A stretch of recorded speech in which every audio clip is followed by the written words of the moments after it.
Realm of Rust just hit a 40 stream watch streak. That's impressive dedication.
Hey, we got hands. Good evening, everyone. Hang on, I just got a thing on my screen. All right, that's gone. Now let's try that again. Hello, everyone. Good evening. How are we going? And my overlay is not showing my YouTube preview, so I don't know if that's working, but we are back. G'day, my name's Dorima. I have too many hobbies, and two of those hobbies are VR and Satisfactory. So we are back here on the lovely planet of Massage 2 ABB to make some factories. Now let me just switch to the browser to show you the plan of what's going on. Now I've changed my config a little, so bear with me a second. If I just Alt-Tab, that's probably the wrong thing. That's the wrong thing. Alt-Tab. To here, there we go. I just want to tweak something on this little window here. How are you all going? Russ, a 40 stream streak. That is impressive. Azuren is one ahead of you. Okay, is my preview working yet? One stream, which is one day. Okay, I need to mute my preview there on YouTube. Yes, that's one stream. Okay, so I'm running my browser on my main PC this time, partly because it did bad things to my stream when I ran it on my streaming PC. Now, yesterday at about 6 p.m. Western Australia time, I told you that Satisfactory Logistics had just had a huge update, and I was almost correct. It did have an update, but it had a modest update, and then less than an hour later, they released a huge update. So now, tonight, if you try Satisfactory Logistics, which is satisfactory-logistics.xyz, you will find there is a rather sizable upgrade to the platform. They don't have to work. The consecutive watches, the watch streak is how many streams in a row you have watched without missing any of them. So yes, Azuren I can understand because, you know, she's in the same house as me and she's my backup and my moderator, but Russ is very dedicated as well. Yes, you can watch the VOD the next day. You don't have to watch it live. If you watch it pretty quickly, it does count. Anyway, is my YouTube streaming properly? Yes, it is. Hello YouTube, how are you going over there? So the Satisfactory Logistics site now has this intro when you first come to it, and it's a very cool web walk around of how to use the site. So if I go show me around, you know, it's your standard walk through and show you everything, and I'm not going to go through all of it, but it is really cool. And like, this is just the start of it, but then it'll go through how to set up a new factory, and it'll actually demo setting up new factories and everything. So it has a number of tutorials. Really cool, but I'm going to say I'm done for now. So we are over on phase 3 prototypes, and we are working on Modular Engines. What is it? It might be 48. Yeah, I think it is 48 hours. I don't know how long you have to watch for the VOD either, but yeah, if you do want to have a number go up, you can get a watch streak going. So Hey, Vibasari_good just followed you. Oh, thank you for the follow. What was I saying? Oh, yes, we're making modular engines. So Satisfactory Logistics is my go-to planning tool for sort of initial planning out of factories. So you put in here what outputs you want, modular engines. I want to make 5 per minute. Actually, I've changed that. It's now 7.5 per minute. Thank you very much. And then it will automatically make a plan.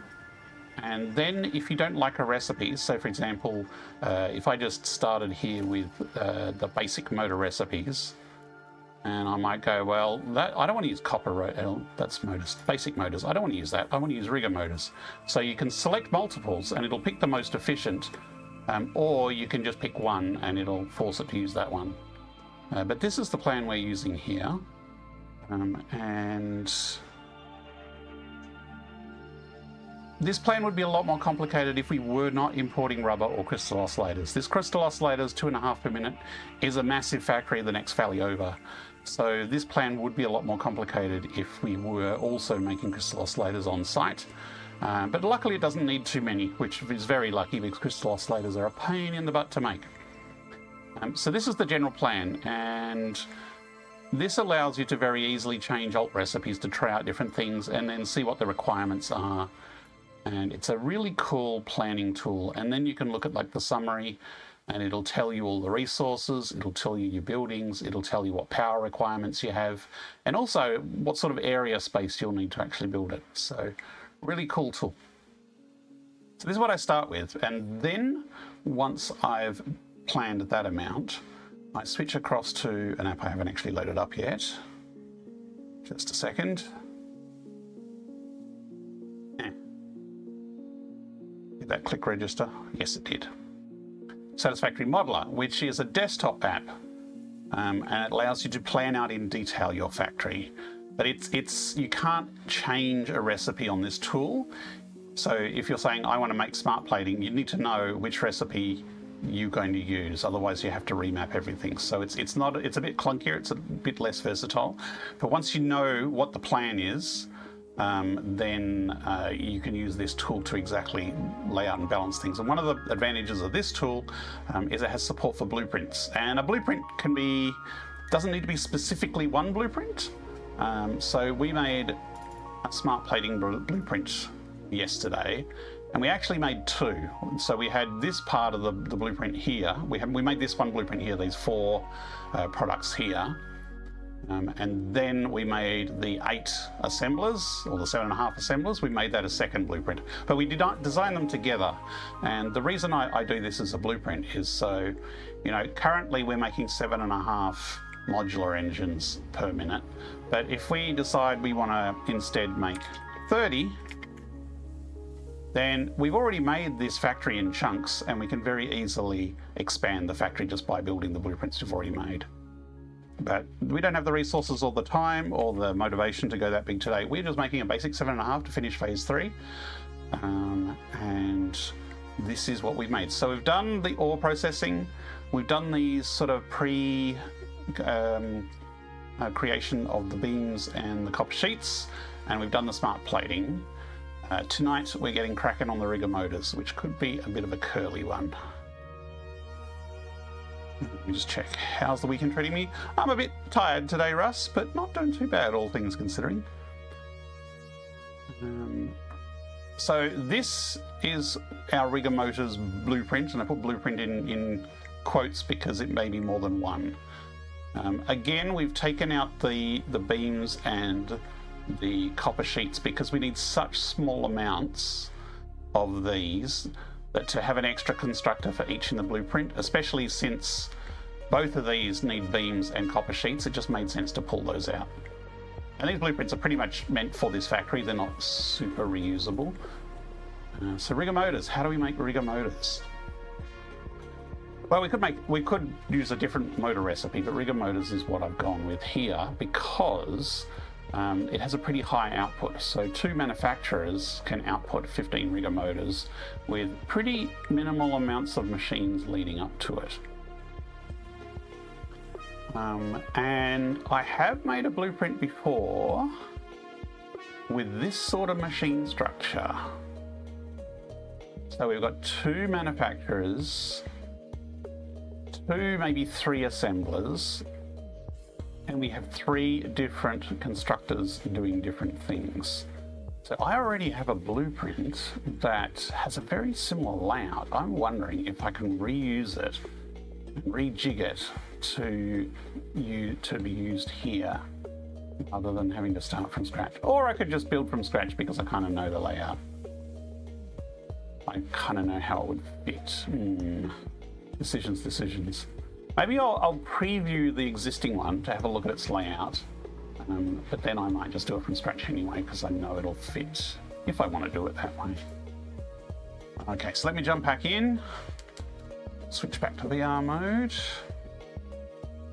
Oh, I have a bit of a stretch as the sun rises on the planet. Which one? Which sun? There's a couple of suns, I think. Top Dion X, good morning. How are you going? Vibesare good. That was the name. Thank you for the follow, Vibesare. Was it Vibes Are? Vibes Are Good. That makes more sense than Vibesare. Vibes Are Good. Welcome to the channel. Okay, so we are at our home base here. We've got our hub here. We've got the Doggo Water Fun Park there. And we've got a Mark II blueprint maker up here, which is where we do most of our initial production. Now, which blueprint are we going to model it off? Production.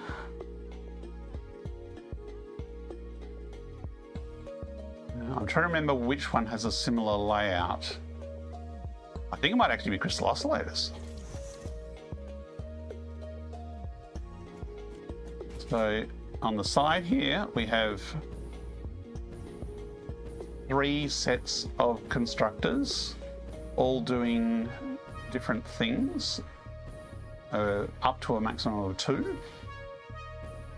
We only have 1 assembler in this. I was thinking it had more than 1 assembler, but it only has 1 assembler. But it does have the 2 manufacturers all set up, ready to go. So we could gut this and redo the logistics. But I think given there's only 1 assembler here, I might try a different layout. But I know it'll fit because this has more machines in it. I mean, it's got less assemblers, but more constructors than I think we need. And we could definitely fit, I think if we fit a second assembler in there, and then we overclock because one of them was like 1.5, and I think we'll get away with it. So that shows that it is possible. Yeah, I think I'm just going to clear it. Now, I figured out why the game is crashing, or I have a theory as to why the game is crashing, and it's to do with pasting blueprints with vertical splitters and mergers into the blueprint maker.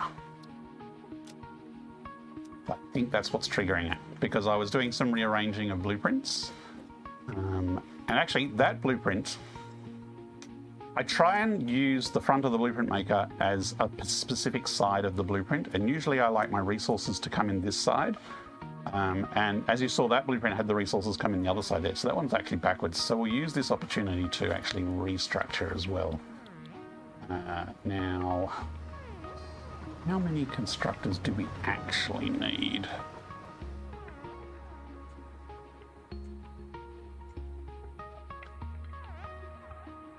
We could overclock that a little. So if we use 2 for this and 2 for this, we've only got 1 there, so we've got a bit of space there. That is the screws though, and that's required to go into the assembler. Actually, all the constructors feed into the assemblers.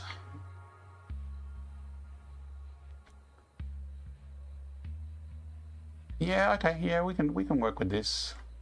We will need, I mean, we could make it tall, we could stack 3, but I think it'd be easy just to chuck a power shard in this one. 1 shard out of the whole blueprint, that's pretty easy, we can do that.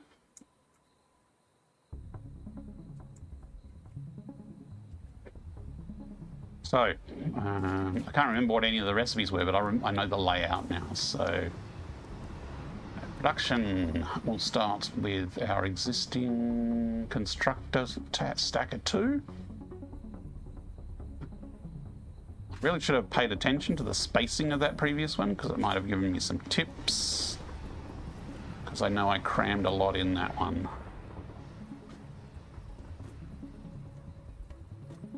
But you know, these are blueprints, so they are pretty easy to change the layout if we need to. Even said, I'm going to load up the other one again and have another look.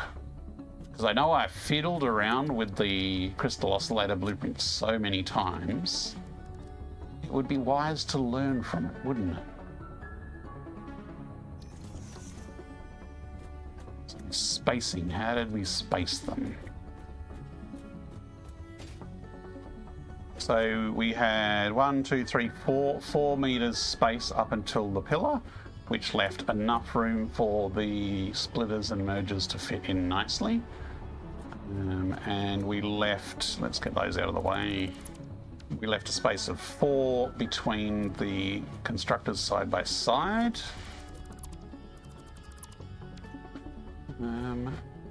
Yeah, that's okay.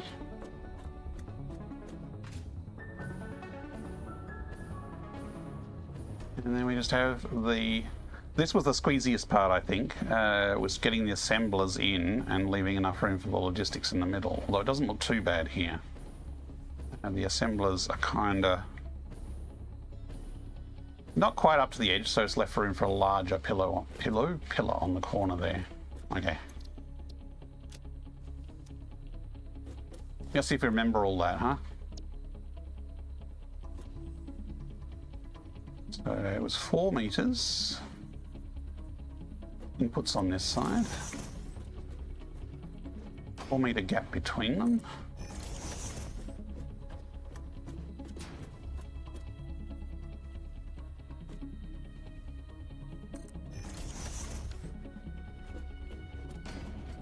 Probably a good thing that these constructors don't have vertical manifolds on them.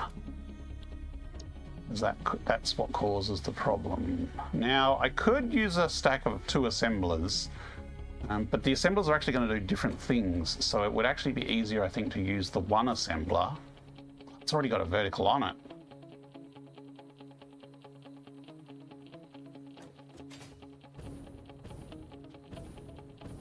Anyone remember how close to the front it was?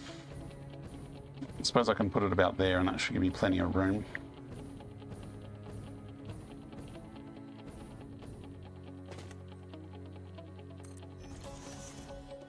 And then if I use blueprint snap,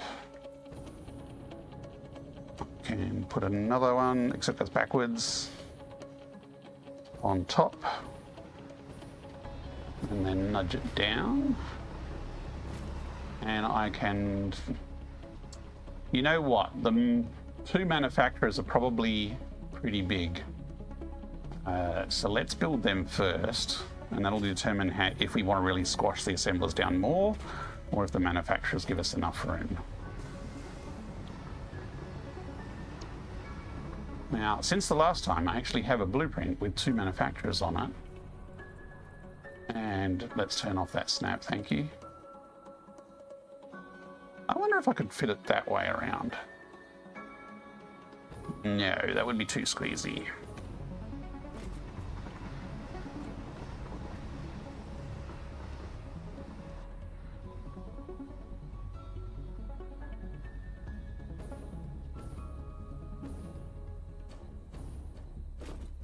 Now, these are a bit low. I encountered this problem last time, and I tried to have conveyors going under it. So I might raise this up 1.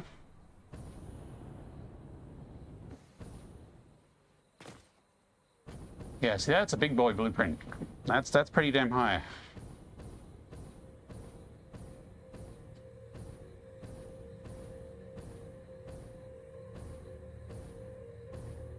There is another alternative, which would give us a less boxy factory, and that's if we actually just have the assemblers here and then we do the manufacturers side by side in another blueprint.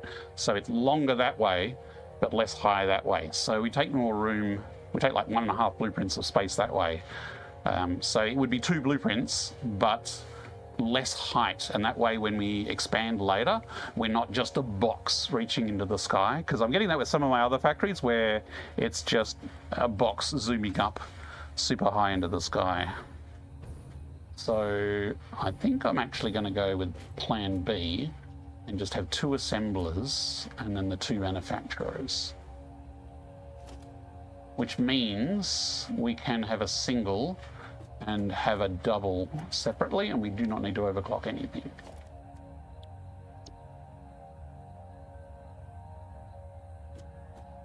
Now, this means the layout is going to be completely different, so we're winging it.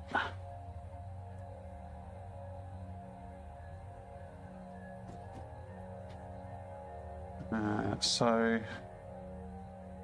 how big a gap do we want in the middle? Probably not too huge.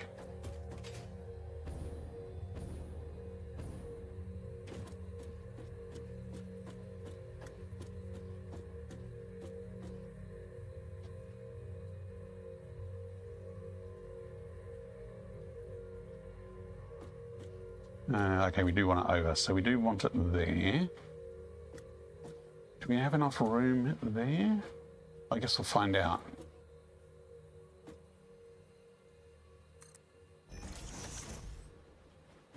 And this one, I might save the blueprint because it was partly when deleting blueprints.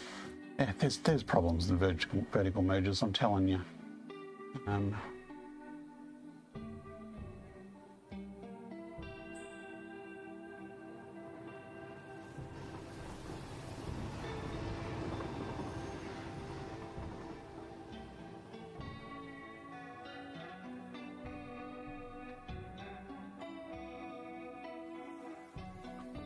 I put the pre at the end, so the rigger motors, if you sort it alphabetically, are all together. So this is a pre-blueprint for rigger motors, so it's kind of prepping parts for it.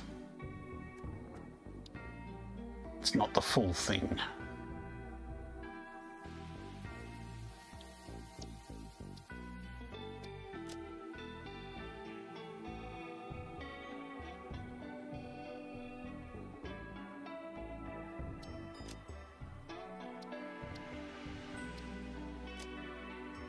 Okay, now if it crashes, I'll at least have a blueprint that I can mostly recover. We will live.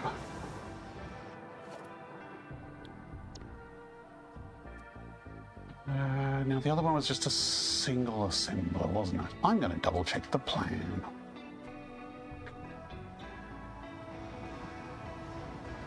Yeah, it was actually 2/3 of an assembler.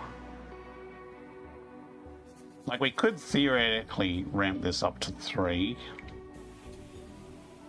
Except that would expand that too much. Okay, no, 2 is nice. And 2 is probably side by side a decent space for those.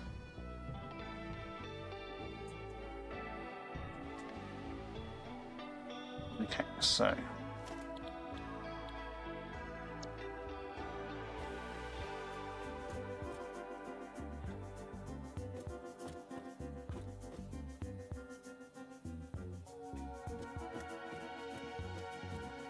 So that is centered, and those pillars line up with those, so there is at least some symmetry.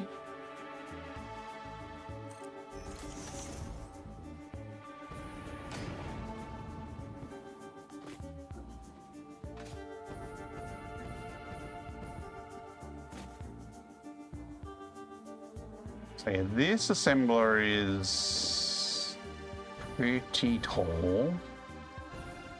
Yeah, we probably don't want to drop that any lower than that, though. That will define how high our blueprint is when we stack it. But it wasn't as tall as... I'm probably going to change my mind again here, aren't I? 2 manufacturers were even taller, right? You know, not by much. You know what, I think it'll give a bit more of a dynamic factory layout if we do it this way. It's going to have some different levels and such. I could also make like an inverse, which has the same layout, but with the two on this side but going down, and then have them alternate like that. That could be interesting. Okay. I don't even remember what this one's making.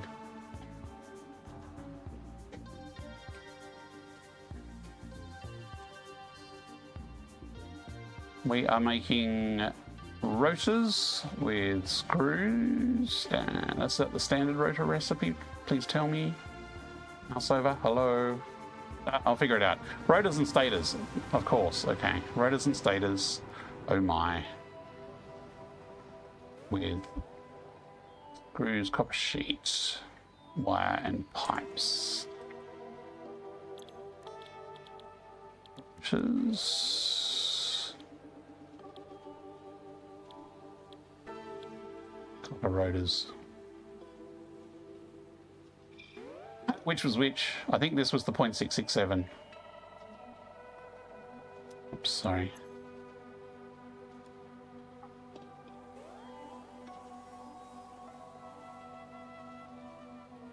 Yep, 7.5 sounds about right. And so these were the stators.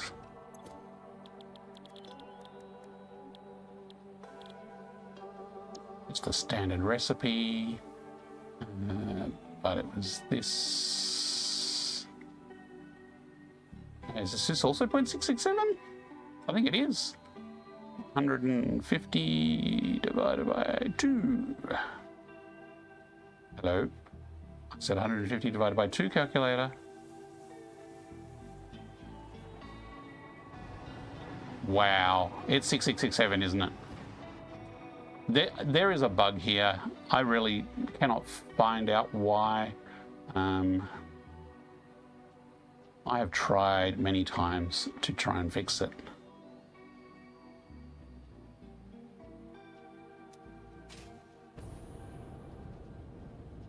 I don't know how much of it is Satisfactory's underlying code or me trying to hack it. Oh, no, paste. There we go. Right, that'll be 1.5. Thank you very much.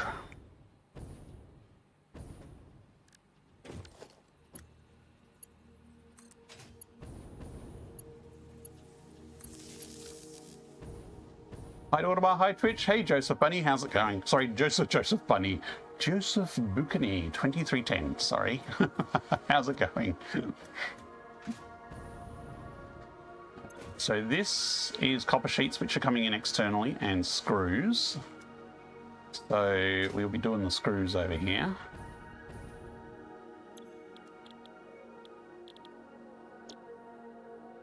I'll figure out the math later because I think one of these only needed one constructor.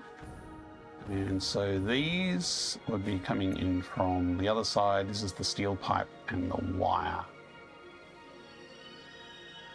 So we have, and I'm pretty sure we were using good old copper wire.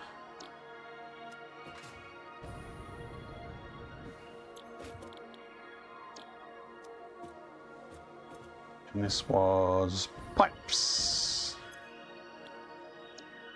Were we making the steel pipes out of steel? I'm guessing we were because we do have steel at this site. It doesn't really make any sense to use iron pipes.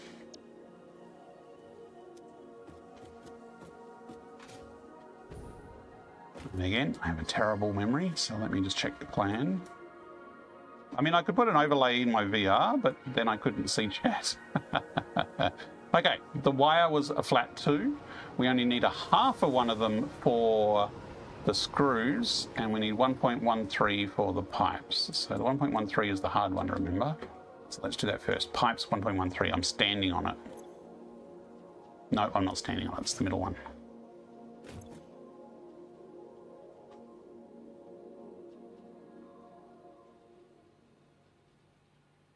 Let's see if the calculator works this time. Hey, look, it worked that time. Great, I played your mod this weekend. It's awesome. That's awesome. You're right, the VR buildings look huge. They do indeed. Went to take a look to my nuke factory, and those particle accelerators are amazing. Yeah, they are. Now you play experimental, so no VR. Oh, well, that is a tough decision to make. But I mean, I could put an overlay in my VR, but then I couldn't see chat. Okay, the wire was a flat 2. We only need a half of one of them for the screws. And we need 1.13 for the pipes. So the 1.13 is the hard one to remember. So let's do that first. Pipes 1.13. I'm standing on it. No, I'm not standing on it. It's the middle one. So Eventually I will be able to update the mod for 1.2. But at the moment, the mod tools are not out yet at all. So I cannot even start fixing the mod until the mod tools are out, unfortunately. So who knows how long that will take? It's actually been quite a while already. They're having some technical difficulties there. I don't know the details. And once they've done it, then I can begin doing my updates, and hopefully it won't be too painful.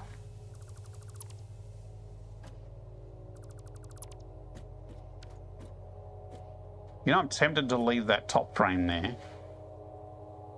And now I wish this one had a frame.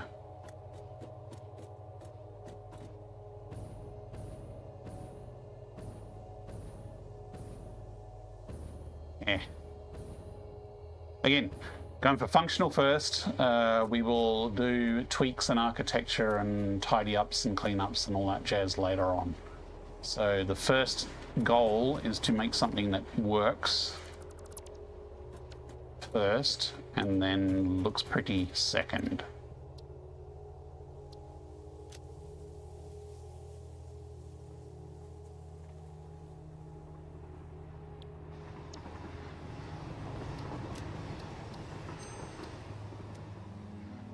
Is there a place where I can post a feedback though? Found some quality of life stuff you may or not be aware of? Definitely.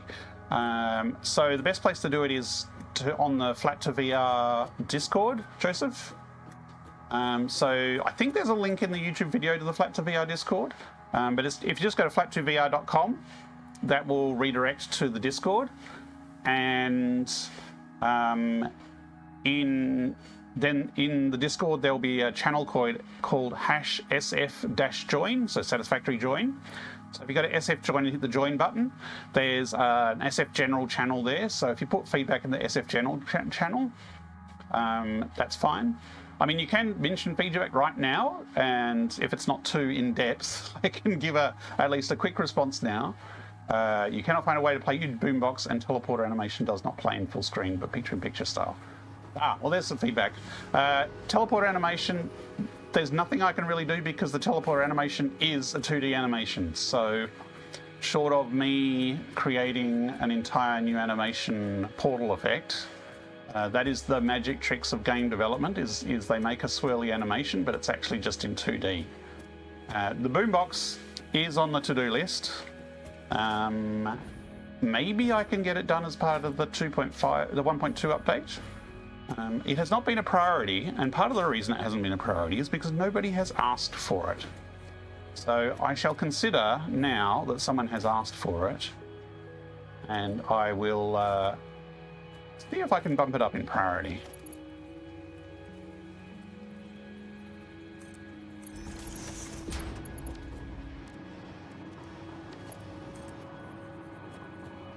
Is this going to fit? It looks like it shouldn't, but it's trying to fit. That's kind of odd.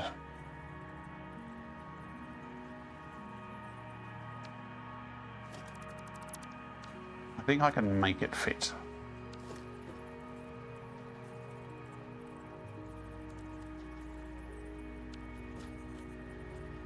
Yeah, the boombox has a lot of buttons, and I don't really want to just have a complete wrist panel control, although I could, I guess. So ideally, I'd want to have actual interactive buttons on the boombox itself. I think that would work best. I just realized I need a manifold here as well. So I need to get rid of that. That can stay there for now. Yes, but feel free to post it on the Discord as well, because if other people see it, they may also comment and go, hey, that's a good idea, I want that too, which also helps in making something a higher priority.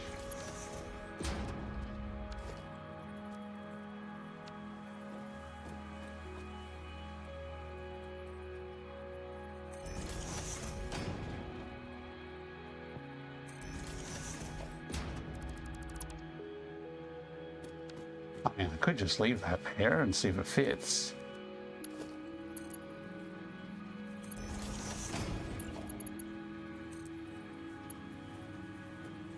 Please let it snap.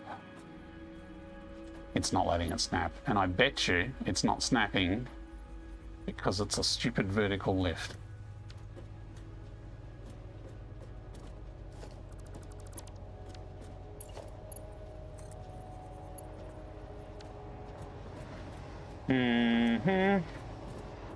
That's annoying. There is a somewhat simple solution. I could move that across how many meters? 1, 2. I'd have to move it across 3 meters, and everything would be out of alignment, but at least that would line up with that then. Can I try and organise golf next weekend? Yes, Russ. I should be up for golf next weekend. That should be good. It's really annoying. If I do this, it's just gonna say it's all mangled and not work, right? Yeah.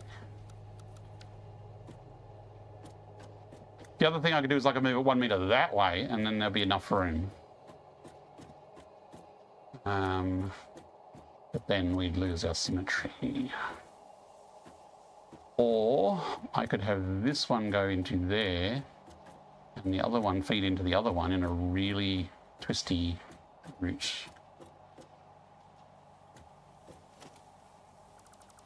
That would probably look terrible. What do you mean I can't snap a lift to there? There was a lift right there. Oh, now I can. I can go this way around.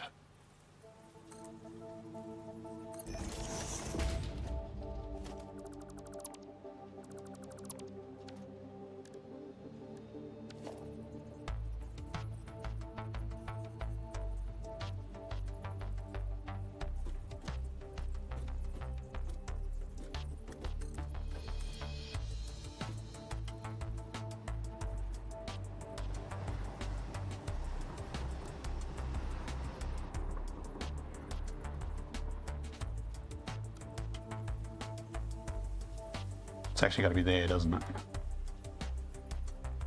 I wonder if the other one was at a slight angle.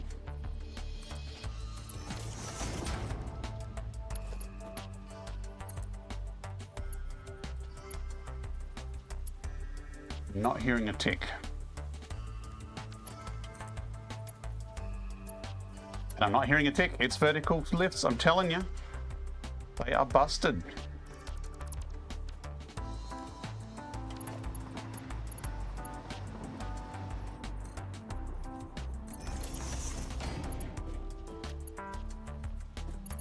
I'm going to take the scenic route.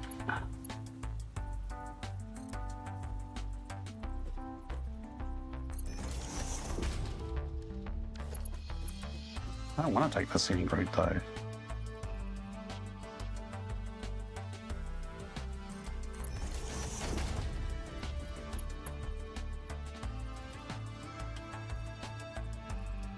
Yeah, there is another way.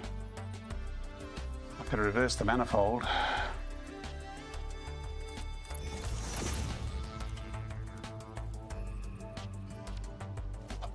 This is terrible.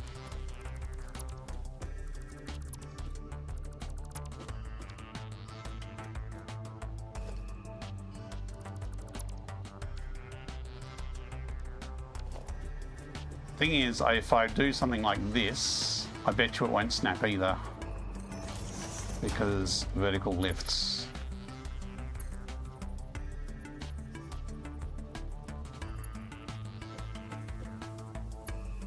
Let me turn the gain sound up a bit so I can hear it. That is ticking. That is ticking. That worked. Unless I was deaf before. Oh, that's so annoying. Okay. That took a while, sorry about that. Steel pipes, I think, were also into this recipe, was it not? Yes.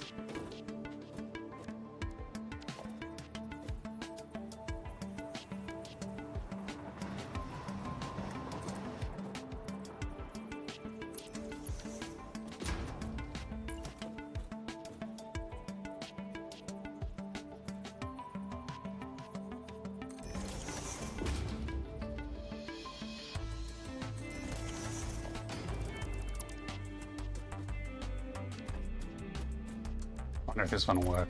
This one's got a bit more space, so theoretically it will... Yay, that one fits at least.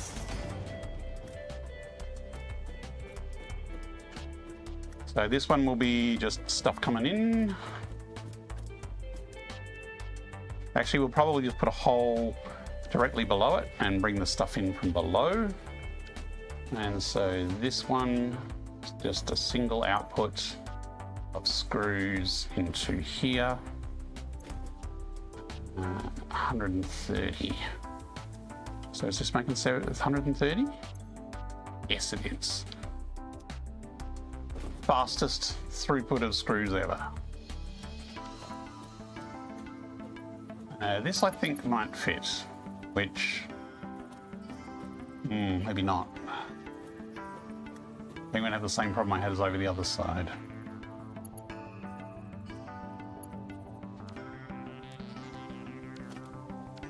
Hey, AlleyCat001 just followed you. AlleyCat, thank you very much for the follow. How are you going? And this conveyor is going backwards, so that definitely won't snap.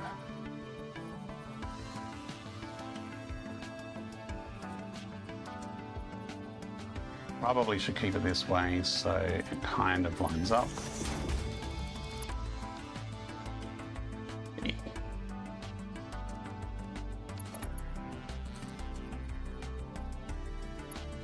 That snapped.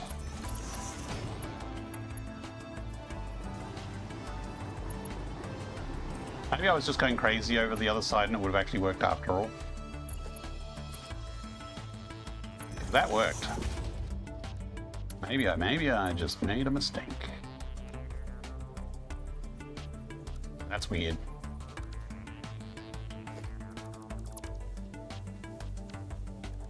Or have I got it too close? Okay, they're a little too close. No, that should fit. Okay, that fits. Now, will it snap?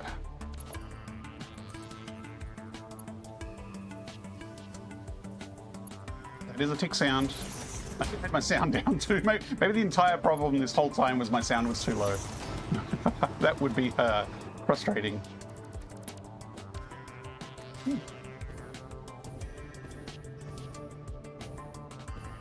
I mean, in some ways this is neater. It's a bit chonkier, but it's neater. You can definitely tell it's going to go from that way around the corner.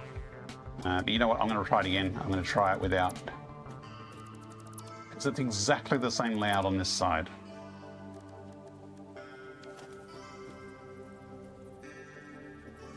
But this is what came out of there. Oh, that should be fine. Can you please rotate the right way, please? Thank you.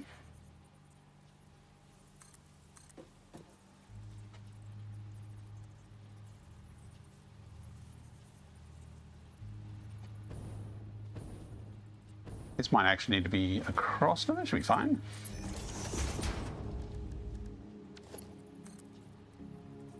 That ticked. Okay, maybe I was just deaf before, folks. It is possible. Okay. That lines up. There is symmetry now. I mean, we could just... This one doesn't actually need a vertical one, although if we do stack the blueprints, we will need a vertical there, so probably best to leave that in. Okay, now this output, I think I'll leave that there because, again, if we do stack it... Actually, no, I can rebuild that manually when we stack it because we're not going to do too many of these. This isn't designed to do hundreds of stacks or even tens of stacks. It's just going to be one or two. Okay, so we have two outputs here that they will lead into the manufacturers for the rigger motors. We have our three products here, so we need to label our inputs, and we actually need some manifolds on this side for the input. Let me save the blueprint.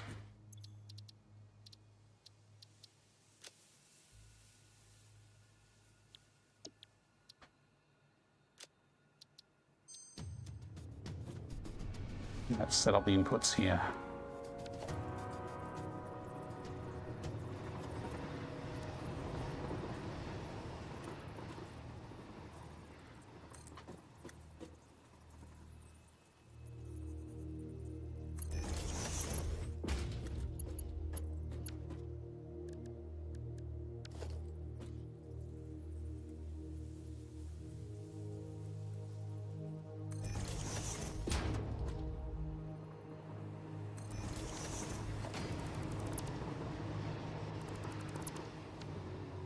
And something I missed in the other blueprint was actually like connecting the the conveyors.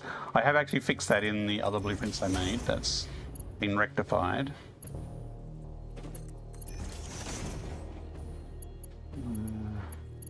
Oh, that hasn't got one there. That is connected. These ones connected? Yes. These are connected. How about these ones? Probably not. No.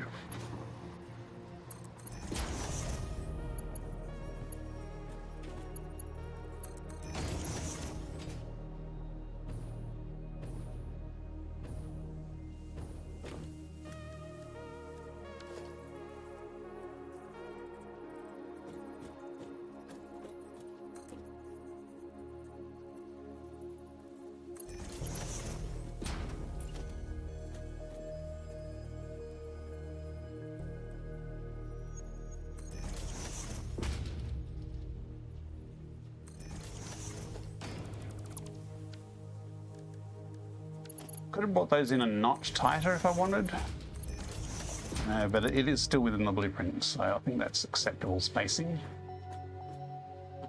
Now I will put labels. Where's my label? I've got a label around here somewhere.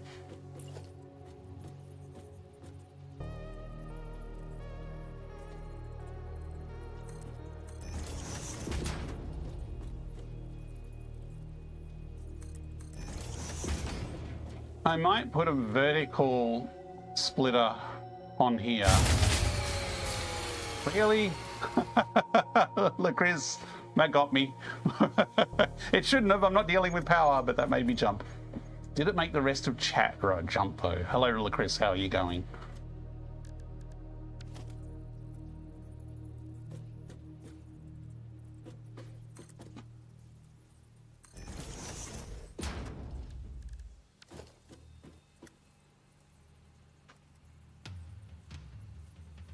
Why is that different spacing to those? I did it too close that time. Okay.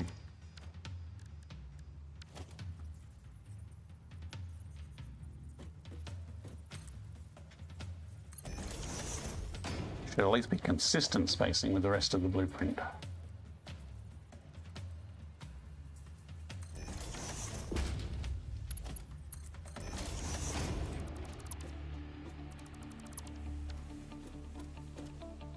Okay, stick a sign over here.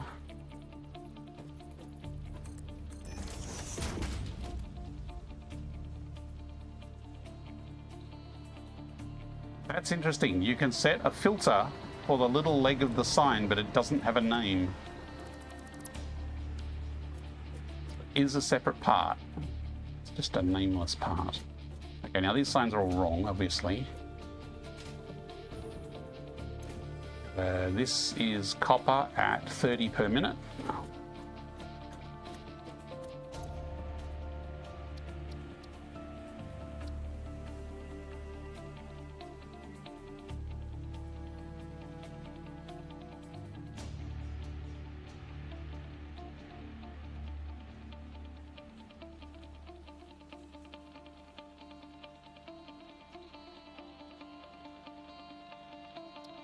Nope, wrong one, cancel.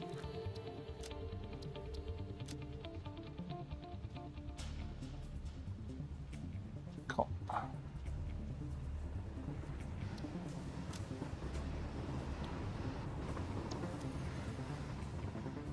Alley cat, oh lol, I didn't know you could put splitters etched on the vertical thingies. You can, they are very buggy. But you can.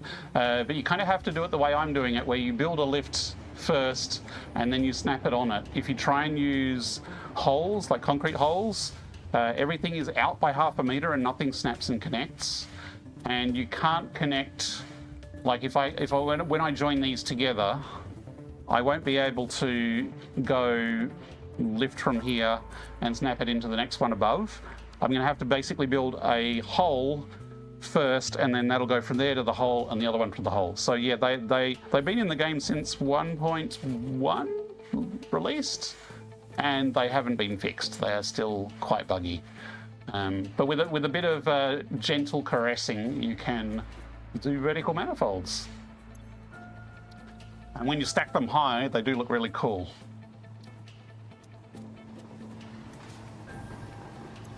This one is 16.95 times 2. That's a nice number. So that's 32, 30, 34.9?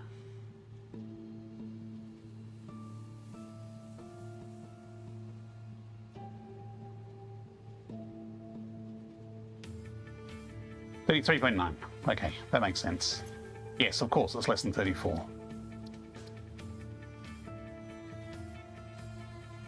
That was steel, wasn't it? Was it? This is the pipes, right?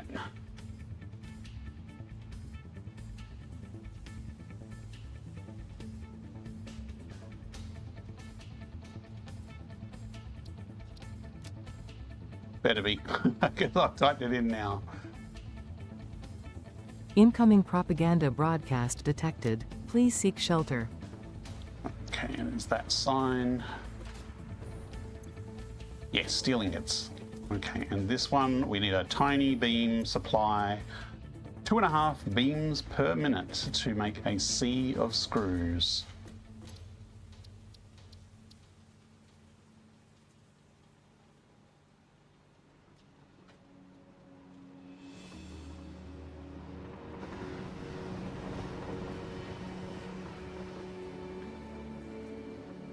I'm really hoping that they fix the vertical lifts, splitters and mergers in 1.2, but currently they are still just as busted. Unless there's been an update in the last couple of days I haven't seen. Coffee Stain have heard the cry of people trying to use them, so they are working on it. Hopefully. They've at least said they've heard people complaining about it. There is actually a mod that does fix all the bugs with vertical splitters and mergers. But on this playthrough, other than the VR mod, I'm trying to keep mods to a minimum that impact gameplay, even if they're bug fixes, because I want to be able to demonstrate here what you can do in the game without mods, other than the VR mod. But everything I do here, you can do not in VR. You can do it flat without mods. It just won't look as cool because everything is amazing in VR in this world.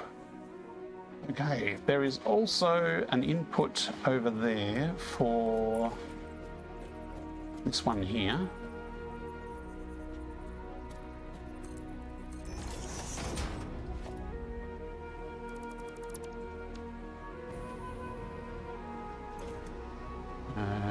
Which is the 15 copper sheets.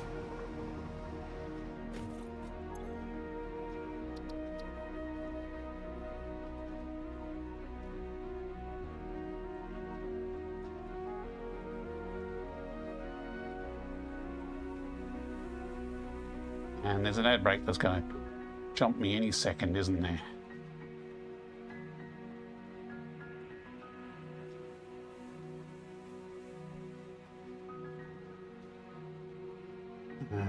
Okay, can I get the icon done before the next alert kicks in?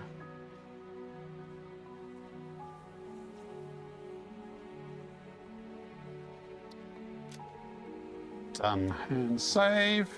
I'm going to take a 3-minute break and I'm going to have a drink. And I will be back after this to continue this. This blueprint is pretty much done. We've got a bit of power wiring to do, but we're pretty much on to the next one after the break. Thank you for watching so far.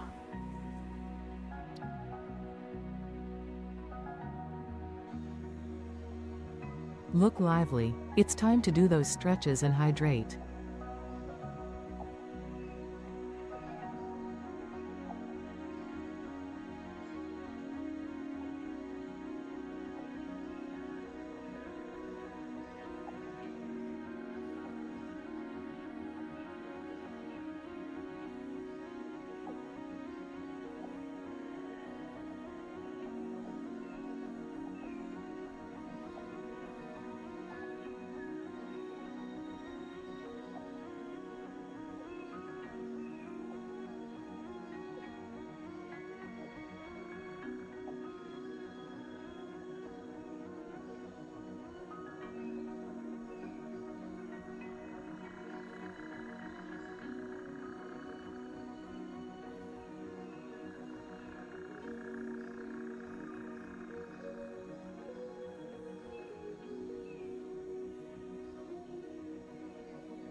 Okay, we're back. I'm trying to convince this Rigger Motors recipe to resave in the directory I told it to. Yeah, it's going to stay in the top level directory for now, apparently. Oh well. Now, is there anything else we need to finish here? We probably should wire up the power so it's at least internally power run. The constructors are all powered inside the pillars. I remember how I wired those in other blueprints.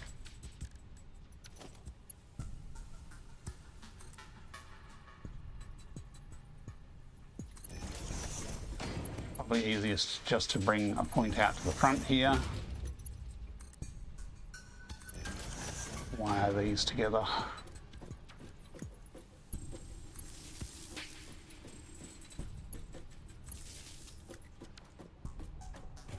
Now these are already connected, but I need to wire this to the back. And of course it's the opposite end of the blueprint.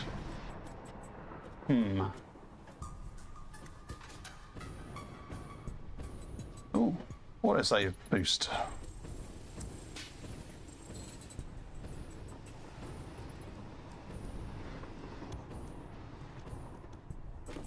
Actually, what I did in the others, I actually moved these to be wired to the back, so it was a bit more central. Trying to get over and target it. There it is.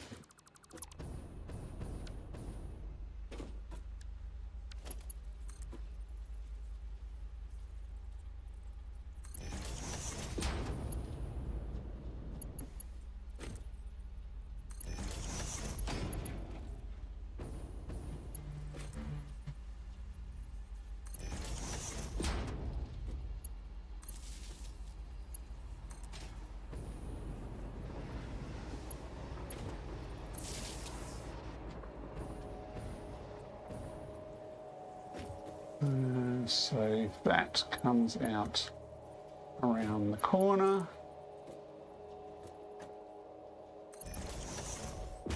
And come across to here.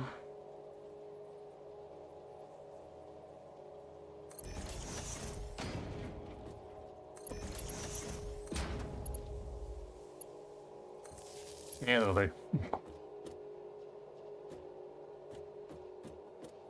And the whole thing will need to be connected underground, so let's nudge that up 1/2 meter so that we can get a connector closer to the ground than we could normally do, and then we rebuild this in the normal spot. Because normally if you build this, it's going to be like snug down on the ground, or it'll be up. It's not letting me copy that. There we go. It'll be either there or there. We can't put that in a blueprint, and there is too high, but there is very close. Okay, so everything's wired. We can probably just shove these on because we're not going to run power through to the ground.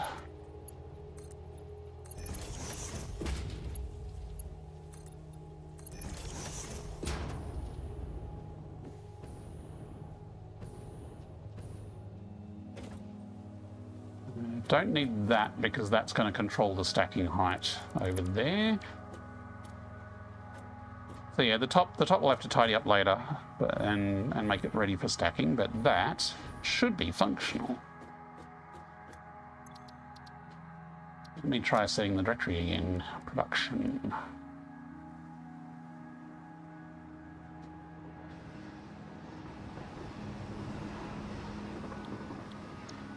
It really doesn't want me to save it in the other directory.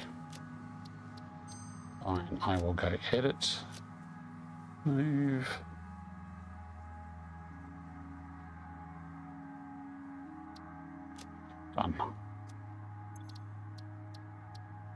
Done. Do we need to do anything with the output here? I don't think so, because this will basically be a one-soft merge into the manufacturers that are in front of us, and that's going to be the important one. So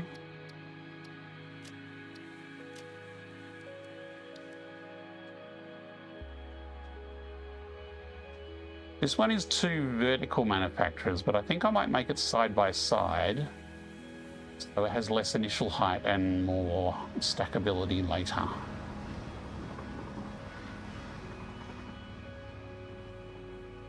Do we have anything similar?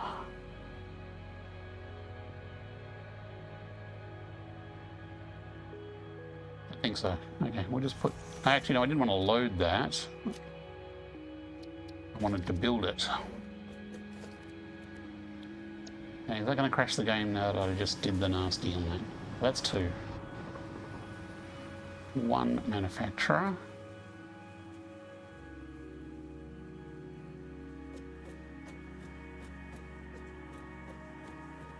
And yeah, see, this is too low.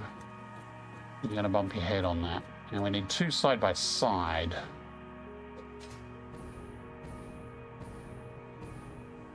I reckon we can overlap the middle pillar. Actually, I should put the... We should make 2 versions of this. One will be a base one that'll have the manifold underneath, and the other one will be one just like this, which will be a merging one. So let's do the merging one first, because that's closest to what this one is.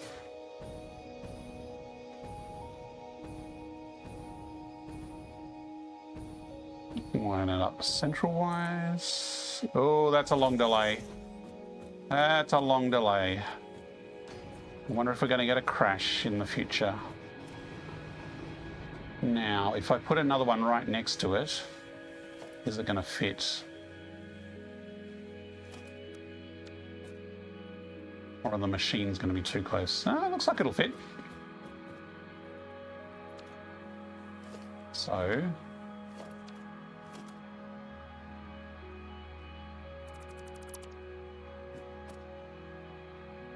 because the overlap will provide that, and that beam is going to be flush with the other beam, which means it's pointless to have these little lights on it because they're going to get buried. Although when we put the other one down, it's going to have little lights on it that are buried. If the game doesn't crash. Although this one shouldn't, because... oh no, it does have vertical manifolds, there's just nothing in them.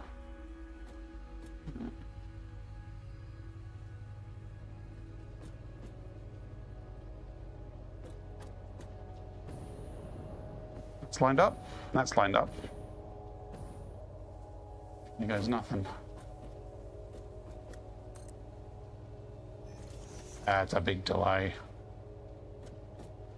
So by putting these holes on the bottom, this one's designed so if you put one on top, you can then start a lift on this splitter and connect it to the hole of the next one. It's a little ugly, but it's the only way to get vertical manifolds that you can wire up after the fact. And that power is going to go straight through the machine if I run it side to side. So I might run it down. Although I'll leave this one, and because that's probably more of an issue for the bottom level.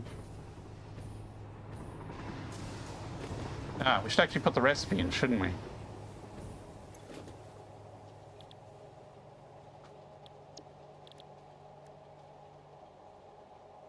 Which I haven't unlocked. Good trick. Do I have it? This is a good question.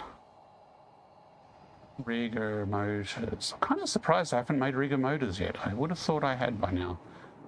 I guess requiring... oh crap, I don't have it. Requiring...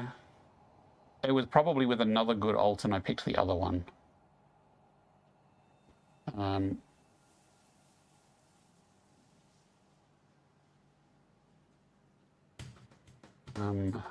Just give me a second. I guess we're going to set some hard drive scanning because it was probably one that came up, but I picked the alternate and therefore it's back in the pool, which is a bit of a shame because I was hoping to save all my hard drives for when I hit phase 4, but we got some hard drives, it'll be fine.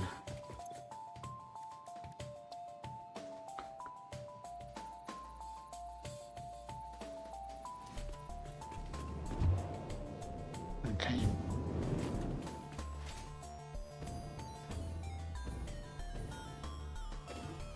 Okay, so I did actually set that researching right. Yes, okay. I mean, we can edit this later and put the recipe in later. That's not a problem. So let's go and edit the other one. So this is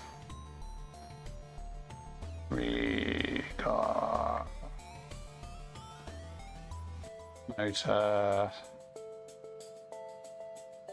and this will be the extension. So once we expand later on, this is what we stick on top, and then we'll do a base version.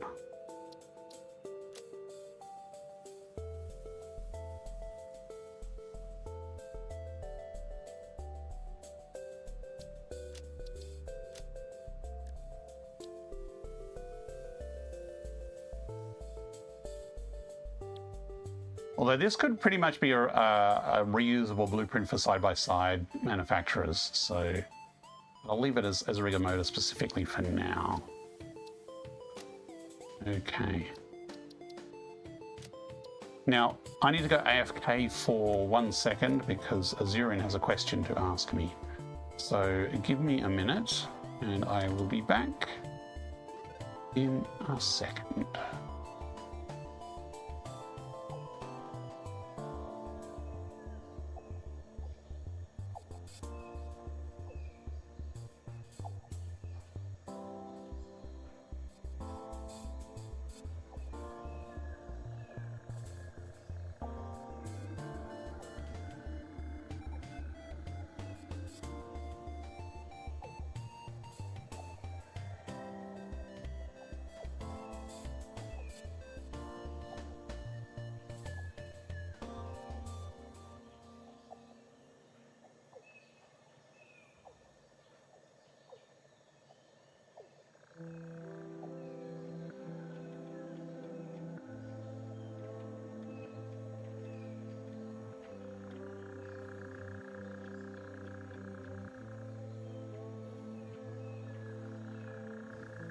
Okay, pizza order has been placed. We can now return to our construction. Right, so to make a logistics floor version, first we need a floor. We don't need to keep the floor, but we need one just to get spacing and put holes in. So 1, 2, 3, 4, 5, 6. I always say that so hesitantly. And then, oh, okay, just 5. I can go one lower than that.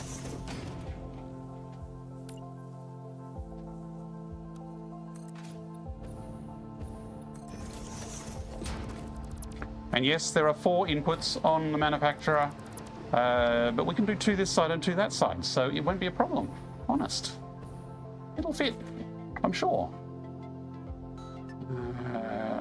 Right.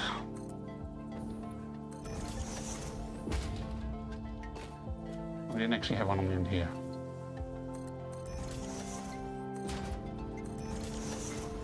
Probably all we need. That game did auto-save just before I went AFK, didn't it? Because I'm wondering if I'm going to get a crash soon. Because it really doesn't like some of these blueprints. Rigger motors X'd.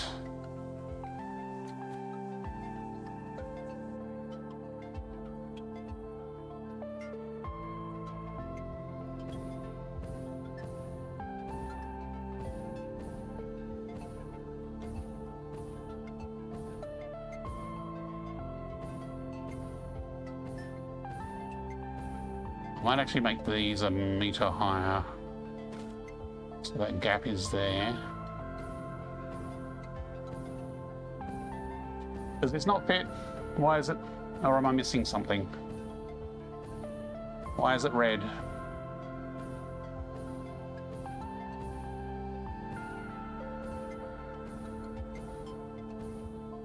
It shouldn't be red. Am I out by 1 meter on the side? Oh, I'm out by 1 meter on the side. There we go. Now it fits. Is that enough room for my manifold? Yes, yes it is. Pause. Don't crash, please don't crash. Woohoo, didn't crash. I just realized it would be better to have it slightly over so the holes could line up better. I'm going to have to put real holes in now.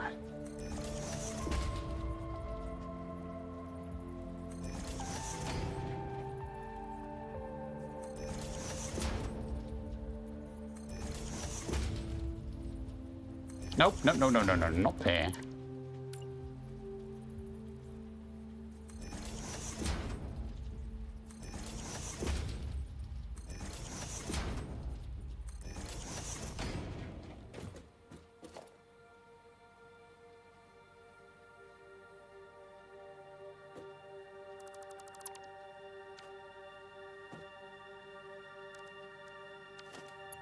Now we should be able to, starting from a vertical splitter, to a hole.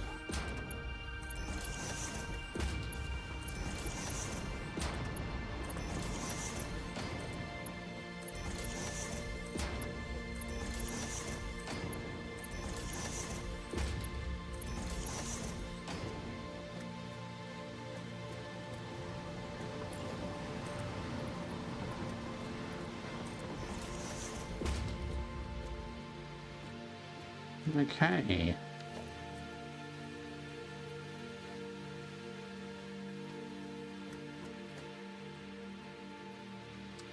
I think I'm deciding to feed this one in from the middle. How are we going to feed this in? I'm going to set this up for 4 inputs, even though the Origo motors only need 3 inputs, so that this can be used for other things. It might be easier to feed it in from the sides. Actually, if I just rotate that way, just shove it in.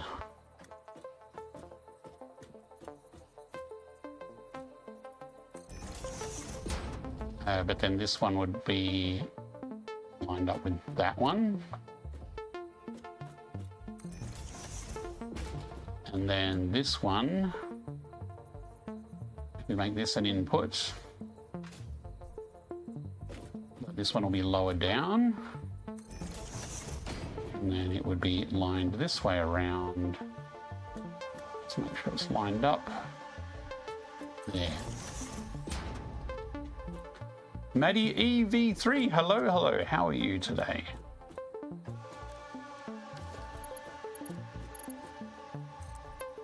Now I'm just using Mark IIIs. I pretty much use Mark III as my default, because they're a good speed for 95% of this sort of connection. And if you need more, you can then upgrade specific ones. And Mark IIIs come in stacks of 200. They're nice and cheap. Easy done. Good, how about me? I'm doing okay. A little bit on the tired side, but having a pretty relaxing weekend, so I'm okay. Actually, we can feed these inputs from, how are we going to do this?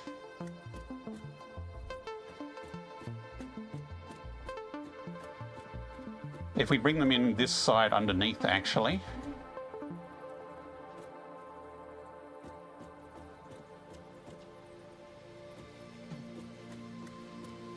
Excellent.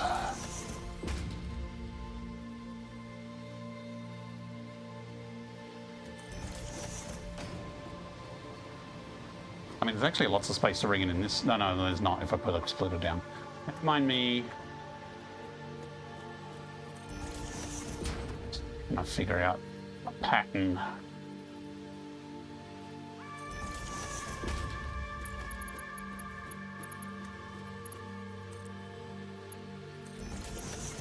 So this is how you can do a full 4-input manifold to a manufacturer, only using a space of, I think it was 5 meters. Because normally you need to do a lot more. There is another way you can do it where you can offset these by 1 meter, and I have done that before, but that depends on your tolerance for tall things clipping. So now we can have an input that comes in from over here. Let's actually put a...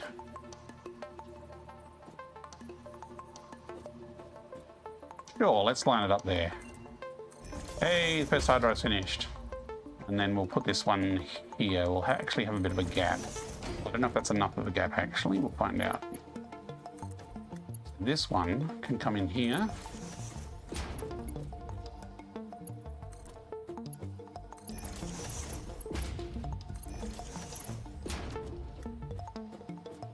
Actually, so this one can now come up. Oh, I actually planned this out pretty well. Completely unintentionally. If that rises there, I want it to be straight. Yeah.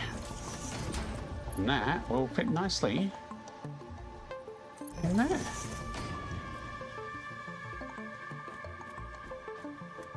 Now, this having the inputs here like this means you can't easily extend the manifold this way. You'd have to figure out a way of doing that, but you'd probably just input them right at the end rather than from this point. 2 questions. Okay, what are your 2 questions? And I may or may not have 2 answers.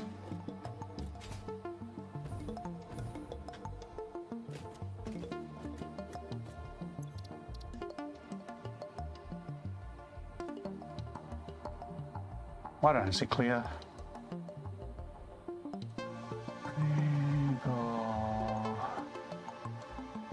Did I say motor or motors before? I think I said plural.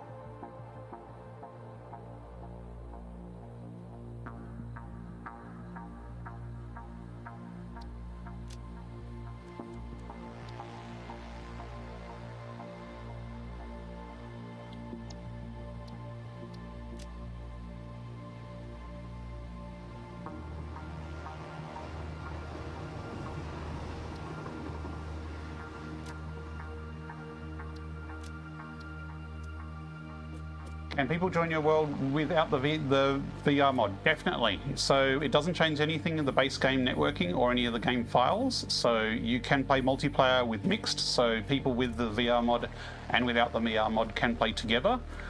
It is better to have the VR mod on the server and have everyone have it installed.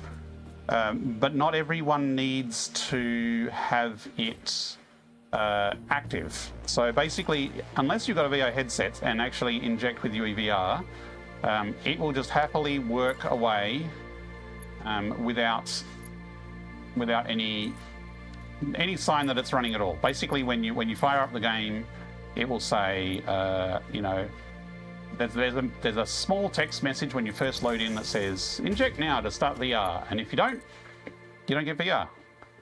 It's as easy as that. So the mod will quite happily exist on a system without actually activating VR. If, however, there's a server and you don't have control over the server, you can run the VR mod completely client-side without the server mod. There are a few minor mod features that do not work without having it on the server. And like, I think one of them is the quick switch, actually wrong menu, the quick switch for changing backpack items.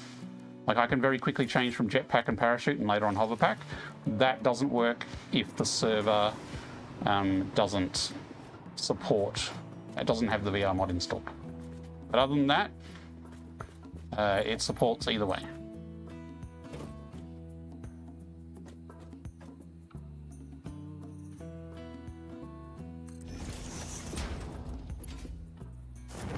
Oh, I want parachute.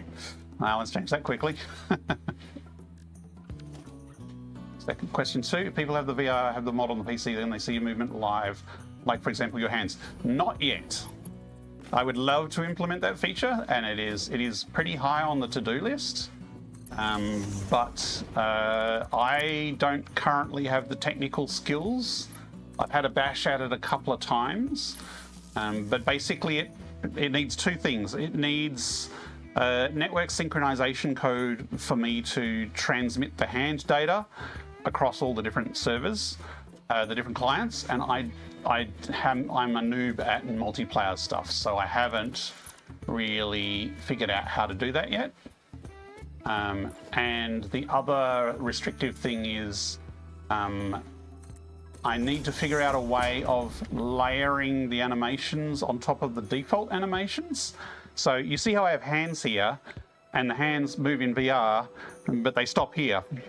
The reason it stops here and I don't show a full body is the full body is effectively not animated. There is actually a full body here, but I don't have the very complicated animation models that Coffee Stain have. So they have a very complicated state machine that is, you know, animating the Pioneer. And so in third person, there is a third person animation that is animating how that Pioneer looks based on what actions they're doing. So either I need to figure out how I can combine the existing third person animations with the hand animations, or I need to basically implement my own complete set of animations for the third person. And like I might be able to reuse the Coffee Stain animations and just have to redo the state myself, like it might be possible. But it's not easy, is I guess the answer. But very much it would be something I would love to do in the future. But at the moment, no, does not work. I mean, never say never, and maybe there are other modders who do have those skills who would like to volunteer and join the project and help me out. I have had coding assistance from other people before who have coded bits and pieces for the mod, or provided, you know, icons and things like that. So it is possible that if some other developer who's a pro at mixing animations comes along, or maybe the Coffee Stain might go, hey, we can give you access to animations and changing animations and layering animations. There's a slim chance that the upgrade to 1.2 might give me more tools. So it's possible I can do some magic there. Because yes, I would love to have it so you could do hand actions and have other people see them in multiplayer. That would be excellent. Definitely something I would like to see happen.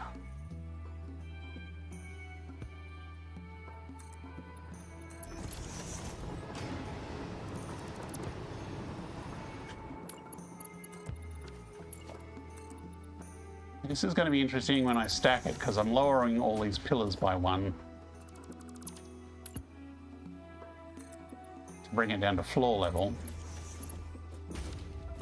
But the stackable version is slightly different spacing.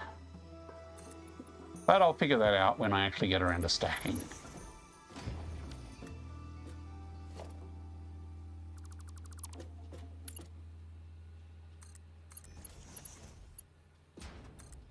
Oops.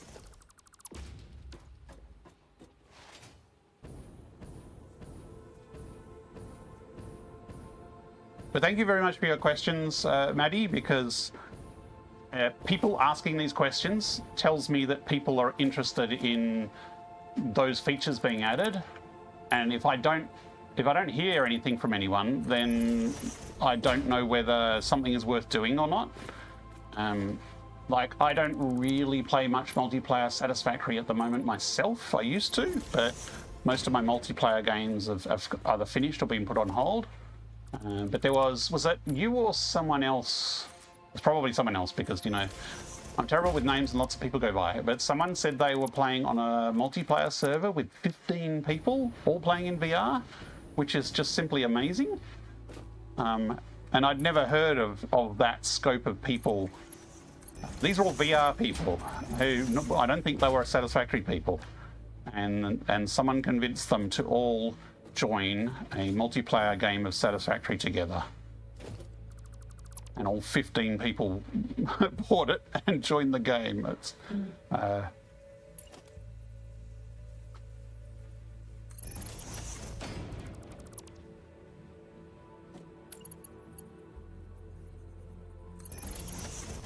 someone else earlier was asking about support for the boombox, and like, that's probably easier to do.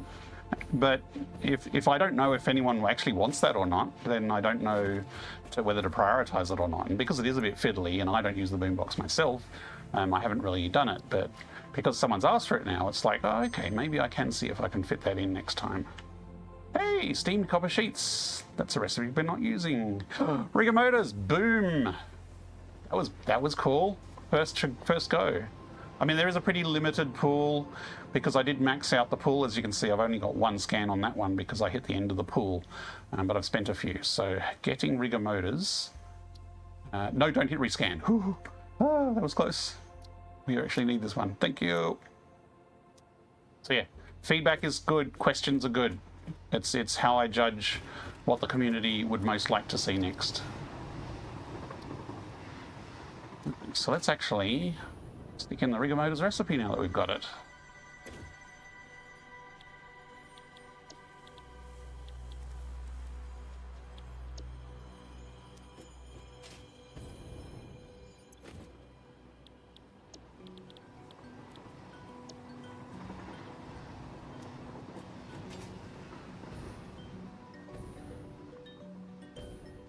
You know, we don't need 2 sticky outy bits. We only actually need 1, so I'm going to delete that. Now, power, we did connect down to the floor. We did connect power underneath. We're going to delete this floor because where we build it will already have a floor.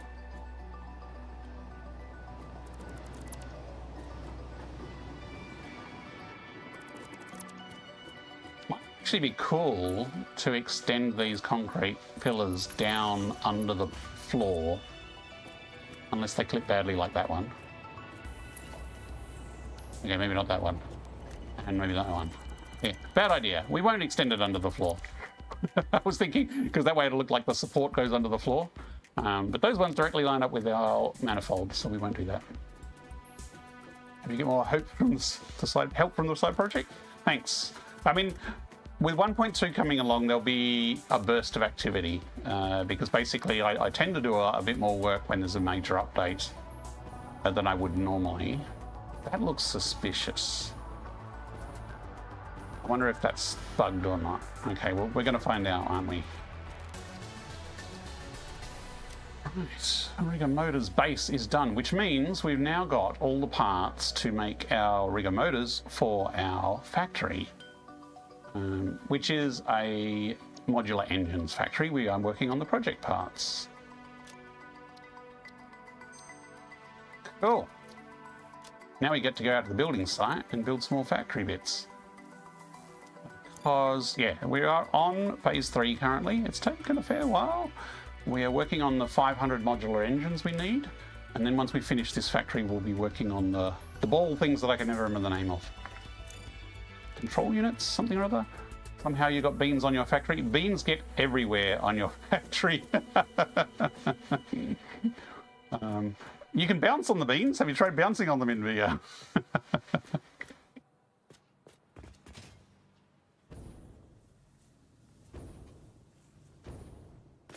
So are the beams giving you motion sickness or just VR in general?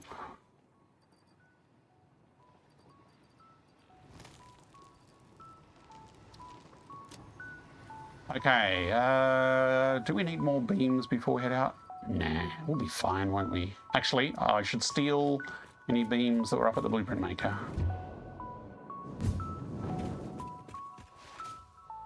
Should put some stairs there. Oh, steal some concrete too. Yes, please. Maybe some plates. Might be useful. Oh yeah, give me those power shards back, please. Although somehow I end up with more power shards than I put in. Maybe I'm going crazy. Maybe those power shards are already sitting there. Let's leave them there. Might need some more plastic. A bit more concrete. Maybe some rods.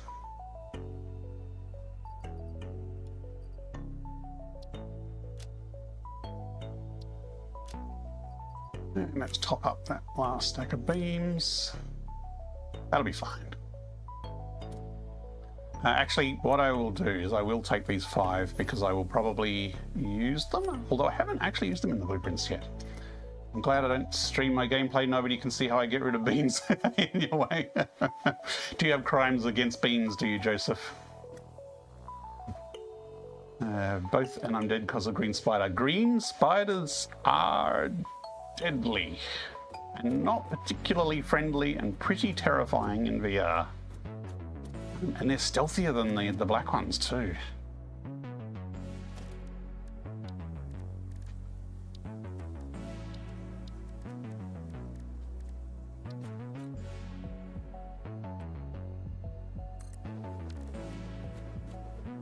So Death Switch, do you get motion sickness in VR normally or just in Satisfactory?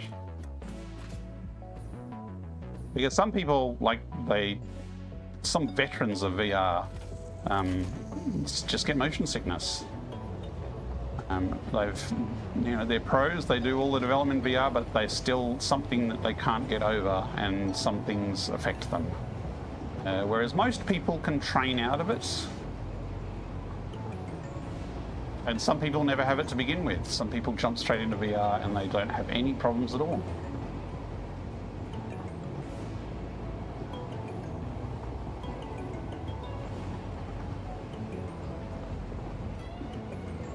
I don't have VR, but I'm curious.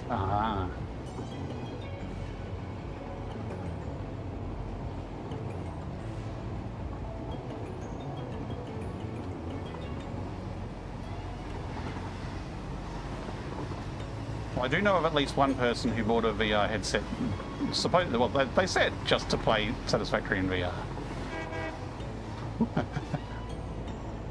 That was Popcake. You've probably heard of Popcake. He's a Satisfactory wizard.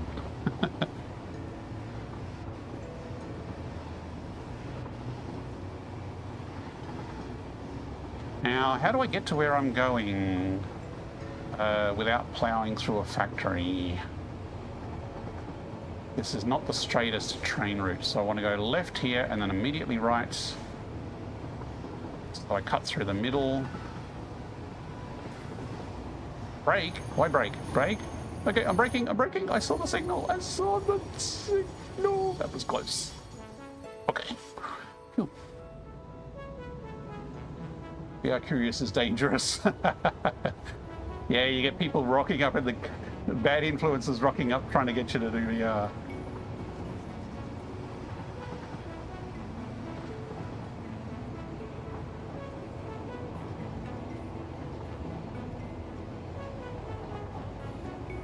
I am definitely all for encouraging people to try in VR, but I do know that it's not for everyone, and I do know some people do have real problems with motion sickness.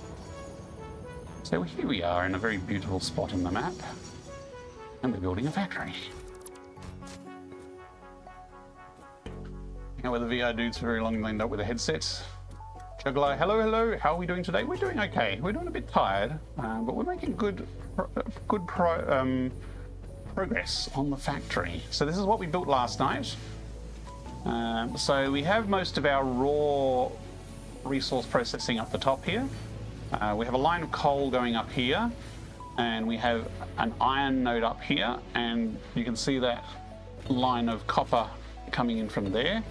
And we have these vertical stacked foundries that are making copper alloy, iron alloy, and steel, which we're sending back down below. So down here we have two little constructors by themselves here. That one is making, which one's which? This one's making copper sheets. We will need to expand this to be more than just one because we're going to need more copper sheets soon. And this one is making steel beams, and this steel beams is whatever is being turned into screws. Joseph says, I don't get motion sickness, but my body reacts to everything. First time I led in the VR, I was saved top of a high tower, getting achieved to reach the top of the world, and jumping down, I almost fell IRL. Ooh, it can be a bit like that. I get vertigo from heights in real life. And I used to get it really bad, like I couldn't go near a window in a skyscraper.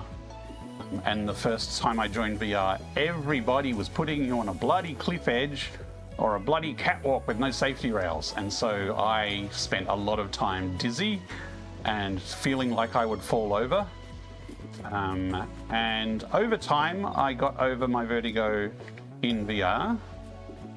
And like, you know, like this I used to not be able to get this close to an edge. It would be terrifying, and I would feel nauseous and fall over. I'm still get a little bit of vertigo in real life, but it has actually improved my vertigo in real life as well. 3 weeks before you got used to VR. That's pretty quick compared to some. Took me a couple of months. Like smooth turning, like motion sickness wise, I was fine other than smooth turning. Smooth turning used to make me topple over from balance issues. I think we're just going to slab a factory down this way. I don't think I'm going to be too fancy.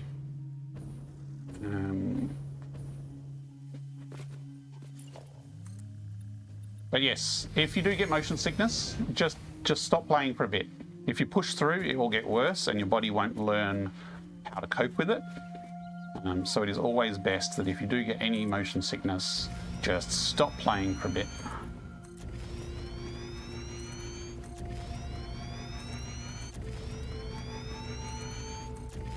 I just realised I haven't put a logistics floor on here yet, so I'm gonna have to do that underneath. Rust is okay-ish, but don't play consistently the kind of games that build VR legs. Yeah, fair enough. And that's different games affect people differently as well. Like some people are perfectly fine with one game, but then are terrible at a different. You get trippy, and that's why you take breaks off it. Yes. Yeah, I usually anchor my feet. Like I'm playing standing now, and because I like to move around.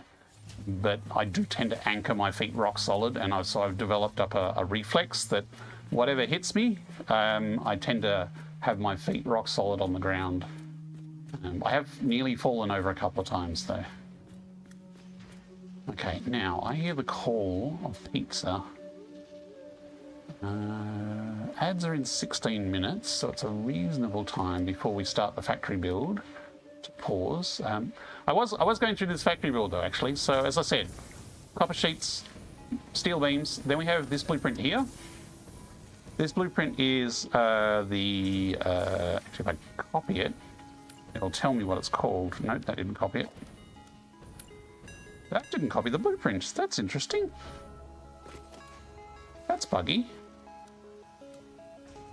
Oh, I renamed it. That's why I didn't copy it. This is the precursor for smart plates. So this makes rotors and more rotors and reinforced plates. And then those rotors and reinforced plates come into this, which is the smart plates main blueprint. And this is just 6... Wow, why are there no rotors there? This is just 6 assemblers making smart plating. And there's no rotors. Uh-oh. It broke. Ah, we're already not making copper sheets enough? Maybe? Interesting. Okay, we definitely need to up our copper sheets. So smart plating.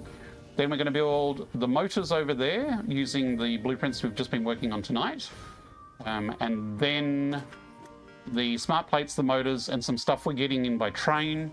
We'll probably put a factory across there with a whole pile of manufacturers, or we could go up a level.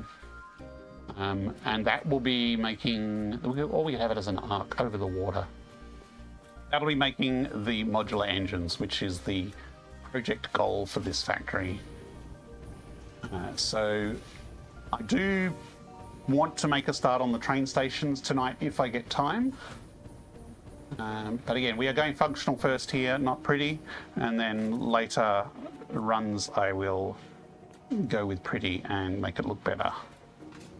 Now, I am reasonably confident I'll be safe if I go AFK in this spot. I'm sure Mr. Bean there will protect me.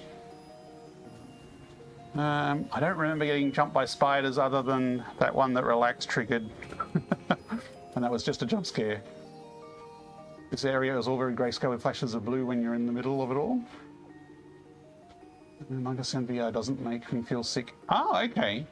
Never feel amazing after it. Yeah, some games that it just makes you a little queasy. Fan blowing does help. Ginger can help people, like chewing on ginger. But fan blowing on you definitely can help with motion sickness for a lot of people. Okay, I'm going to take a 15-minute break, and I am going to have some pizza for dinner. And I will be back to build the rest of the factory with the blueprints we've been making.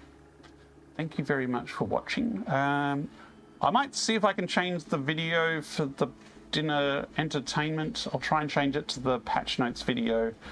I'll see if I can do it smoothly without you noticing. But other than that, because I don't want to run the same video over and over again. I need more variety in my entertainment videos. Thanks for watching. I'll be back after I have some sustenance. Maybe about 15 minutes or so.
Smell for the camera, doggies.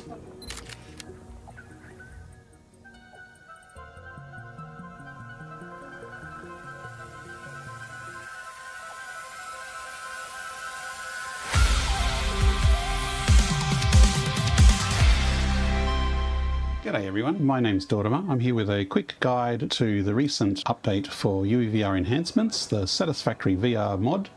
I recently released version 1.0.3, which added a few new small features that may not be completely obvious when you first load up. So this is a guide to quickly go over those and give you a bit of a demo of what they are.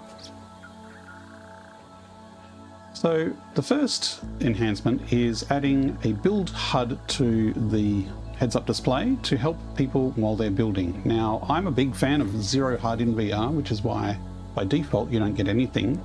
And usually all the information you need is on these wrist menus here. So if you're wondering about controls, for example, all of these actions here, it actually tells you what the controls are right there. There's also hints on the back of the wrists that tell you what controls do what, and these will change based on what build mode you're in. So if I press the lower left button there to get into dismantle mode, you can see the options on the back change, and the menu here changes to say I'm in dismantle mode.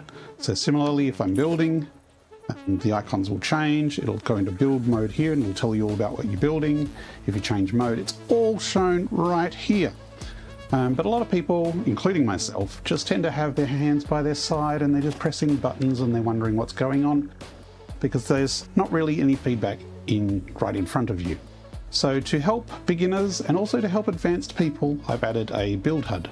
So this is on by default. I've turned it off for this intro, but it can be changed either to on or off over here.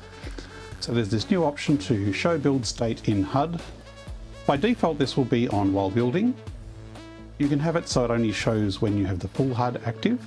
This is when you hold your hand to the side of your head and press script to toggle the HUD. Or you can turn it off completely if you really don't want it. But by default, it's on while building, and I think this is a good setting for new people, but also like even me who's got, you know, many hundreds of hours in VR, it's actually a useful new tool. So now if I press that button on the left to go into dismantle mode, there's now a pop-up on the interface that says, hey, you're in dismantle mode. So it's a bit of instant feedback to say what you're currently doing. So if I start building, it'll show you I'm in build mode. I've actually got zoop turned on at the moment, so if I turn zoop off, that's shown. So the information shown is showing the minimum information possible, but if there's any custom setting like zoop mode or anything like that, that will show up on the interface here. If I press the top left button to enter nudge mode, you can see the HUD changes to show nudge. I should make that say lock because not everything can be nudged, but everything locks, and I'll probably do that in a new update. But for now it says nudge, and basically means it's locked. So now you're in nudge mode and you can nudge things around.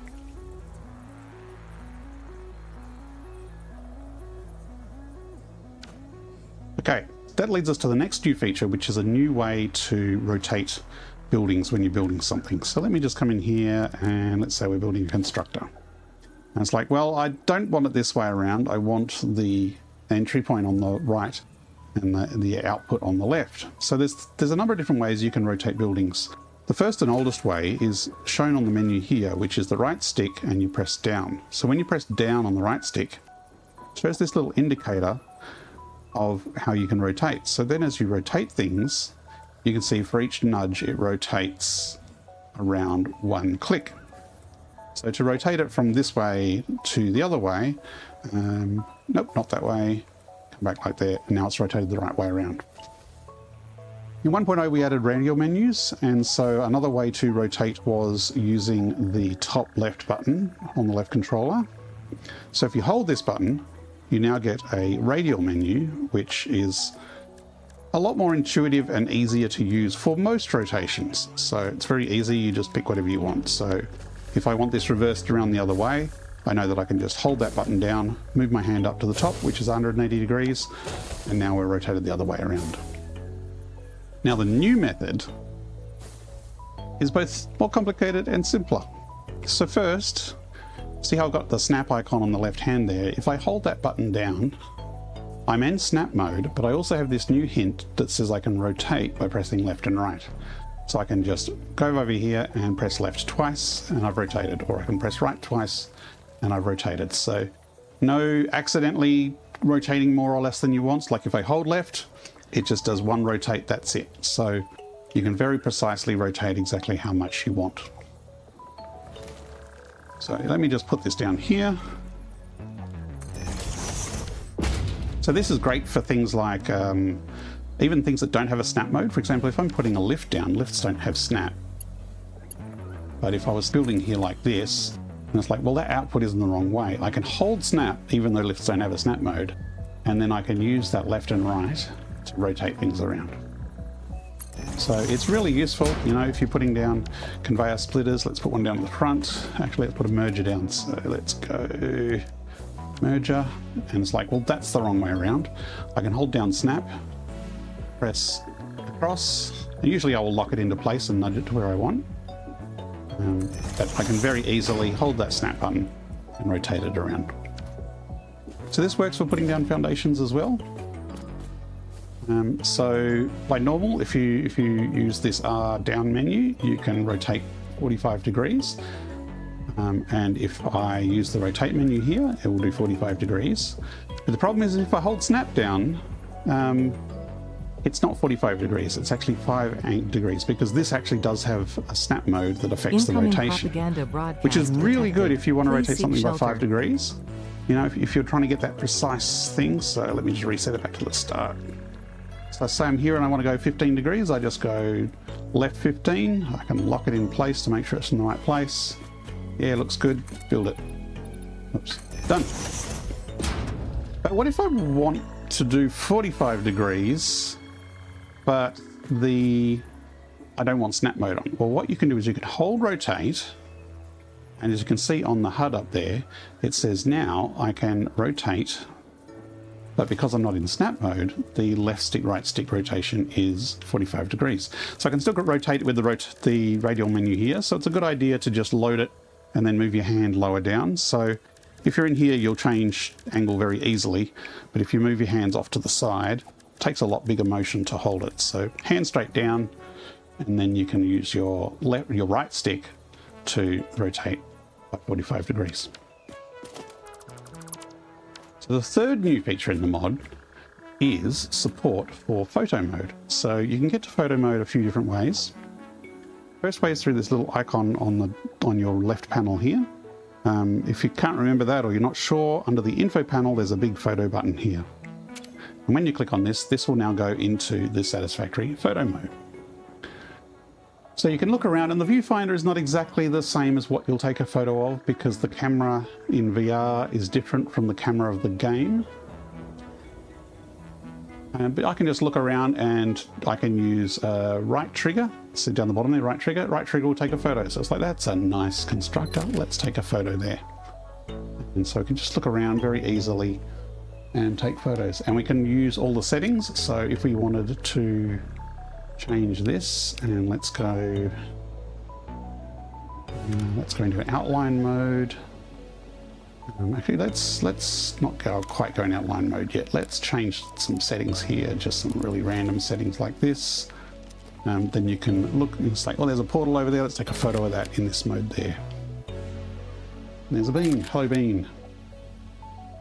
Now, the other great thing about this is you can also use decoupled camera mode. So you press the top left button, or the Y button here, and now I am in decoupled mode, and I can fly around like this outside of my body.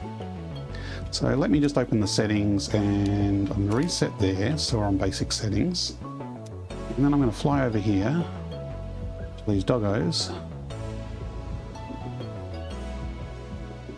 and take some nice natural shots of the doggos in their environment. And my shadows are going a bit odd there. Smile for the camera, doggies. Let's go over here. Yeah, let's not bother with the bean. Bean's just doing something to that van over there. But you can also do poses for your Pioneer. And why is my shadow mode going Burko? So let's come in here and Pioneer. Let's do a pose.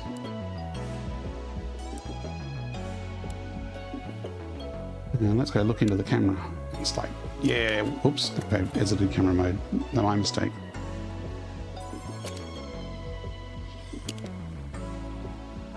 Let's try that again. So I've got follow camera on, so wherever I'm looking, the Pioneer will look around and follow as I take photos. It doesn't go too far, obviously. But it's the same as the normal flat mode. It's just now you can do all your photography, or most of your photography, in VR. And also, as I alluded to before, you can also change these image settings. So if you want, you can go to something like outline mode or incoming propaganda. Sure, VHS. You can take photos of the beam in VHS mode.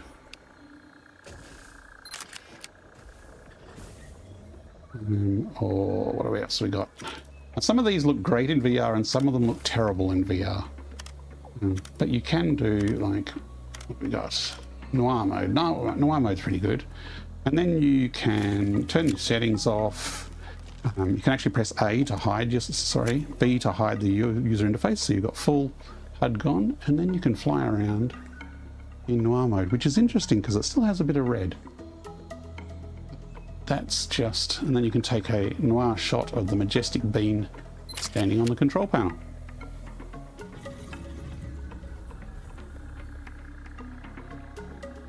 It's interesting how just red bleeds through. I wonder if that's intentional, the noir effect. So that is the UEVR Enhancements version 1.0.3 update. Hope this was useful. Thanks very much, and I'll see you in the next video.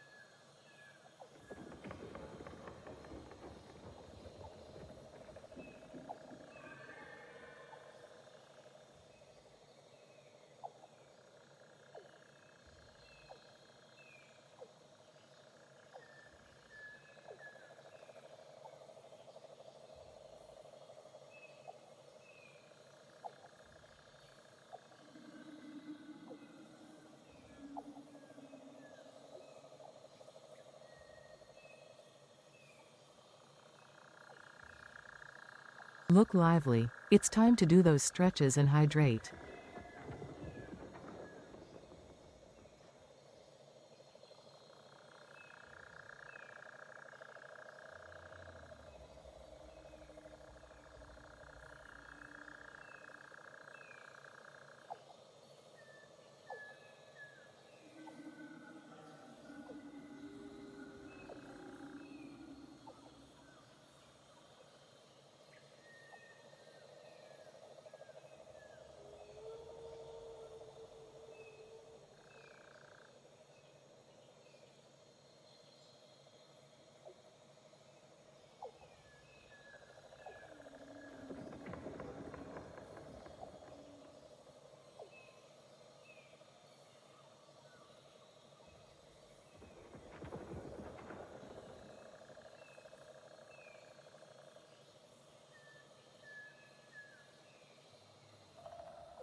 Okay.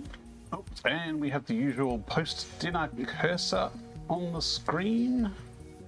Let's get rid of that. Right. We're back. Let's dive in. We've got a factory to build, and I'm alive. Did not get jumped by spiders or anything. Thank goodness. Right. Now, let's carry on with our factory. We do need to come back and upgrade our copper sheets. So we have copper sheets being made there. That's not enough, though, because these machines are running out, apparently.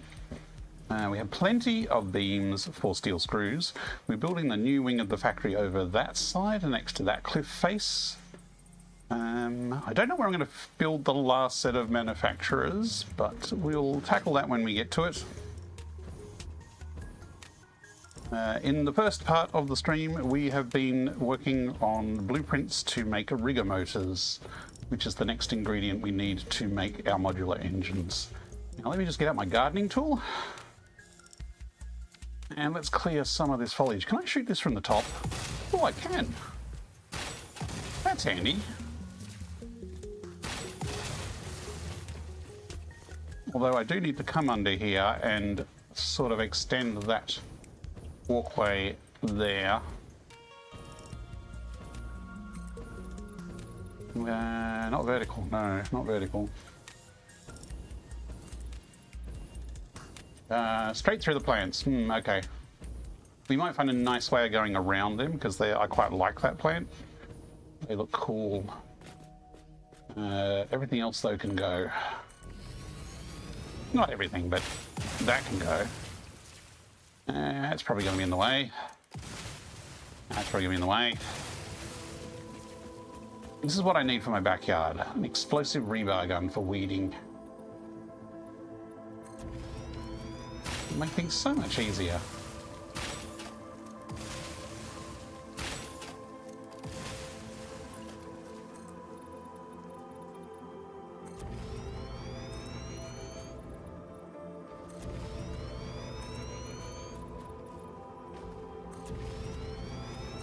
Probably don't need to keep this much floor, but it's probably worth having while we put down the initial logistics.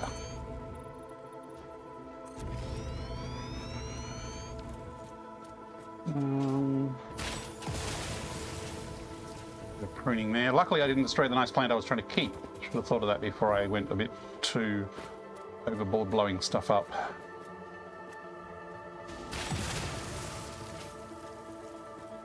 There's a bit of a stroppy hog down there.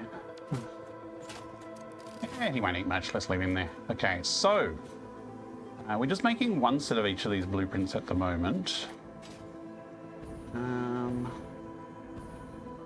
Yeah, I don't see any particular reason to change this orientation. I don't really want to get too fancy with circles or anything like that in this build. I want to try and keep it pretty simple and straightforward, partly because I'm just so tired of phase 3 and I want to get to phase 4. So I'm not going to go too overboard on design here. So we are making rigger motors. We have rigger motors pre. Now, yes, I've actually got the arrows around the right way. So this is where all our inputs come in.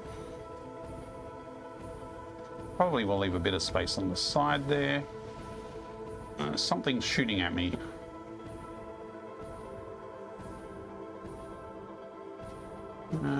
Is that enough room? I think it should be.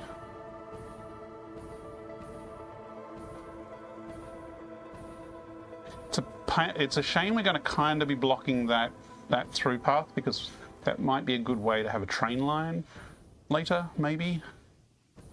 Maybe we should move forward a little bit.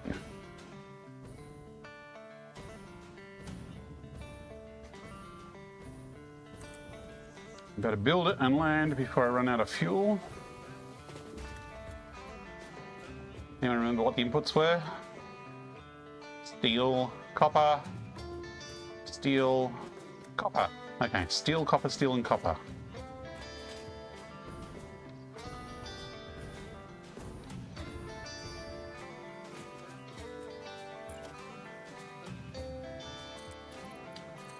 This might want to be a train line through here as well, but I guess I can take the train line under as long as there's enough room.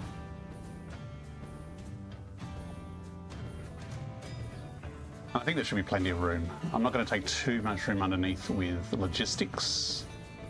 I mean, the biggest, fattest part of the logistics is going to be this next bit. Now we have the smart plating base. No, that's the other one. Why are these not in a good order? Rigger motors base. So this comes along here. This is designed so all that stuff gets shoved underground. Yeah, see that one on the end? Both of them have lifts that look a little dodgy.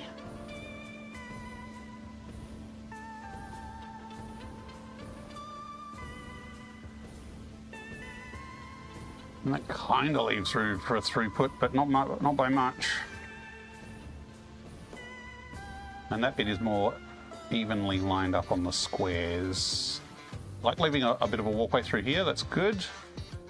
Let's hit build and see if the game crashes. That actually built pretty quickly. We didn't put labels on the bottom, did we?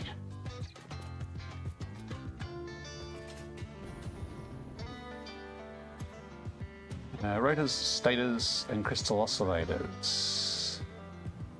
Oh yes, okay, so the smart plates aren't even used by this at all. The smart plates and the output from this is what goes into the manufacturers for the final product. But smart plates can never be buggered at all, apparently. Okay, we don't need them yet. This does mean that we do need to set up a train line before we get this finished, because we're going to need to bring in the crystal oscillators by train. So the rotors and stators, oh, this actually works out pretty neatly, because under here, there were two inputs in the middle. These were two inputs. So we take the rotors and stators from here, shove them in there, easy. And here they are above us. Just where I deleted the concrete.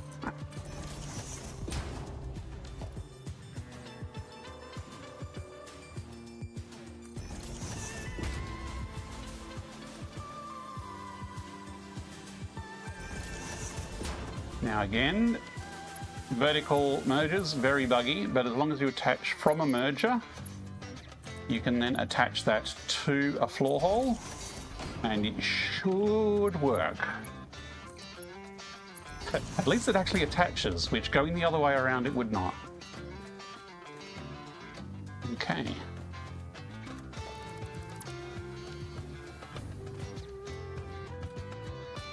Are the alignment gods with us? No, they are not with us. Damn. That's really annoying.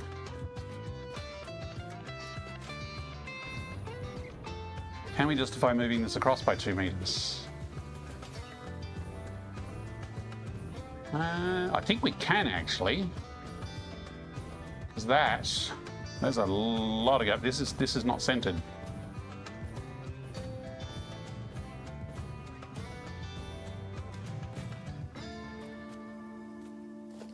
Problem is we need to move it across literally 2 meters any further, and we'll have another alignment problem unless we go across 4 meters. Don't crash, don't crash. Yay!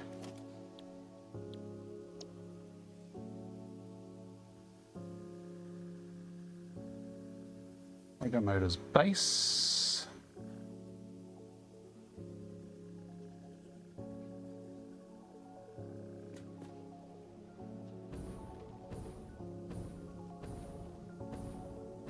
It was lined up with that line, and I think it was over that point, so 2 across would be there.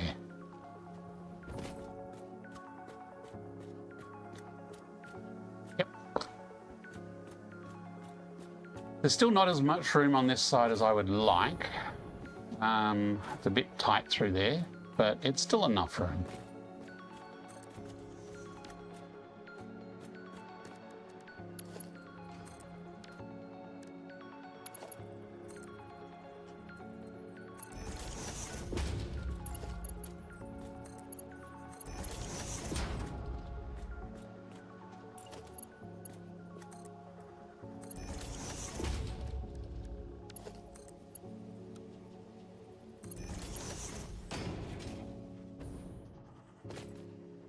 Now, I don't think we didn't have it under power for this one because... Oh, look, we even have the power on the same side. That's actually useful. And so if we pop this underground and we line it up with the line there.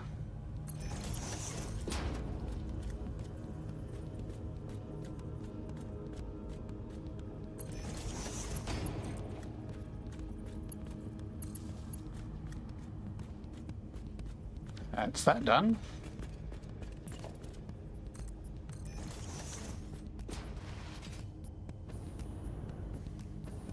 Now I just need to get these inputs coming in. No, not that. Hold me closely.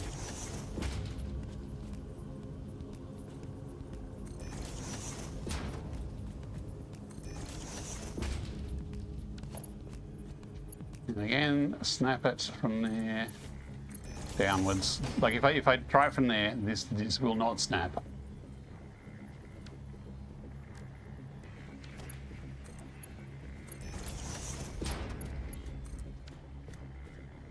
And don't get me started on the bug that is... Oh, not that one. So normally the angle that you have it facing when you build it, like if I had it that way, that's the angle it would stay when I build, but it actually reverts to the original position. That is a bug that's been there since 1.1 and has not been fixed, and it's just one of those very small, not really a functional thing, but presentation thing that kind of drives me a little bit crazy.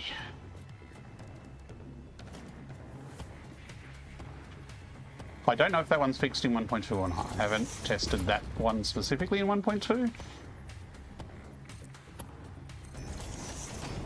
It does actually stop you from doing some specific angles that you want to do with vertical conveyors. It is actually, it's not just you have to build a different way, it does actually stop you from doing things that you could do before.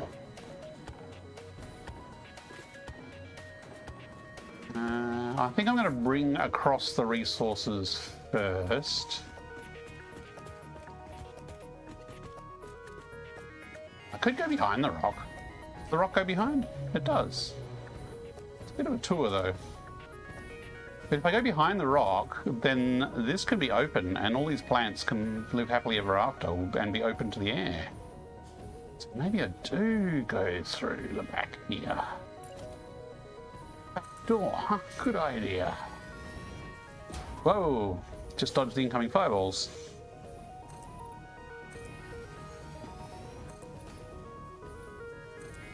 It doesn't mean sacrificing this tree, but that is a sacrifice I'm willing to make.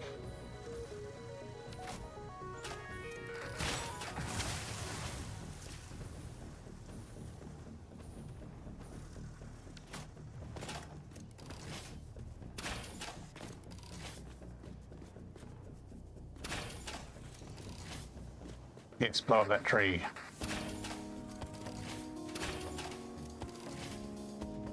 I do involuntary physically dodge things like that in VR, but that is one thing that you can actually dodge in VR. My feet stay anchored though, so while I may lean left and right to dodge those, I don't actually move my feet, because if I step sideways I would trip over something and go splat, which would be bad. We needed the two things that are way up the back here, didn't we? I didn't think that very through, did I? Through very far.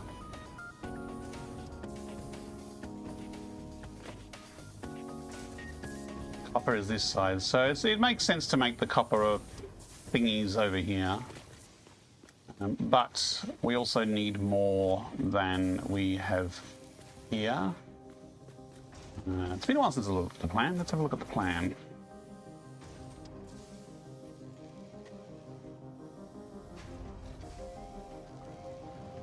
Let's go back. I have a mouse. No, I don't have a mouse on that computer.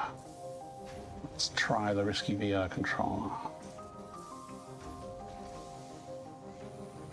So we actually need 4.5 constructors of the these. We only need one constructor of the beams because that just generates a metric buttload of screws.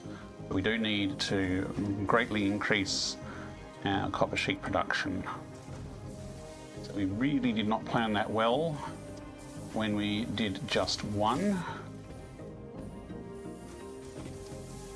And space-wise, if that's going to take up more room, I think I need to move this over as well. So let's chop that down.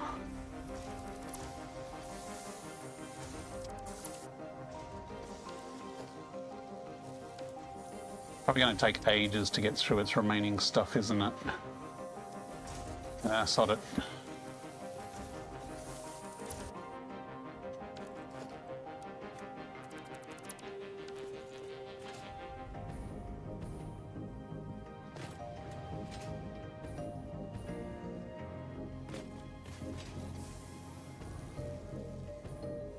And I'll line up where the edges are. That edge comes up to about there.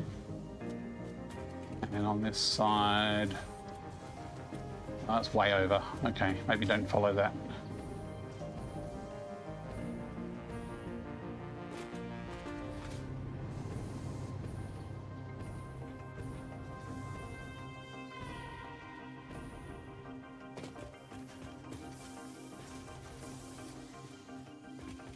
That's a big gap between those. That's 6 meters between those.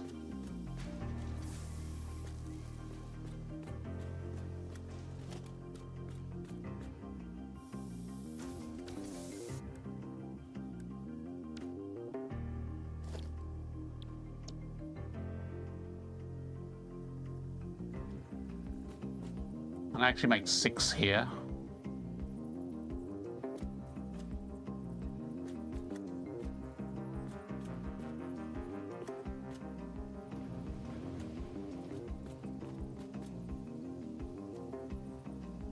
Why is that half a meter out? Have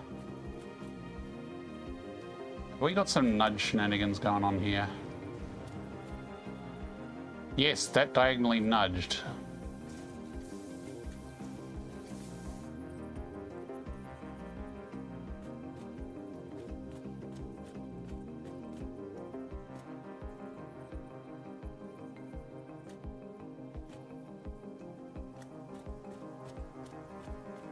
Probably neater if I line it up with that line.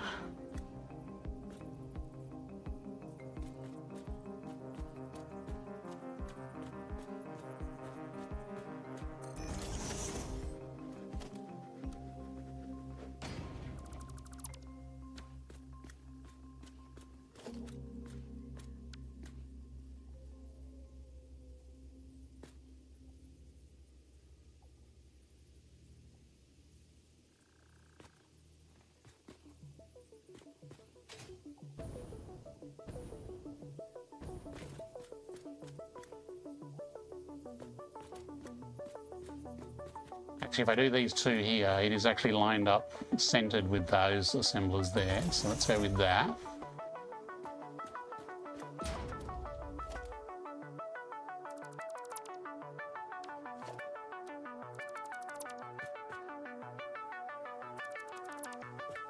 And this I still only need one, but I'll make it as a stack of 2, because eventually when we upscale, we will need a second one. So we snap it to that. We go across 1, 2, 3, 4. That is centered with that pole, which is a good enough alignment for me. Gotta love a centered pole.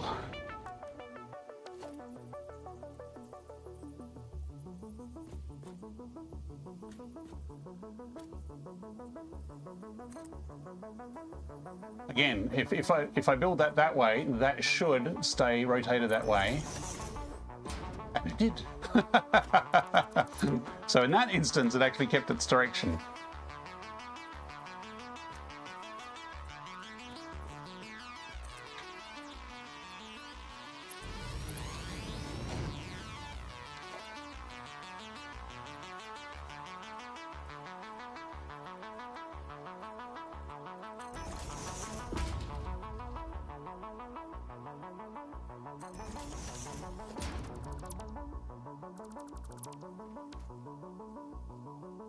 I really should build this manifold into the blueprint, but it was one of the earlier vertical manifold blueprints I did.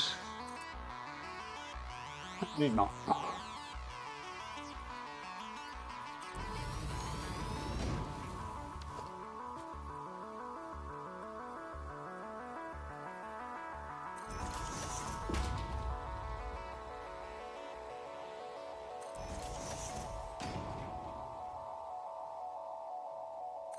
Did that move? You can't lock them in place either, which is another bug. That is, I think, correct. You know, any other place you'd be able to lock the machine in place, make sure the alignment was correct, and then hit build.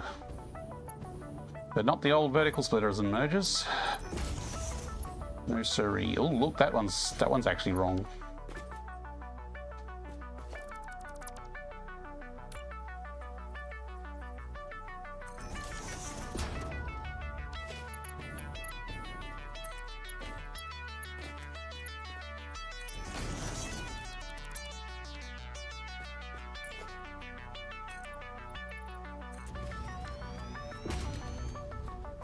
Last one.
And again, we need to attach from the vertical splitter first.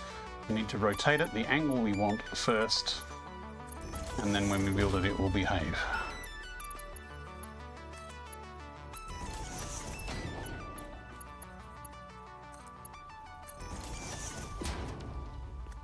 Hooray for behaving vertical conveyors.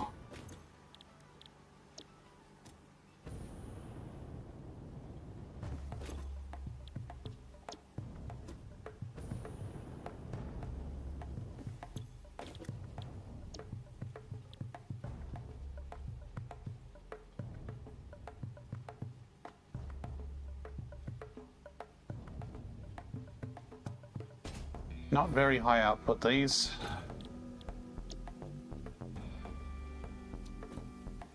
Whole 10 per minute on the default.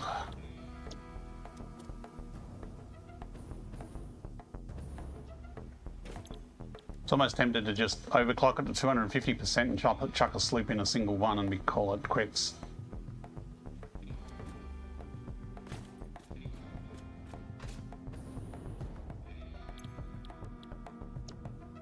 How many steel wheels would you need? Yeah, I'll figure that ratio out later. Okay.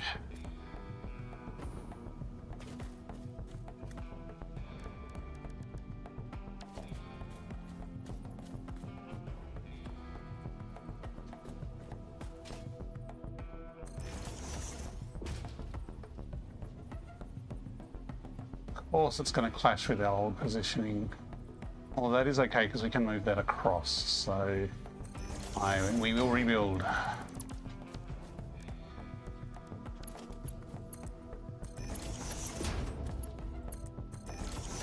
We need to delete that anyway.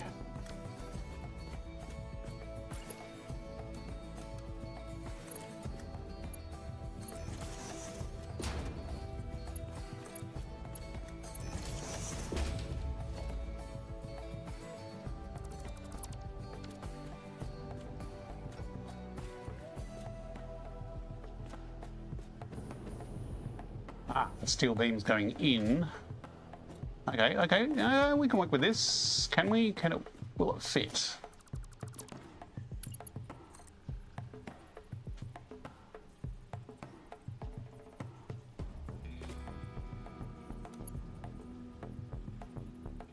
You know what? I'm tempted to just go 1 meter because this is steel beams and they are stumpy. So dropping down 1 meter will be enough. That lined up? No, it's not. Live open, Mike. Good morning. How are you going? Send coffee. I have drunk today's supply of coffee already, I'm afraid. But I did have some freshly ground coffee earlier in the day, and it was quite delicious.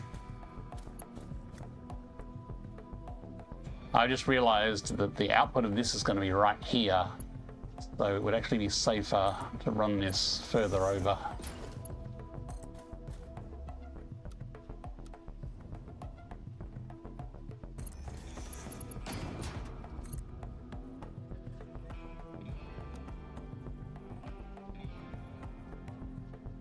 How's your weekend going, Mike?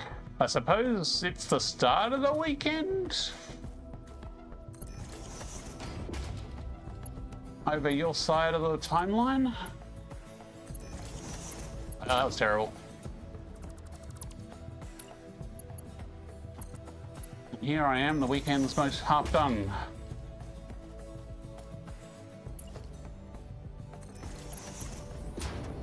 See, that is a nice, snug height change. Saturday morning, how's the future? How's the future? Oh, it's doing okay. The future is pretty quiet today.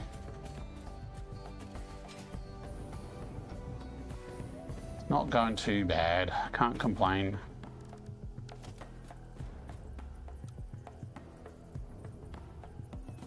At least this slice of the world, I can't complain. My backyard, I can't complain. The rest of the world, that's out of my hands, I'm afraid. Yeah, don't actually look in our backyard, but I think that's the white side.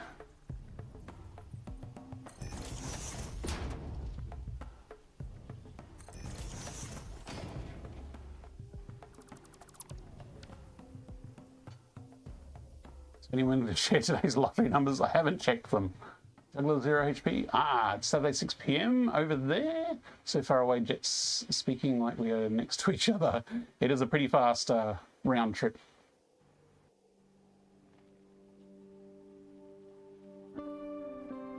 The conveyor should extend 100%. You mean my conveyor? Or the mic conveyor?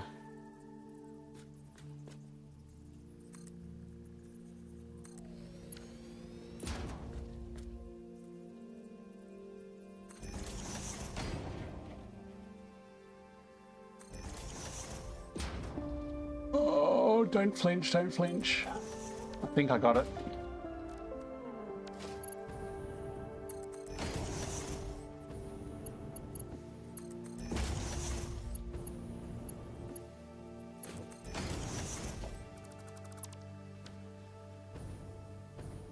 This message, should the conveyor wall mount roof mount extend like the pipe ones do? Oh, did I miss a comment, did I? Should the conveyor wall mount roof mount extend like the pipe ones do? They could, I guess. I mean, they don't.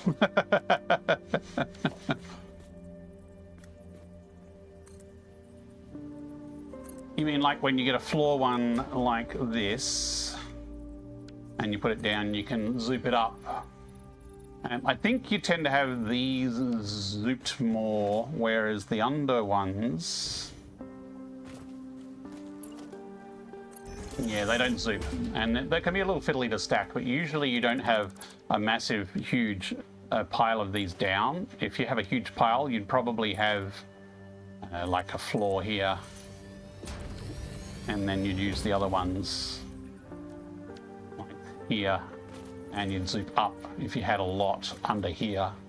And you could do that. You could have these and pretend that this is a roof one, because that would double as a roof one. It's just these are single connect roof ones.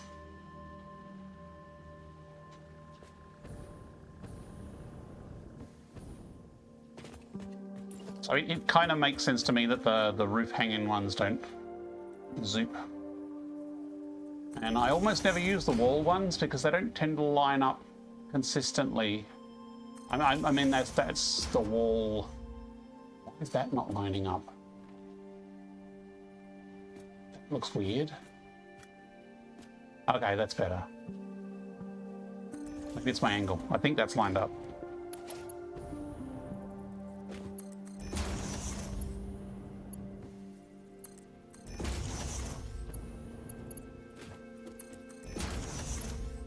You want the legs of the roof mount to extend. Yeah, okay. Doing a logistics floor and I'm nudging them a lot to get different conveyor heights. I mean, you could make some blueprints. I used to have, before you could snap splitters and mergers to the roof, I used to have blueprints for roof-mounted splitters and mergers.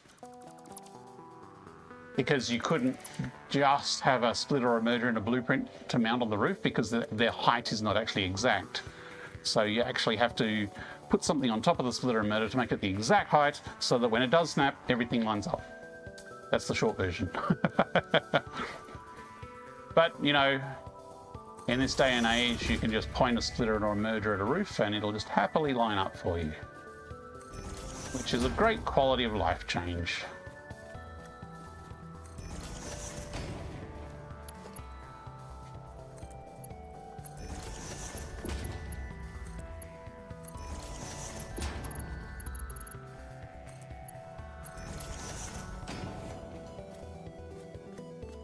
Back to point two tech. The good old conveyor spiral. I started at update 5. So I started when they had decent cosmetics and when there was no... There were pipes already, there were lifts, conveyor lifts already. So I missed the dark ages. I think this is where the output of the... this needs to be a merger. Incoming Pioneer reinforcements. Hey, Smirkin hooray. 5000 is leading a force of Smirkin. 22 viewers. Thanks for the raid, Smirkin 5000, and Welcome, welcome raiders. everyone to the channel. Welcome. How are you going? How is your stream, Smirkin? Fox the Second, the Guru and his students have arrived. Smirkin 5000, good to see you again, my friend. How's it going over your side of the country? See, if you want someone in the future, Smirkin is a couple of hours ahead of me.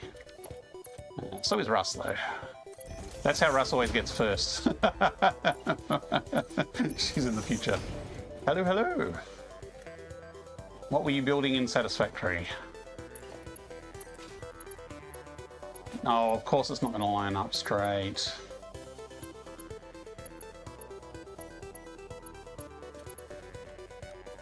I have to do a few bits of gymnastics here.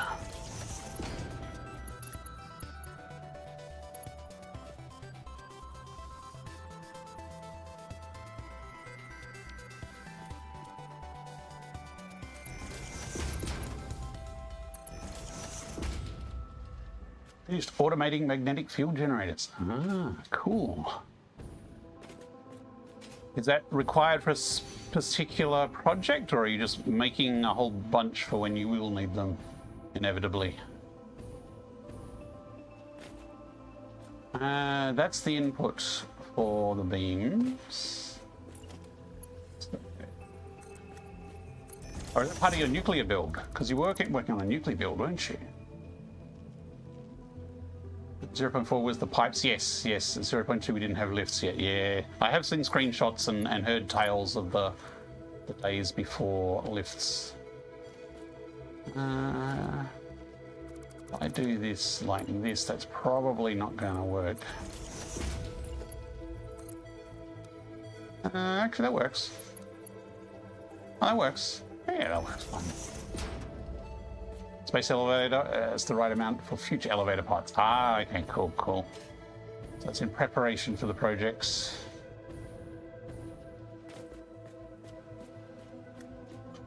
I think I've rewired everything here, although nothing's coming out, which means I probably have forgotten to wire up the power.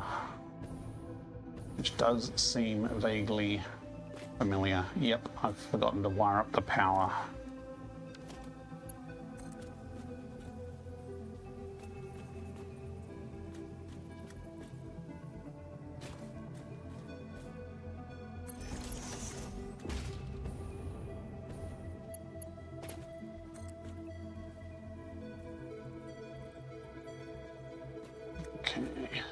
if I remember the position.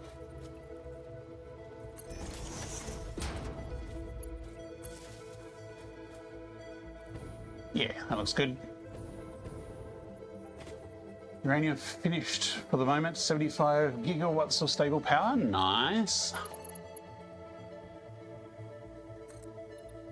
How many nuclear reactors is that? I have built that big with rocket fuel before. I have some idea of how many fuel power generators it would take. I haven't done nuclear yet, so... Okay,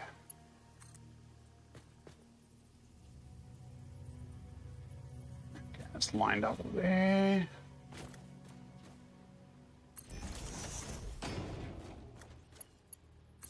And there should be another power connector under here somewhere that we can connect everything to. Surely there is power under here.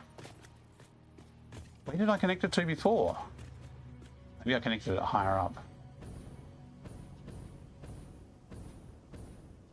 12, 250% overclock. Okay, that's a fair few. That's effectively what, 36? 12, 24... No. Yeah, 36. Maybe. Oh, my math brain is not working.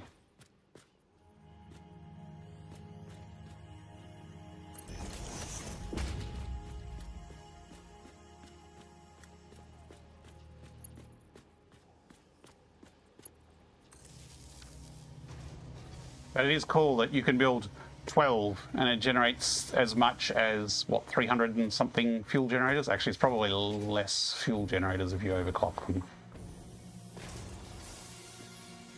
The waste will fuel 6 plutonium and that waste will fuel 3 fixanium.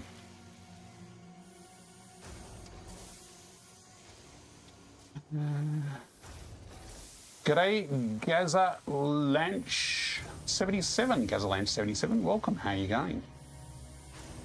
We learn as we age. Took me a long time to do conveyor ramps as I thought IRL stuff would slide off if there was an incline above 35. Okay, still bit with real world physics and gravity and stability, but earlier I had less knowledge of how factories were IRL. Okay, yes, you can get pretty steep conveyors IRL as well. Not that I'm an expert on real life factories or anything, but why is this not doing anything? I probably missed the conveyor in the back. Now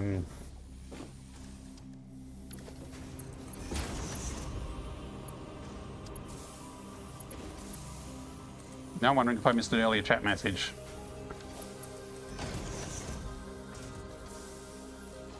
And of course my other Twitch dashboard has timed out and decided to not update.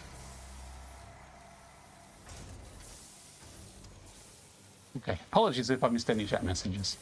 You got to get to bed, no problems. Thanks for dropping by. I will see you next time. Thank you for bringing your raider buddies over. We will try and keep them entertained here with some more satisfactory goodness. Although we are only on phase 3 here. Although we're getting closer to the point where we can build nuclear power. We're actually limping along on cold power because I am refusing to... Oh, there was a power pole there. That's how I powered them before. I'm refusing to use fuel power at all in this playthrough because if I succumb to the temptation of fuel power, yeah, I'll just build another turbo rocket fuel power monstrosity and I'll never get nuclear done. So I am specifically avoiding it to force myself to tackle nuclear in this playthrough.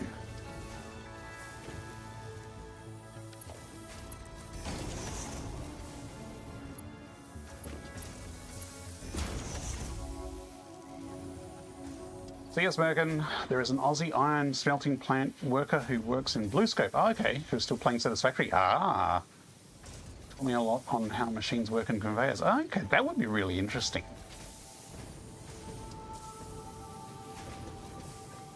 I mean, not that I need a lot of realism in my game, as long as that's a good simulation that's consistent within its own universe. But having some knowledge and experience in real factory layouts and stuff would be cool.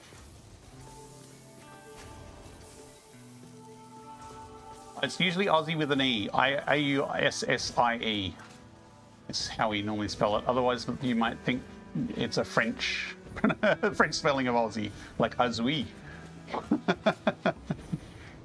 Okay, so I need these on the other factory, and I need copper and steel and the beams, and the beams are currently locked in here. So I need to shuffle these beams out to send to the other wing of the factory. So I didn't plan that. Oh,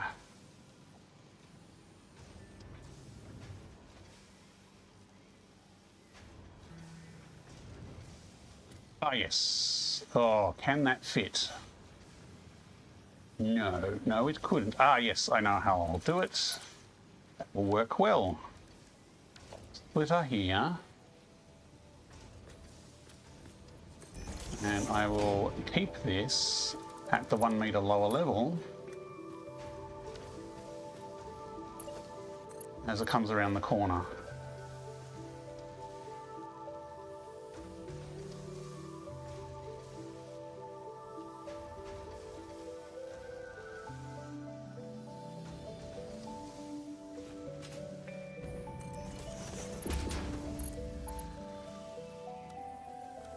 Actually, that kind of ramp there kind of fits there. So now this will come out of here. It will split off into there. And then the rest of the beams can come out here and then duck under here. So it'll be a bit weavy. Actually, they could probably just keep coming around here and past the copper. You never use the E? Oh, okay. Well, I've always spelled it A-U-S-S-I-E.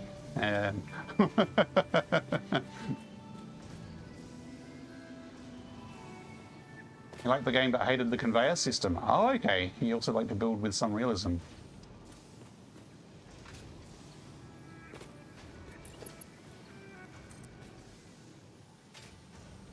I could go under, but if I tuck around, it would be easier. However, which side, left or right, on the other side of this whole factory complex does the beams need to be from the...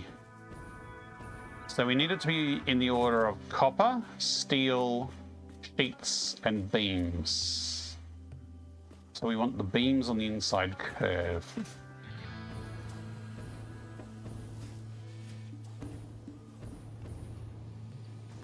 So yeah, if we bring the beams around here, they will be on the inside.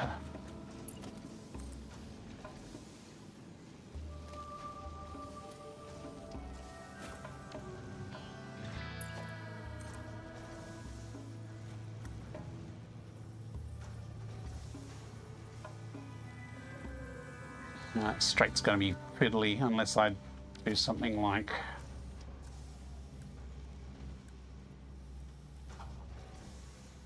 Juggler _0 horsepower is now lurking. Gotta work on mine too, or Ada will take me offline and replace me with much more efficient Pioneer. No problem, Juggler. Thanks for lurking. Thanks Juggler for hanging out. _0 horsepower has submitted a request for you to hydrate. Hydration request? I can do that. Thank you. Thank you. Keep the grind on the factory must grow. Okay, where is my drink? I don't think I have my drink equipped.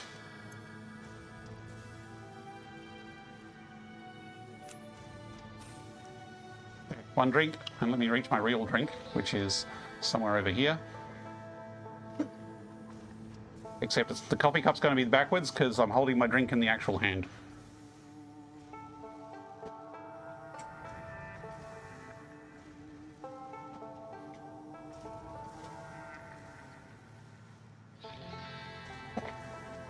Right.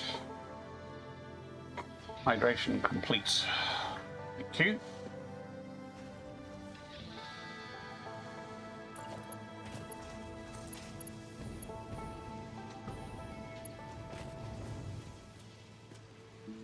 We can probably bring this across.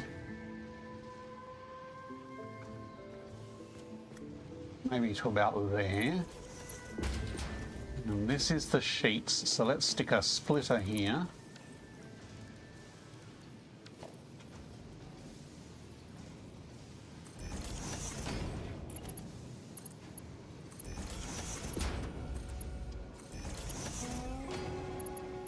And then this can come out this side and run along here.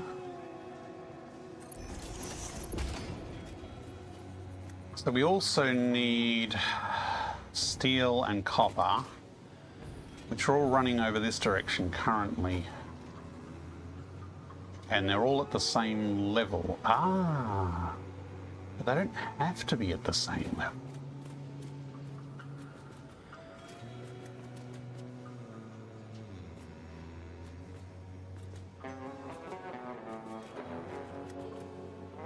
I could bring one down at top level.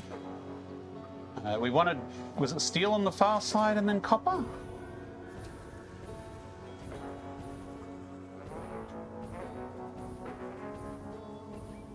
Copper on the far side. Copper on the far side, then steel, then copper, then steel.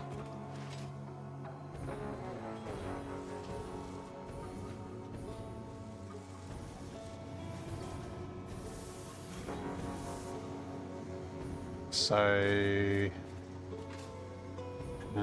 how do we get copper first and then steel? Probably best if the copper comes out at the highest level already.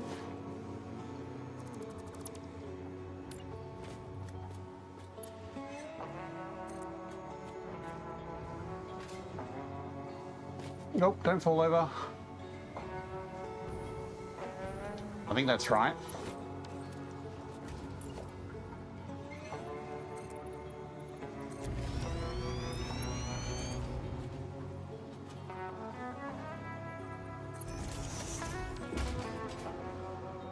Ah, we actually needed that to go two ways.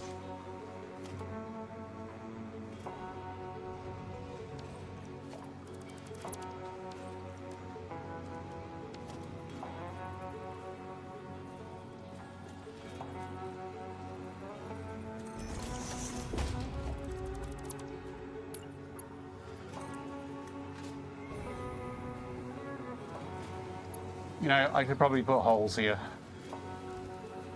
While we're fiddling around, let's make it a bit neater.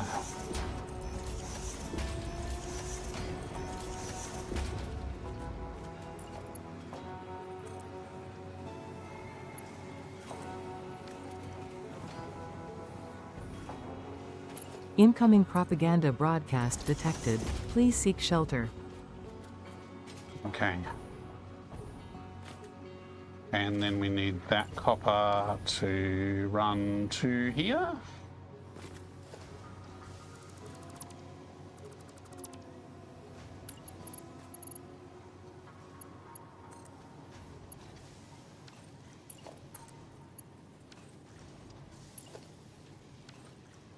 If we're going to have a support there, let's actually use it.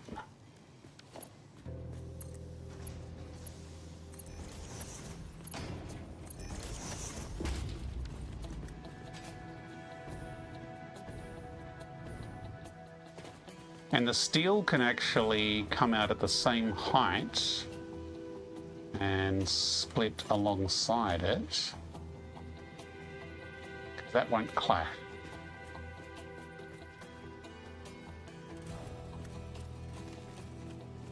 And then the steel can head straight into here.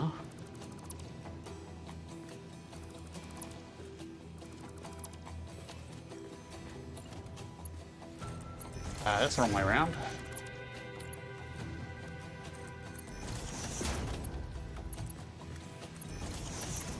And then so copper is coming out to there. Steel to there. Copper sheets. And steel beams. Wow, we've actually got all the materials in the right order long before they actually get to the next factory. How incredible is that? This is a little squishy here. Little squishy. Yeah, a little squishy. Okay. That's okay. We can move all of these over, just over by one.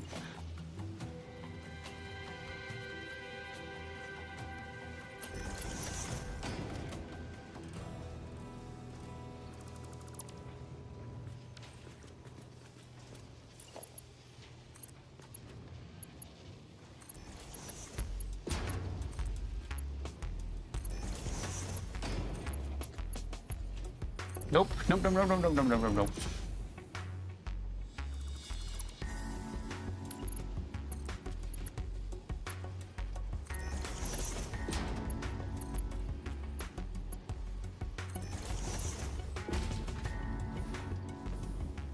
We still need to connect it up here.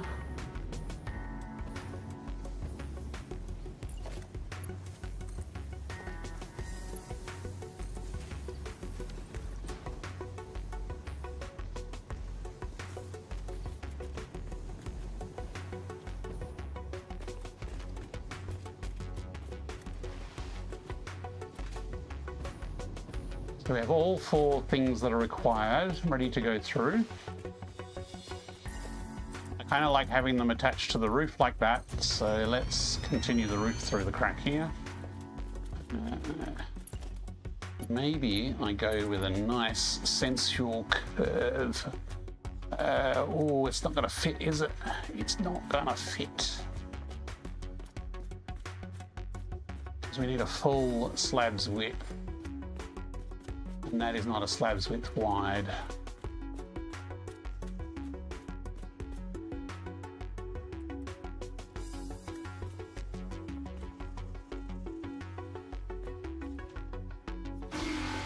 Whoa! Oh, I forgot the ad brake.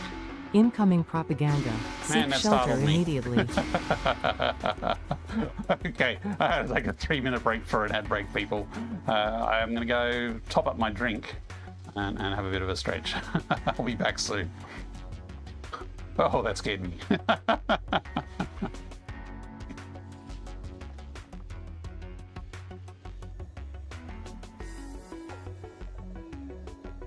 Look lively. It's time to do those stretches and hydrate.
And we should be back. I'm experimenting with the Quest VR multitasking mode. I put my Twitch dashboard hovering behind me, so it's always active, so hopefully it won't time out on me again. We'll see. We'll see how it goes. I have had problems with it interrupting gameplay before, so we'll see if they've actually improved it since then. So we are in the Northern Forest in a lovely crater oasis with a nice pond of water and a whole pile of bean in their natural habitat here, and we are making a Modular Engines factory. So this wing of the factory here makes the smart plates. We have raw resources being made up there on the top of the cliff, and today we're working over there making motors using the Rigger Motors alternate recipe.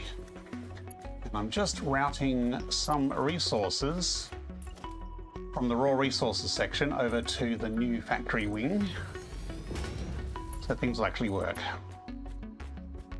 So let's start with this one. We go on wavy here.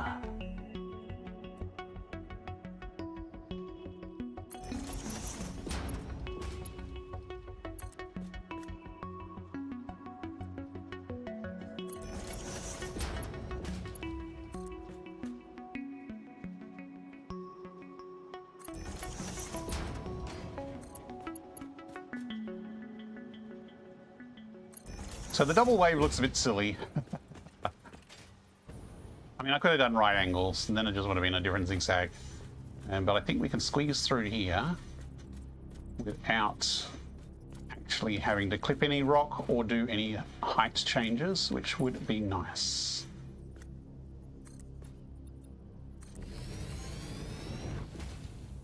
I'm tempted to do just one big curve and curve them all in from here.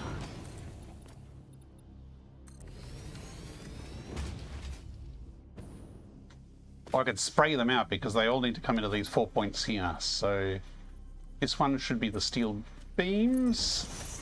This one should be the copper sheets. This should be steel ore. And this should be the copper ore.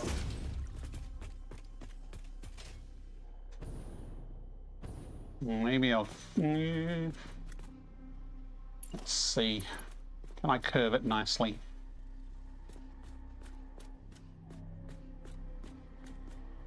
Yeah, it's going to clip.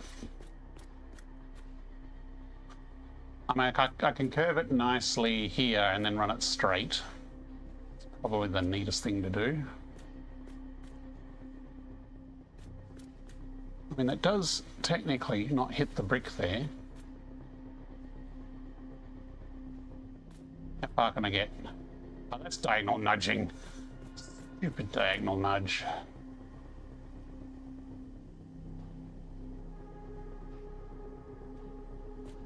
Is that clipping?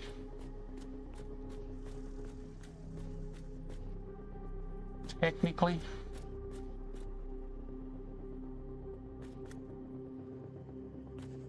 I mean, I'm being pedantic here. No one's actually going to look under here at these. Unless I make it a feature. Get beans to ride on it.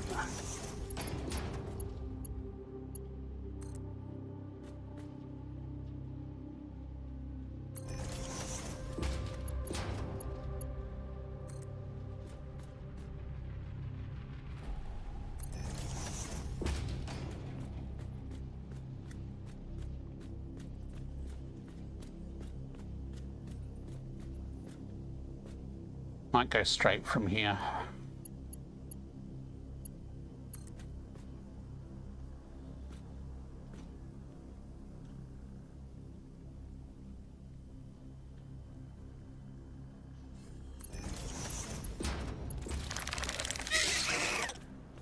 Yeah. Sorry, I did not flinch at all then. Where is my chat window? Oh, it's over there. That's why it's moved. Russ, okay. That was Russ with the stinger attack. Sorry, Russ.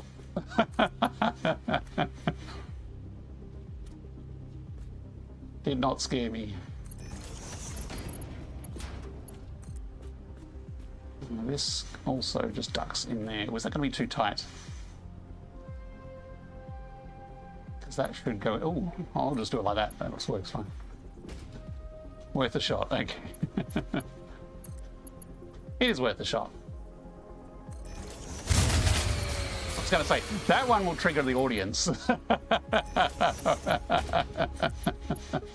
Oops. No. Power outage has a secondary effect of triggering other people who are listening.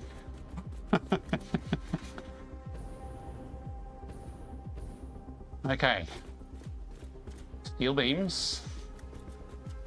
Steel ingots. Copper ingots. Copper sheets. I don't think we've actually connected power up yet here.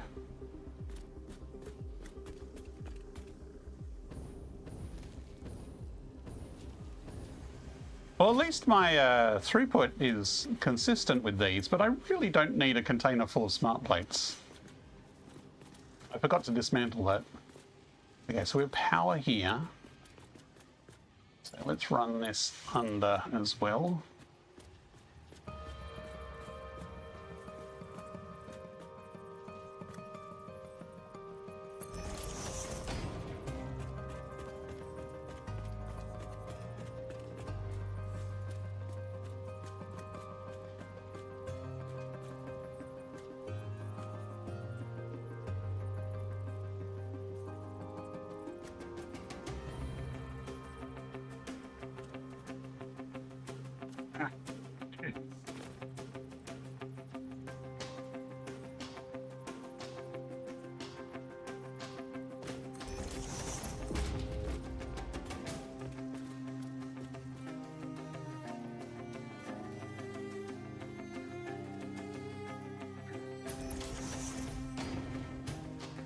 Wait, we need more sounds. Well, I could put non-satisfactory sounds in. Those are the two horrific satisfactory sounds that trigger people. I could definitely put in other sound effects, like Azuren startled the heck out of me with some ducks yesterday, but that cost bits.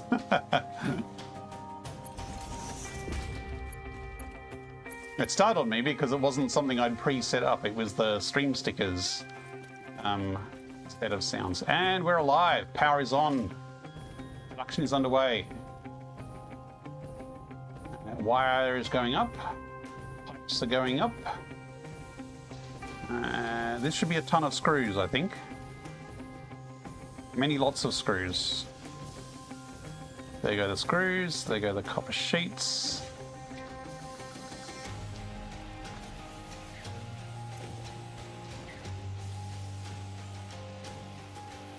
So those are bursting into action. The rotors should kick in a second.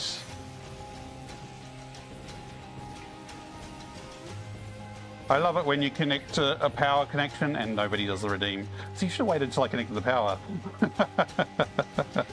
And then everything bursts into life, and it's even better when it actually all works.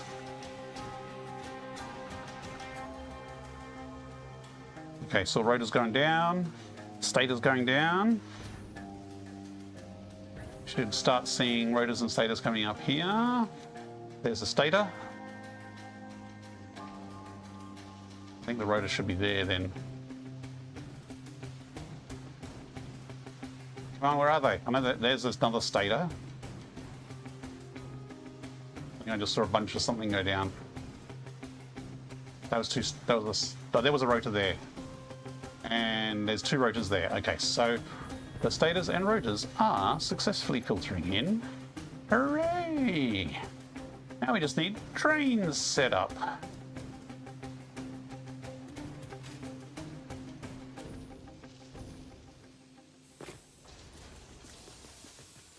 I gotta figure out if I can actually fit the train stations where I want them.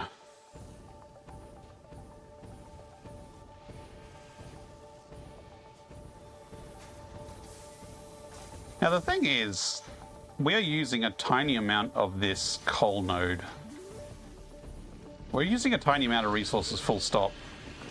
It's quite, like, I'm using 31% of a single pure node here. So even if I times this production by 4, this single node is going to be enough. I think that's a normal node down there.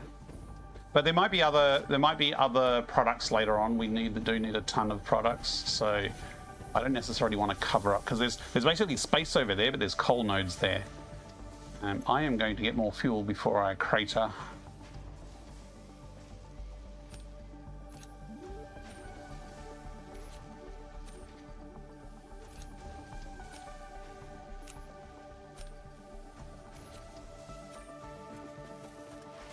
Now, I could try and get away with a single train line, but I think I'm going to need two. It'd be really nice if I can keep this straight section where it is. I think I'm going to have to blow up more trees, though.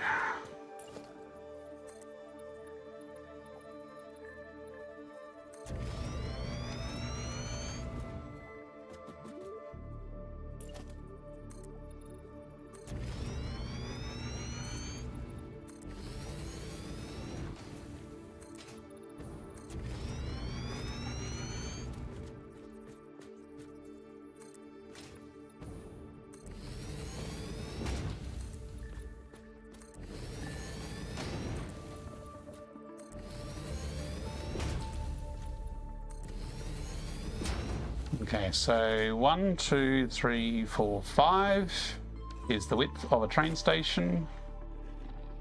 And if we ever do need to plop a miner over here, it will fit in fine without conflicting. I mean, normally I like to make them 6 wide, so there's storage as well, but I think we've got enough room here.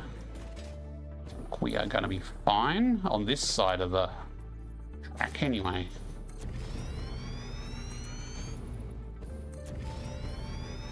Oops.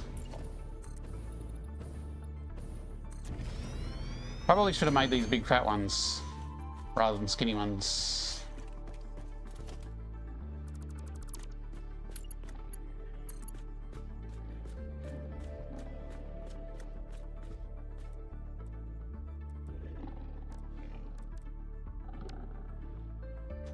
Okay, so technically we can tuck in there and connect there. Or we could come further forward to there. 1, 2, 3, 4, 5, 6, 7, 8. Ooh. I mean, yeah, could fit. Could fit.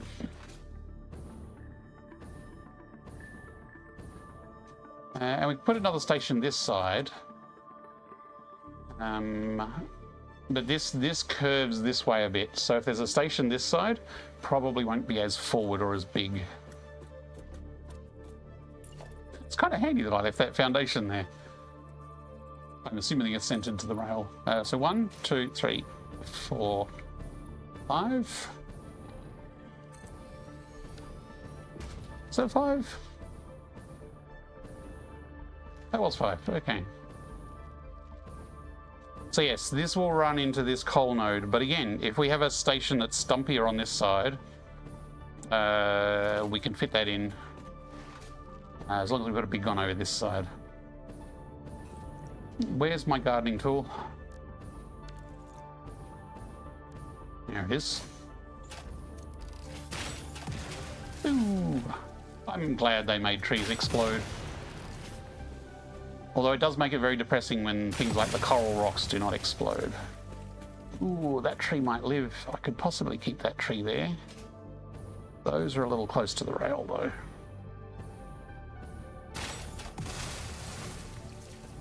That one, you can live for now. Those, I think, are going to have to go.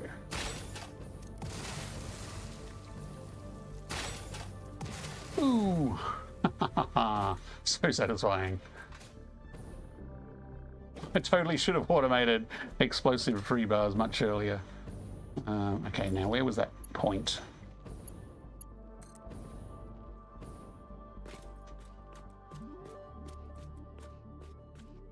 Like, we can go back to there, but let's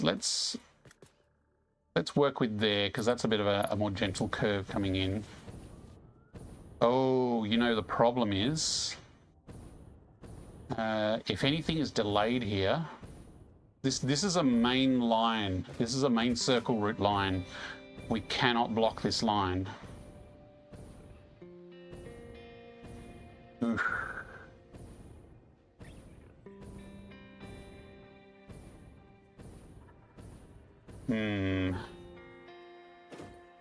Maybe this line needs to curve off earlier. Come from here and then in. That way we've got an extra length of line. What the?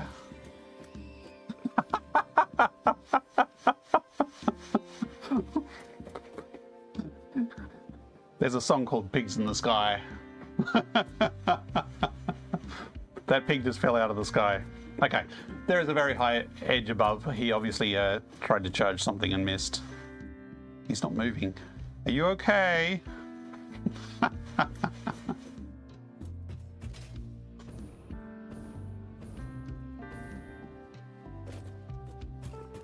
If I can make a longer approach here, like a second line coming in, it will help me later.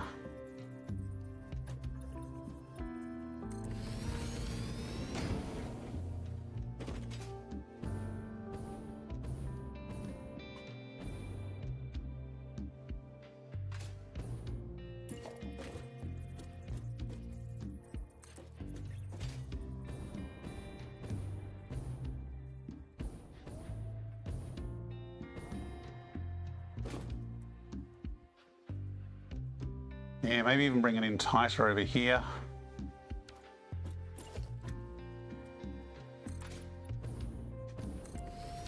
He's blowing up that tree. Oh, the doggo down there. Can I not blow up the doggo? I'm not going to do it. I'll wait until the doggo goes away.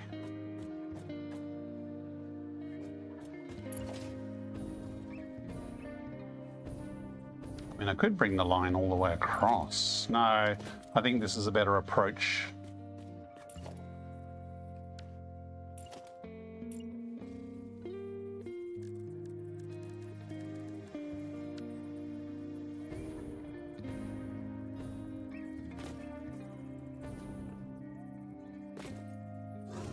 Oh! Whoa! It is raining pigs.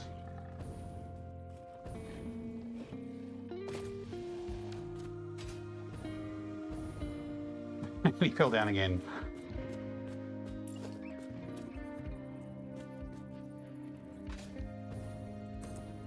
Can someone clip that?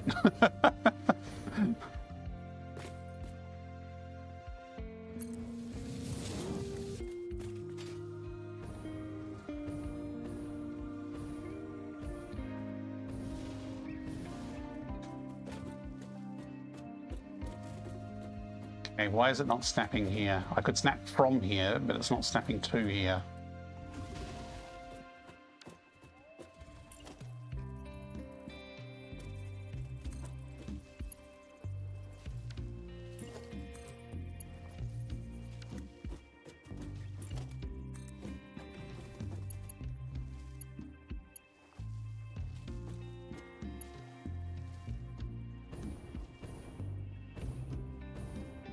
That's a little close to the wall.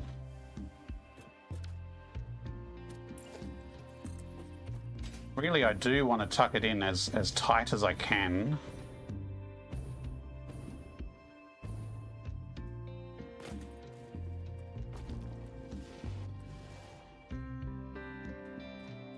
To get it off that main line and give as much length as I can leading into the station.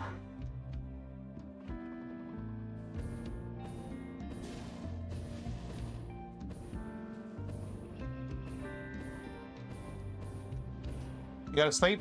No problems, Russ. Thanks for hanging out as always. It's great to have you here. Have a good weekend.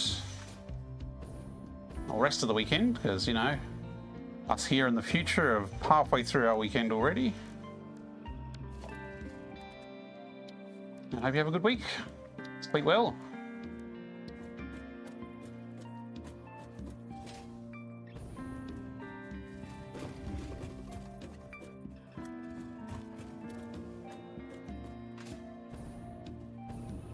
Yeah, that clears everything.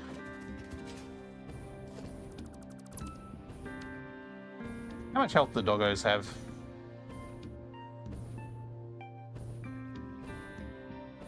Doggo just wants to hang out by that tree, and I just want to blow it up.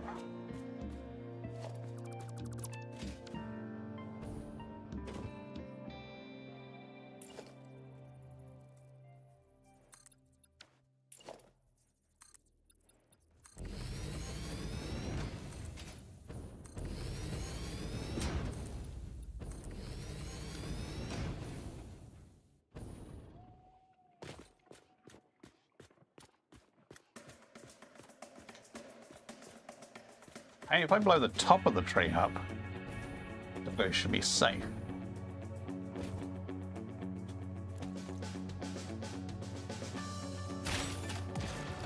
If the tree was solid. Maybe if I blow it up so it explodes there.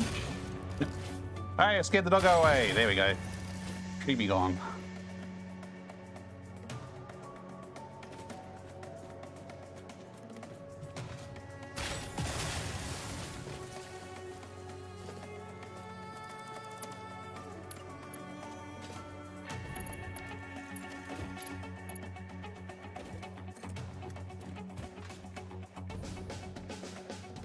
That was here, but instead of going full straight, I go one notch.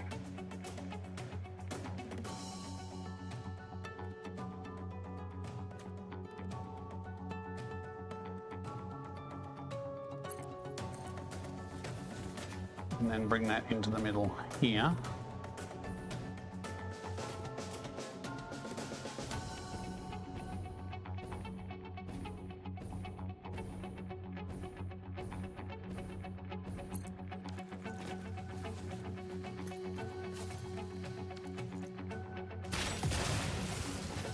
I think I was going to try and keep that tree, wasn't I? Oh well.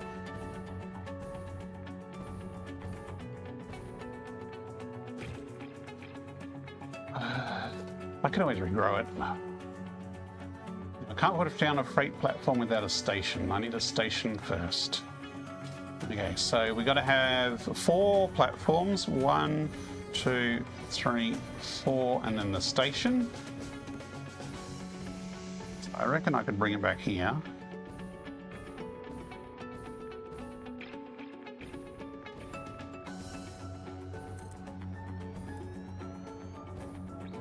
We're going to have the storage on the other side.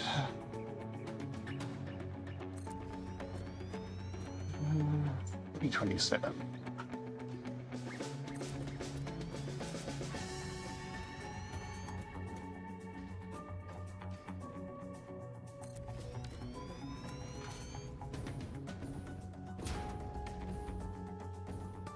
One of these is not like the other.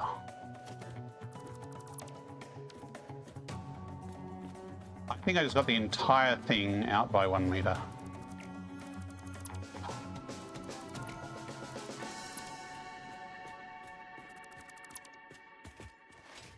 Not even 1 meter. I'm wondering if it's a diagonal nudge problem.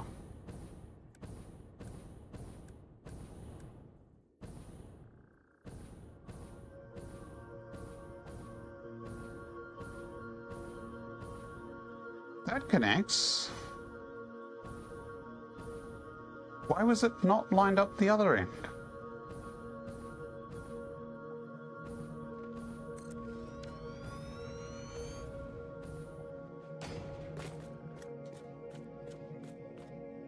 That is centered.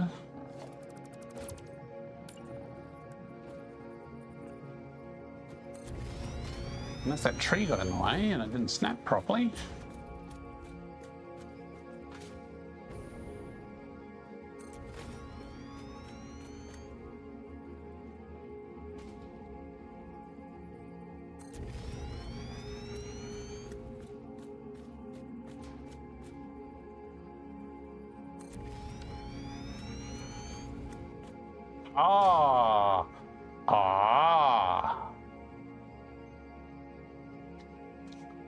I think I know what the problem is.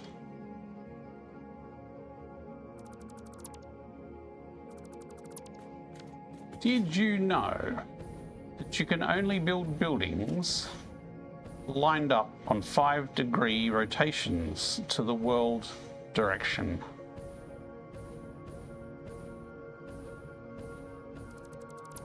This is usually not a problem because when you have a foundation, the smallest you can rotate a foundation is 5-degree increments. So if you just whack something on the ground or world grid snap it, everything is 5-degree increments.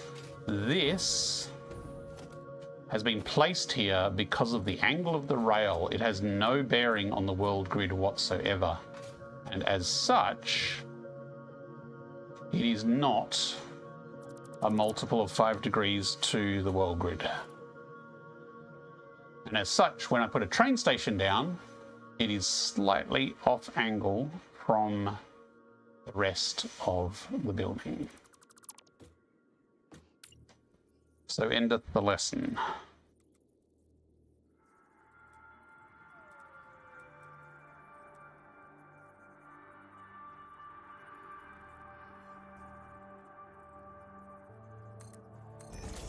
It's probably also not world grid height aligned either.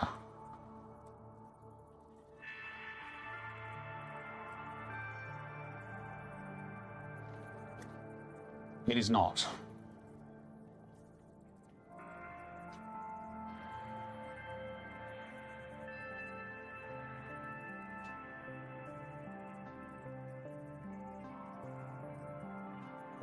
So there's that, which as you can tell is not the right angle. Or 5 degrees this way. That's closer, but not quite the same.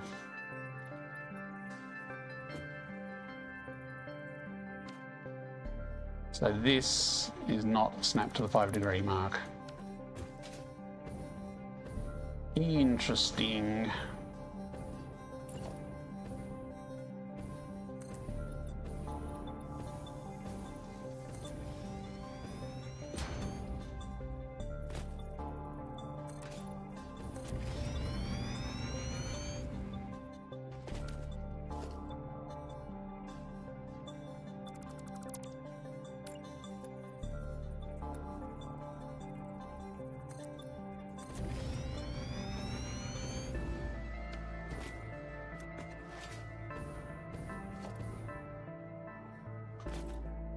So we're going to ignore that rail and come up with something similar.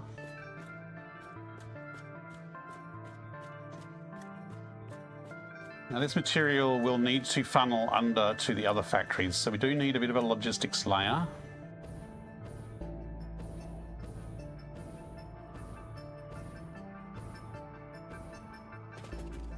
But I'm tempted to leave that a little higher and try and keep to this level.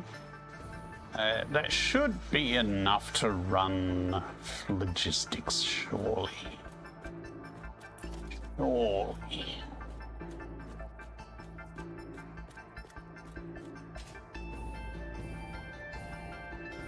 The other thing I could do is just like rebuild the train line so it is actually lined up, and actually that might be the better way to do it.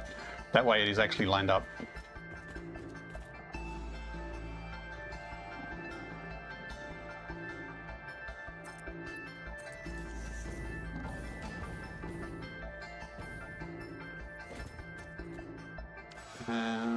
Which way do we want to shift the railway?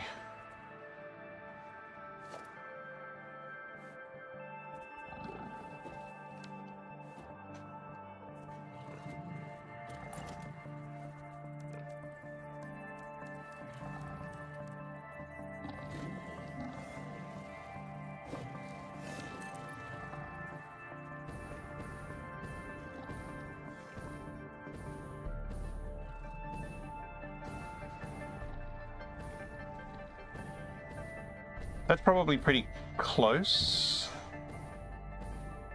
So if I bring this over here like this,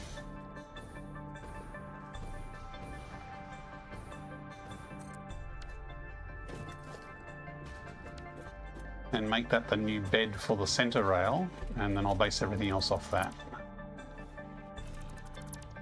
Man, they're so noisy.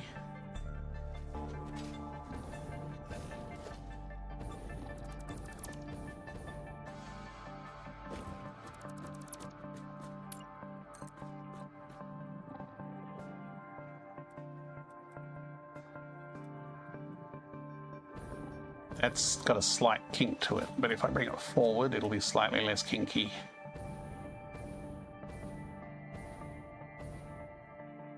Or I could redo that bit.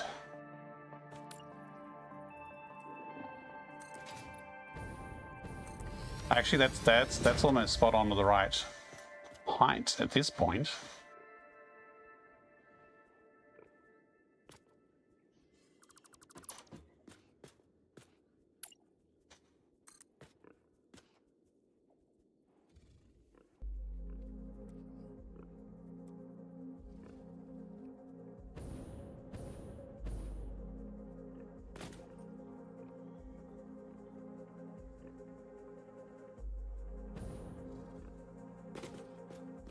I need that half meter across.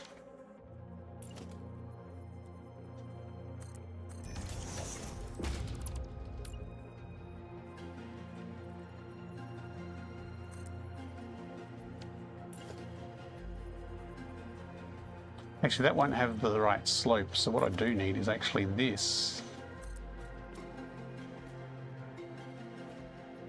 Half a meter that way. That's what I need.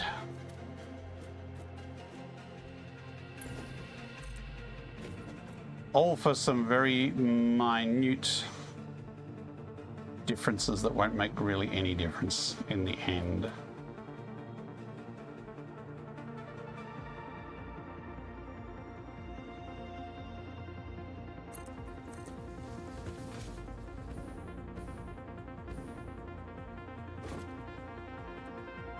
No one's gonna know.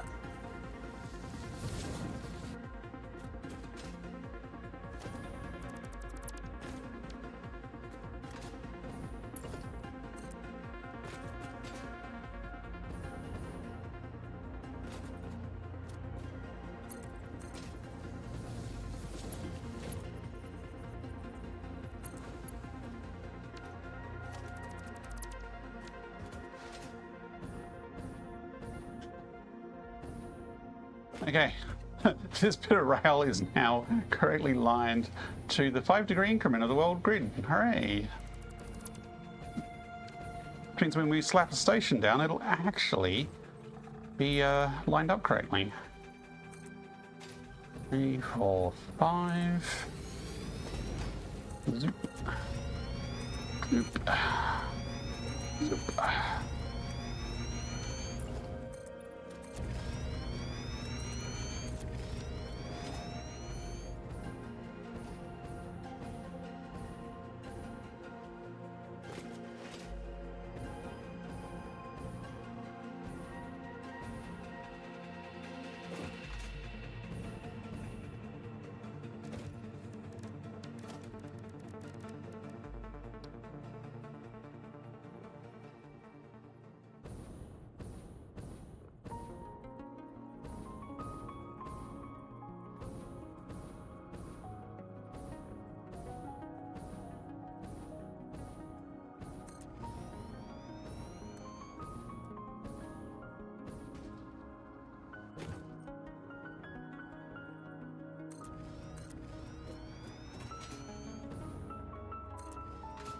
This seems further back than last time. Yes, that is further back than last time.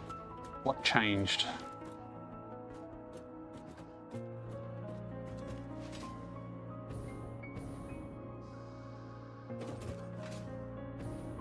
I mean, other than the 2-degree angle.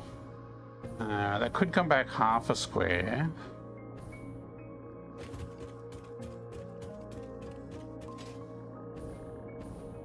Yeah, this could go forward.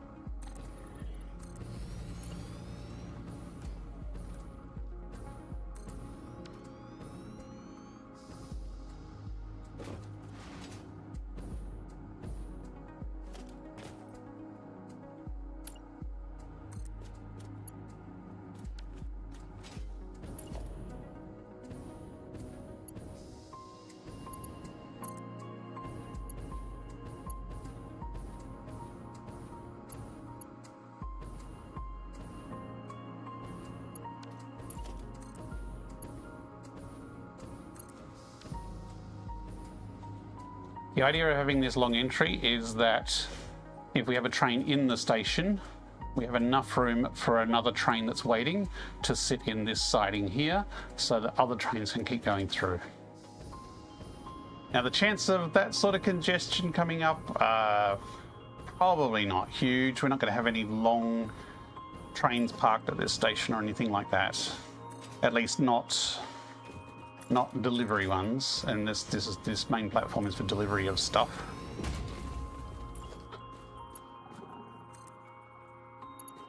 Rejoining onto the tracks is much easier though, so we can just connect that to there.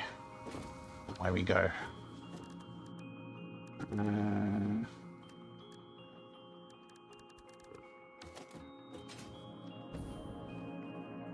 the all-important signals.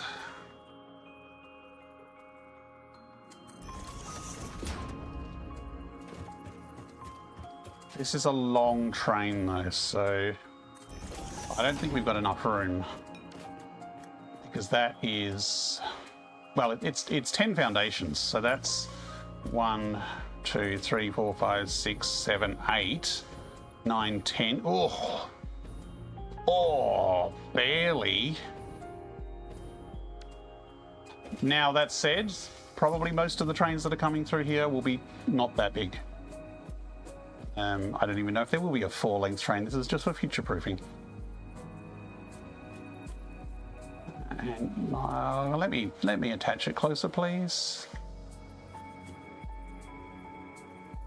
At least on the other side. No. Actually, if I do it here, it should cut it.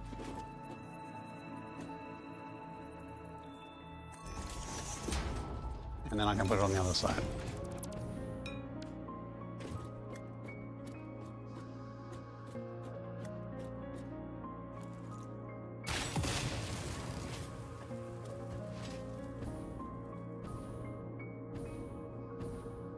So that line will be all the way through.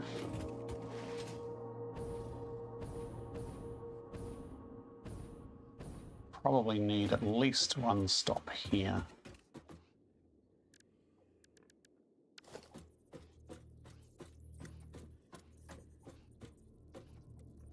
Why is it not letting me rotate it to the other side?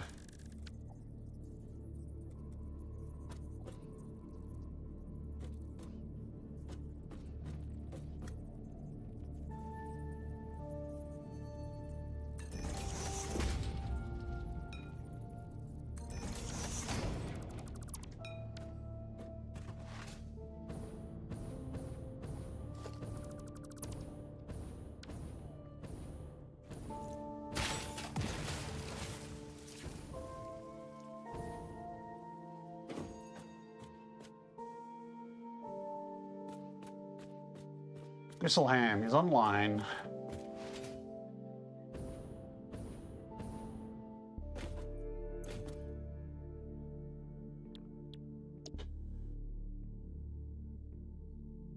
Train is waiting an unusually long time. I've got a traffic jam somewhere.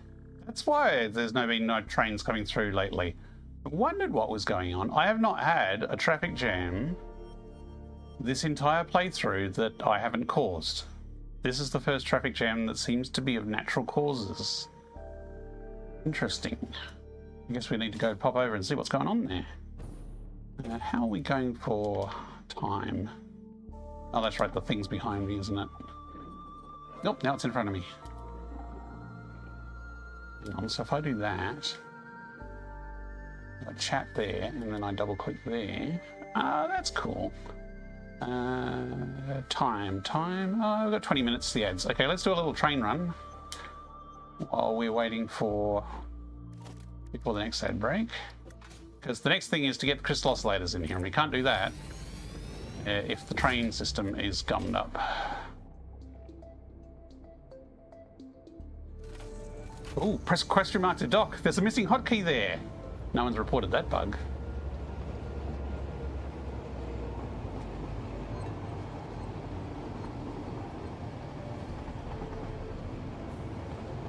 Now, where's this traffic jam? Am I about to plow into it?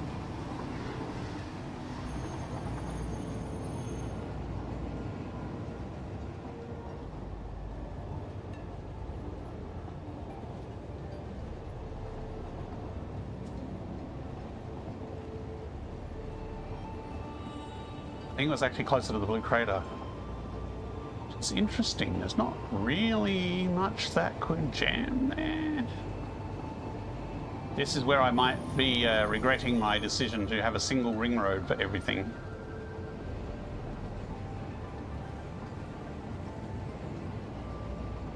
Okay, this isn't clogged up, so this is fine. I have been a bit lax on the signals for the other parts, so it might just be that I don't have enough signals to space everything out. There's no traffic jam here.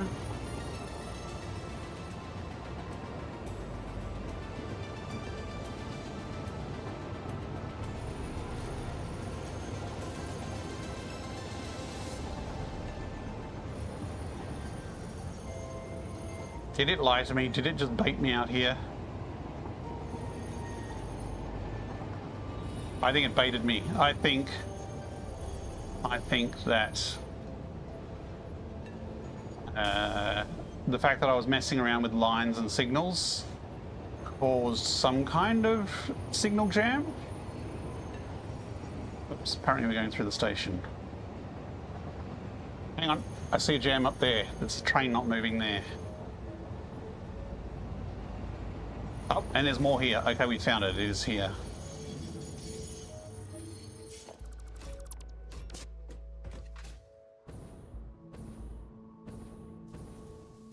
Okay, so yeah, we definitely could have more signals along here. Don't think that would be causing any jam.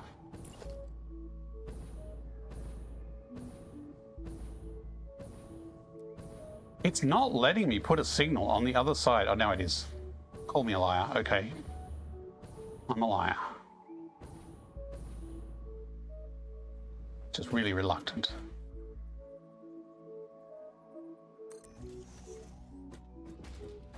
That train should move forward.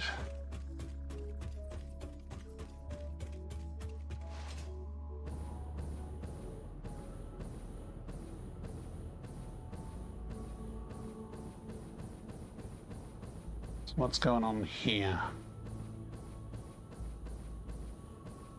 That's green. Are you too heavy? Is this too steep?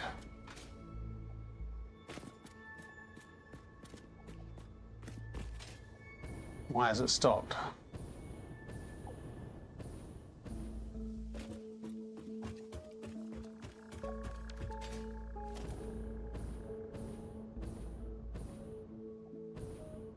This is a full rubber train that has been full and travelled this line lots of times before. I wonder if the fact is that it stopped here has caused it to not be able to start again. So really, I shouldn't put a signal on a steep part. So anything that's coming up here with momentum should keep going through. That kind of makes sense.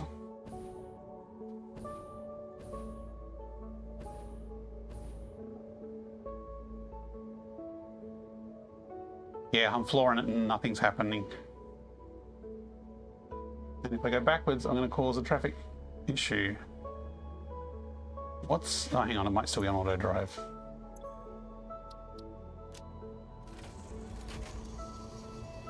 Spin the wheels.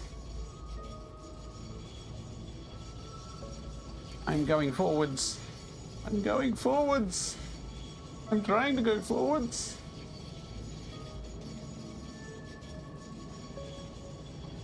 Okay, maybe this was a little steep for a full train.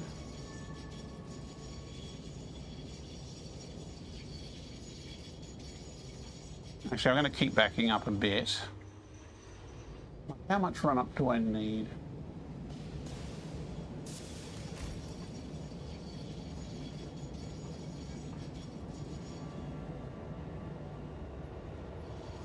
I mean, this is probably as full as the train's going to get. We're going to stop in time! Stop! Oh! I can feel it pushing up my butt. Now, do I have enough power to actually get here?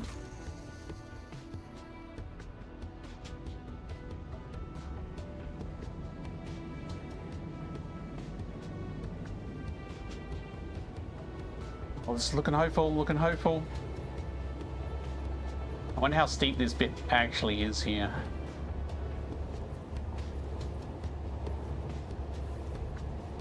$65, $64, $63, $62, $61. Come on, you can do it. You can do it. Yay, picking up speed. Okay, interesting. I have not encountered that issue before. So the weight of the train does make a difference as far as the severity of the slope. Where's my menu? Yeah.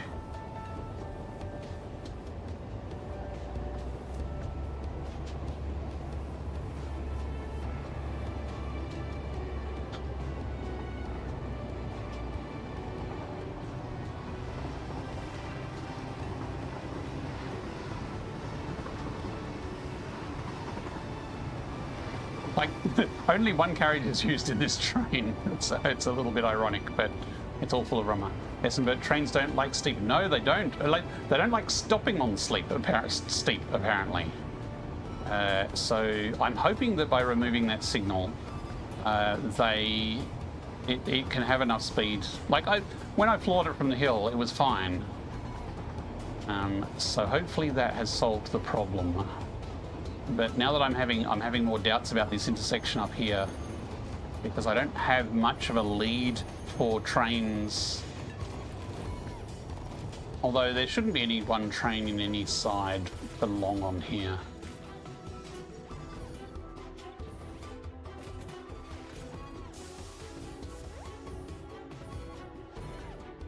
I may regret this whole single line ring road thing.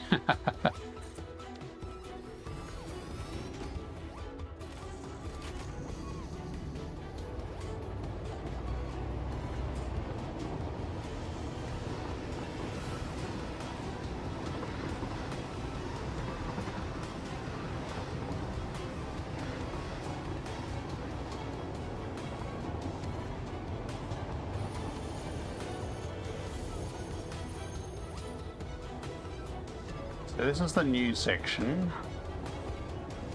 So that should duck there. That should at least fit a 3-carriage train, I think. Bean, move out of the way!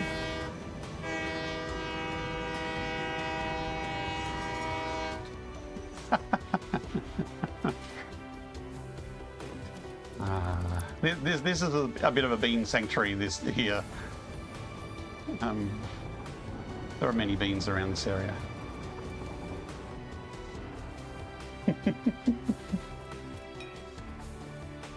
Okay, right, so now we should be able to actually edit the train timetable and get some crystal oscillators delivered.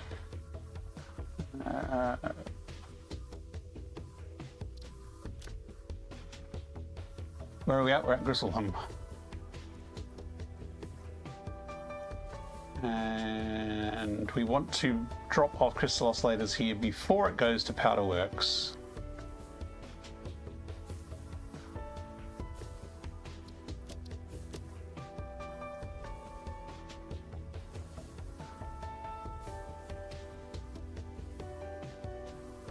And it's a drop off, so we don't want to wait long. Let's just wait 30 seconds and then it can take off.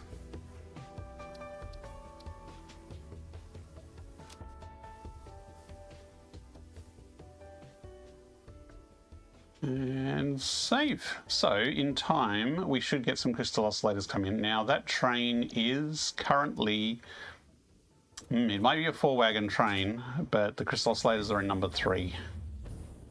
So we'll get our crystal oscillators coming. Oh, hello piggies! In here.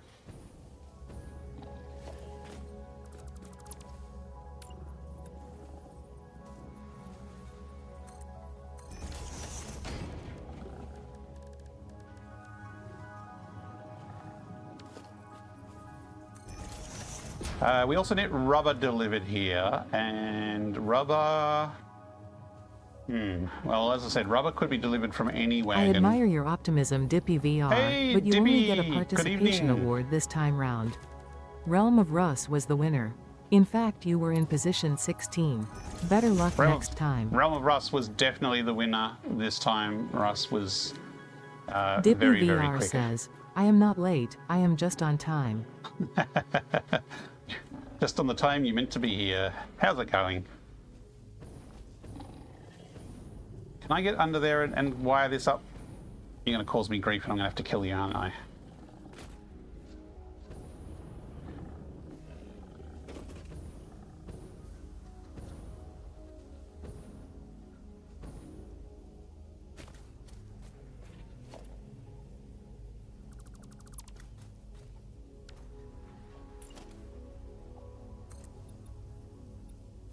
Oops, that came out too far.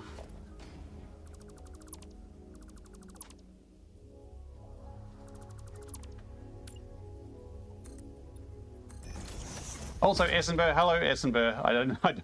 I think you snuck in and we've been lurking. You're eating a muffin. Is it a distinguished muffin?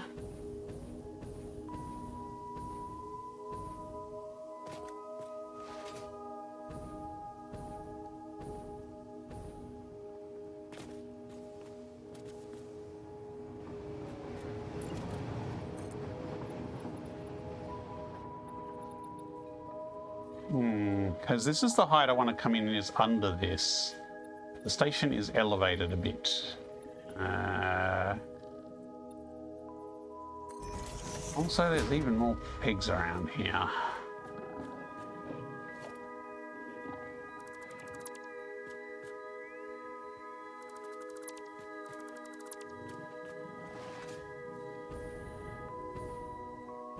This is a better cook than me, which is a low bar. You help to clean dishes. Cleaning dishes is a great help. Always good to have someone assisting.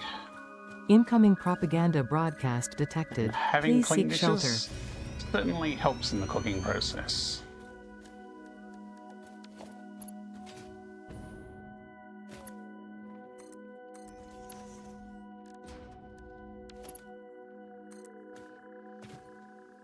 I have no idea whether this should be the left, middle, or right, so I'm just going to go straight down the middle. And that's going the wrong way. How is that going the wrong way?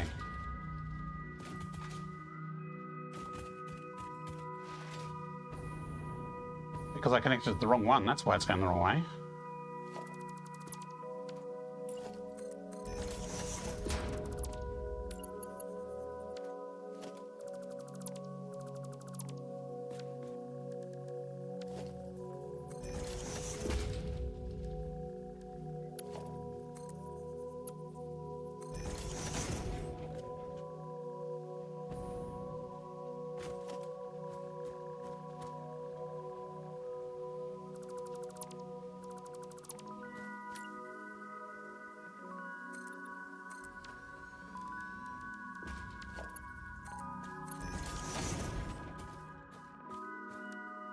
That's an ad break. I should take a break, shouldn't I? Before the alarms go off.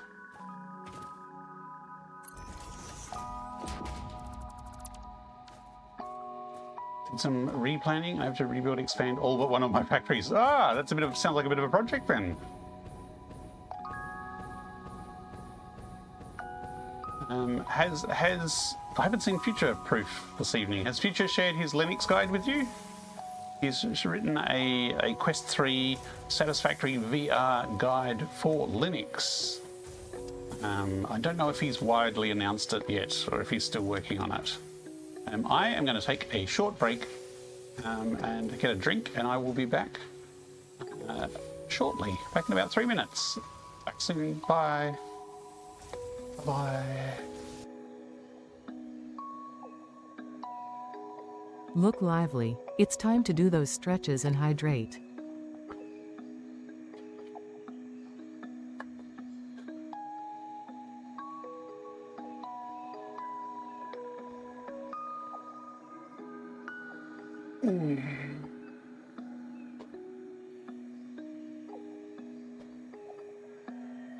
Hey, my mic didn't mute.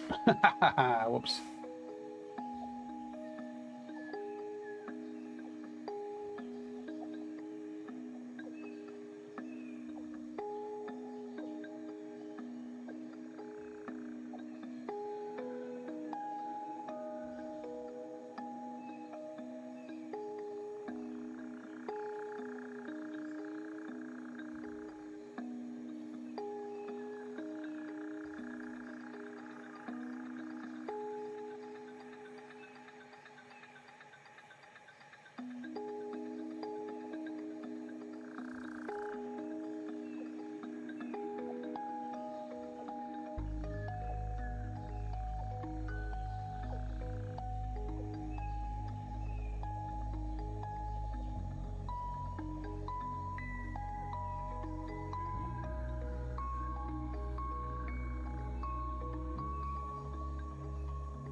Okay, and we're back.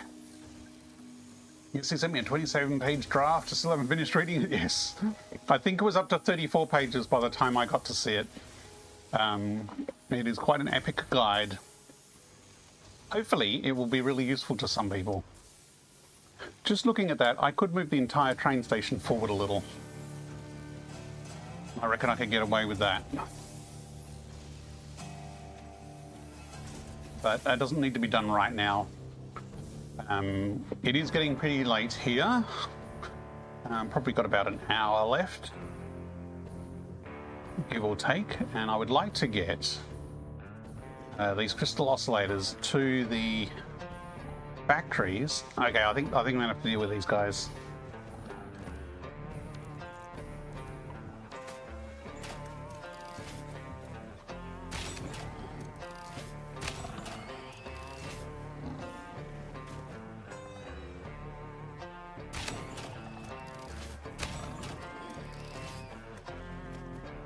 They were persistent. I'd like to get the crystal oscillators in and get the rigger motors online. Because that way the only thing we have left to do to finish off the initial phase of the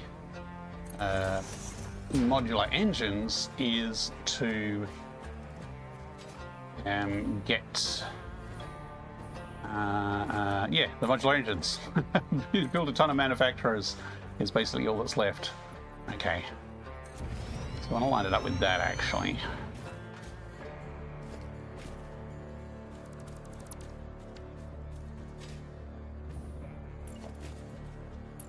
Not that I'm doing the modular engines tonight, but it should be easy enough to finish off in the next session.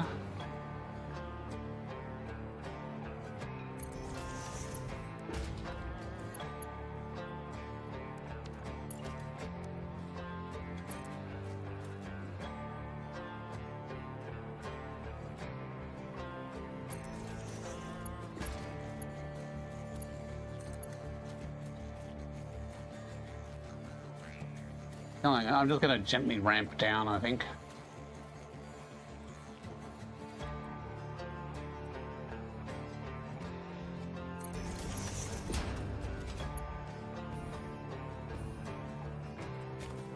I just realized this needs to get to the opposite side of this entire place. And we just very carefully squeezed 4 conveyor belts through a narrow gap. And this is conveyor belt number 5. And we're going to need rubber as well for the next one, which will be conveyor belt number 6. So let's just do a complete change of plans and bring it around this way, because basically over here is where I will build the manufacturers for the modular engines. So if I slap this down now, we can bring the stuff around this way, and that will save us having to go through that narrow gap we did for the other stuff.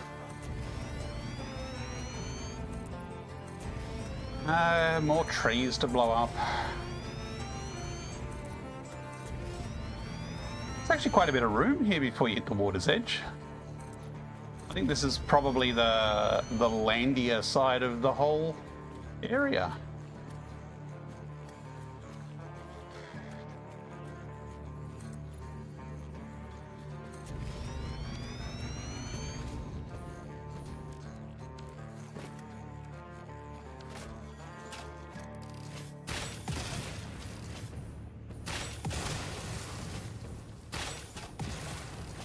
Totally need one of these for the backyard.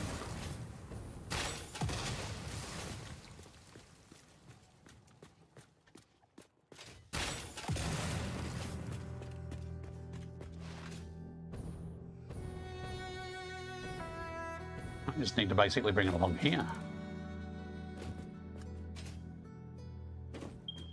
Oops. If I bring it along this side here, hugging the wall, I can run it along here, and that way if all the machinery is there, the actual logistics won't get in the way.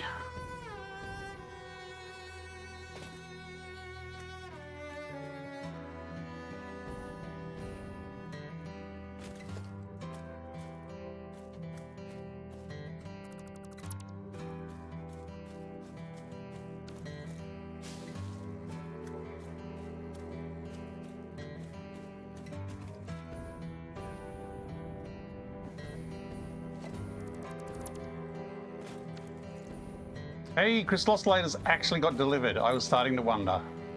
I was a little concerned because they have been a bit shaky in their supply reliability. So having some actually show up is really good news.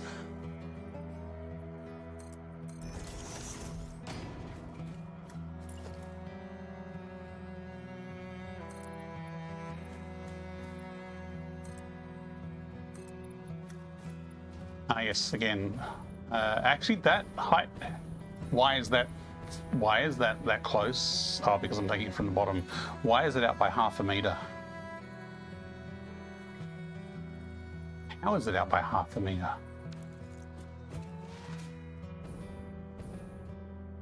No! How is my train platform out by half a meter? Do I care?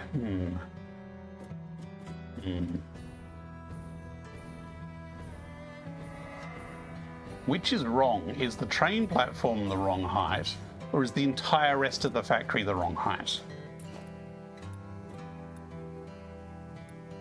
Snap, lock, nudge. That is correct. Okay.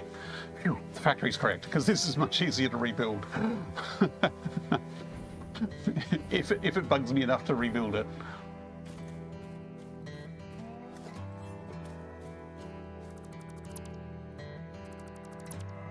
Do not need these rail supports. I think this rail line is here to stay.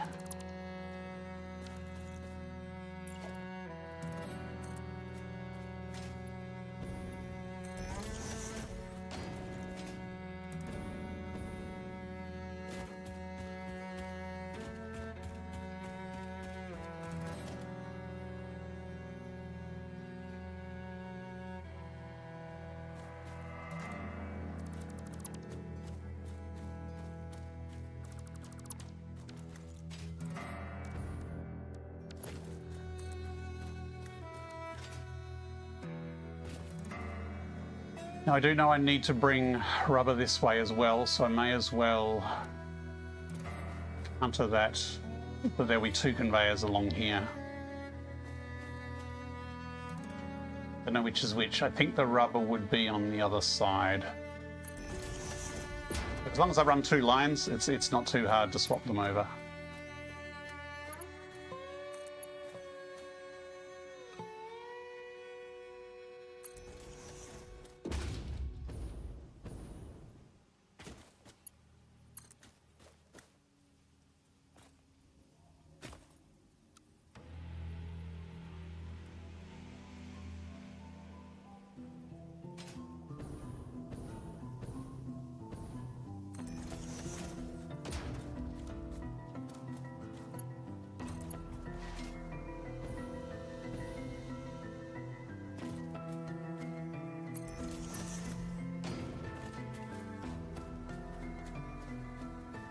Uh-oh.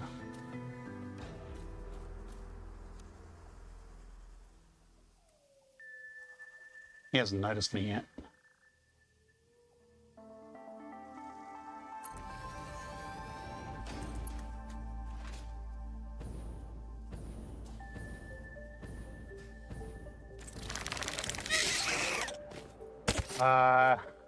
Little flinch. I got a little flinch, which is more than people did earlier in the evening. Not much one though. There are no stingers in this area. Not until I add that mod that lets people summon it. You were just considering it. Ganging up on me, I don't know. Okay, so here we are. Oh, hello, Bean. You inspecting the machinery, are you? Here we have our rigger motors, and we are bringing in crystal oscillators. So we do not need to bring the rubber over here. This is just the crystal oscillators. Now they are coming in under here. So it's probably easiest just to bring them in to this entry point here.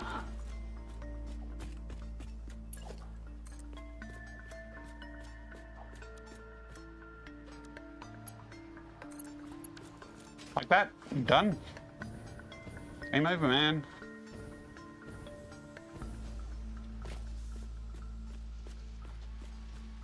Crystal oscillators. Crystal oscillators. Rigger motors being produced. Hooray. Add the critter spawning mod, please. Tell you what, Dippy, if I make it a what's the Twitch currency called? If I make it a currency reward, would you pay for it? Because there are people with way too much basic currency. They would be constantly hounding me. But if it's actual money, maybe people would be a little more restrained. A little.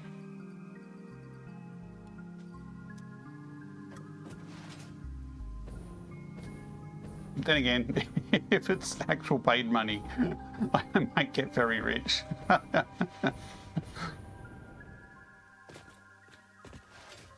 Somehow I don't think that's going to pay off the mortgage, though. I don't know, it'd be fun. It's just time consuming, right?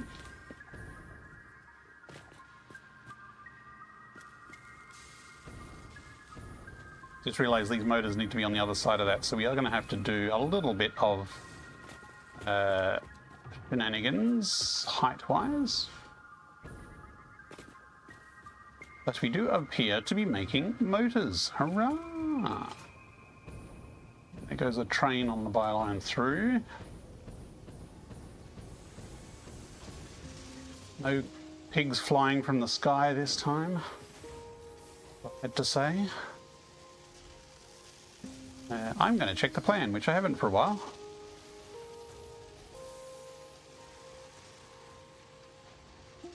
Why not rigger motors? One reason is they are pretty high throughput output. Plus they were using most of the ingredients that were on site, and I had some spare crystal oscillators, so I decided to go with it just for a bit of a change. Actually, what we can... No, that would mean loading the browser. Yeah, sure, let's load the browser. Let's see if you can convince me to not use rigger motors. So this is the plan. And the summary is we are using 74 ore, copper, 116 iron, 75 coal. If I change this, enhance,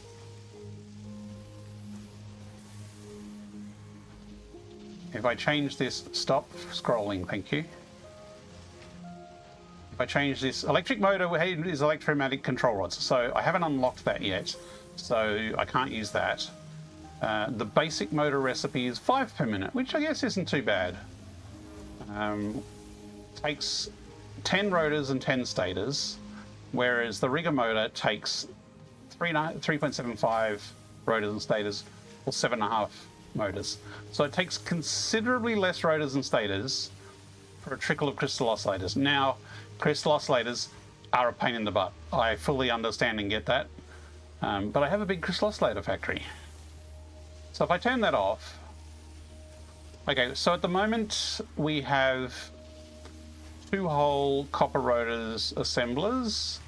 And let me just turn that back on.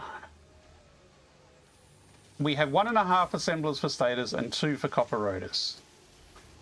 If I change that to the normal motor recipe, that blows up to 6 assemblers for stators and 4 assemblers for rotors. And our raw resources jump to 252 iron, 175 copper, 162 coal, which isn't terrible for this particular location. There's a ton of resources here. I could have done it that way.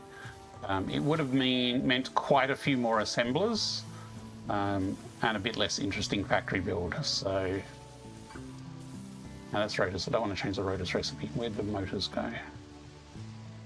So that was kind of my reasoning to do it this way. Now I know it's a manufacturer and therefore it's going to be taking more space.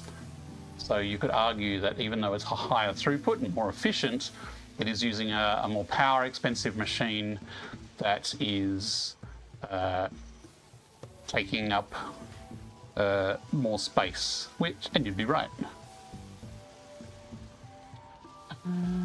So next time we need to take the motors, the smart plates and the rubber and build in for our modular engines. So we do need to get our smart plates from one side of the factory to the other.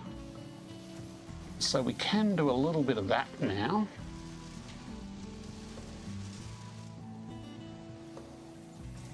I use iron, copper and coal for motors. Well, this is effectively using iron, copper and coal, but it's just diluting it a lot by throwing in a few crystal oscillators.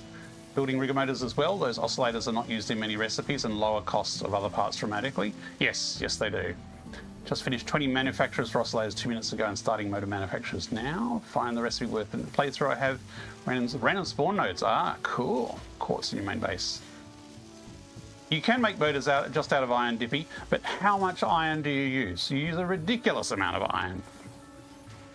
And so if you want to get iron in from all the places, sure, but I have a single iron node, which is not in that direction at all. I have a single iron node to pull from. I mean, yes, there is more iron just over the ridge that isn't too far away that I could pull from, but I wanted to use just the local resources where possible. So this is what I went with. It's just a bit different. And plus, where's this gas that I keep stepping into? It's a fart rock up there. Gardening tool. What? Thank you.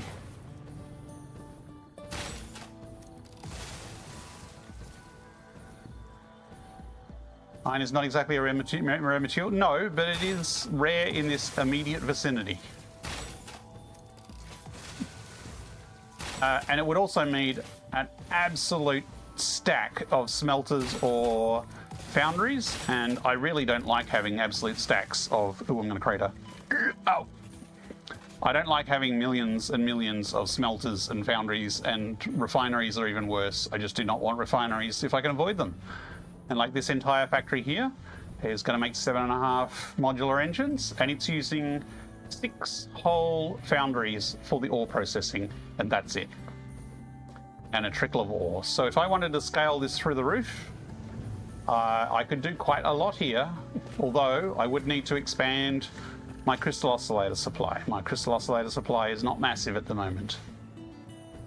But I have the facility to do that, and I have the resources there to expand that up as well, if I wanted to. Boing. Yeah. And that's just part of this whole playthrough is I'm trying to use alternate recipes that I would normally not use because it's not the meta recipe.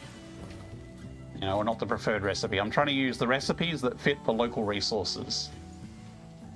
Yep, pure recipes are very popular and they involve a ton of refineries and a ton of power. Water is free, power is not. I have no power. I am running on coal generators. Nothing but coal generators and a few, I guess, thermal generators. But I do not have any other power other than coal generators, and I'm not going to for a few more factories. And that's how I've decided to play this playthrough. I have no fuel power. And I'm going to get run over.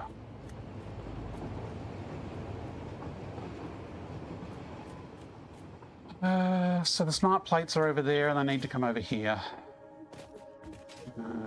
Which means I'm back to the problem of routing it behind the rock where I didn't want to route any more stuff. Although, given that it is like a feature part, I could do a single line of smart plates across here as sort of because we got raw resources going here. There's nothing stopping me putting a second line of resources under here, so I could just shove the smart plates along there. It could be kind of cool to have a display conveyor along here with them in it.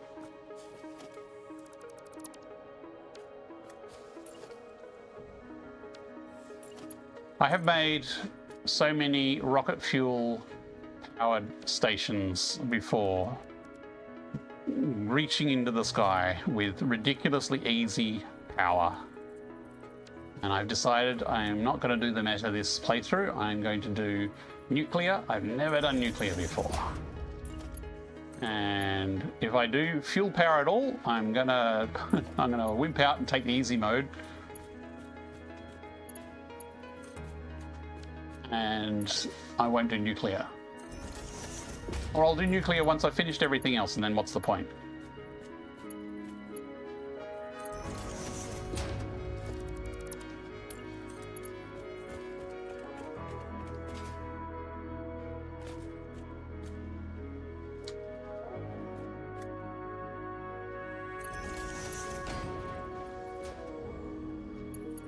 And yeah, refineries really ramp up the power bill.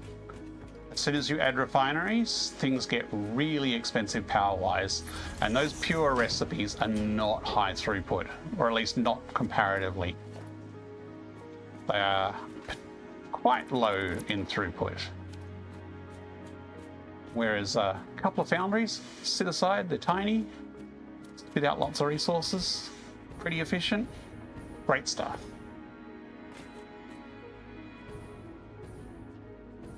That's my playthrough, and that's what I'm doing. I think what I'm trying to say is there's no right or wrong answer. And there's no right or wrong way to play Satisfactory. The way you play and enjoy is the correct way for you. You have to go nuclear because you're playing factories that are a bit grand in scale. Yep, that's fine. I wanted to keep my factories a little smaller in this playthrough, partly because of VR. Like when I started this playthrough, I don't think I had the 5080 yet. I think I was still on the 3080. And even a 5080 does kind of struggle with really massive factories. Heck, you're running under Linux. You're a brave man. And I totally respect that. That's amazing. One day I'll dual boot and set up a Linux setup. But you've got an Index. My Quest 3, I don't know if it's going to run as efficiently. Although we do have a lovely guide now to get it going, so I will have to give it a go. I keep hedging around to almost finishing this build, because all I need to do, I do need to get the rubber in. Let's get the rubber in. The reason I'm faffing about here is I've kind of accomplished what my goals were for tonight, which was to get the rotors online. So anything else is a bonus, but let's set up the rubber supply line. That should make the next session super easy. Oh, rubber. That's going to be a challenge because I don't have enough rubber supply.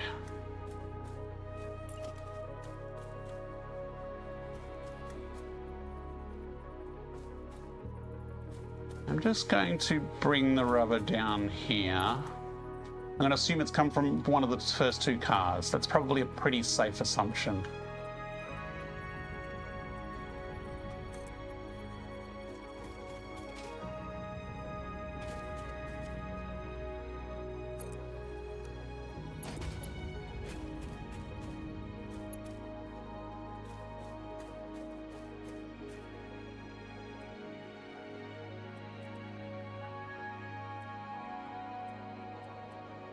These are still fiddly.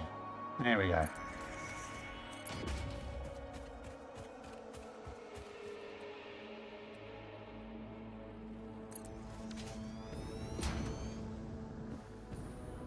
Here's drop from 60 to 40. Is that before or after reprojection? Tried the huge desert factory save and it was perfectly playable. Yeah, the big booty Tom save. Yeah, I get about 45 frames a second. I actually get about 50 frames a second with that, with my setup, and still decent quality.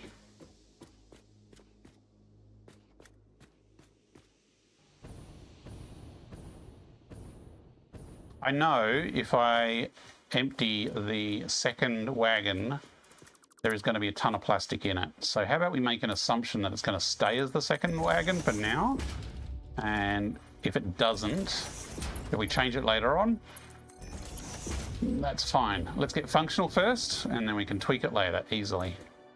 Hello, train. Computers, circuit boards. We've just unloaded our crystal oscillators. Okay, yes, we're going to steal all the crystal oscillators for a while.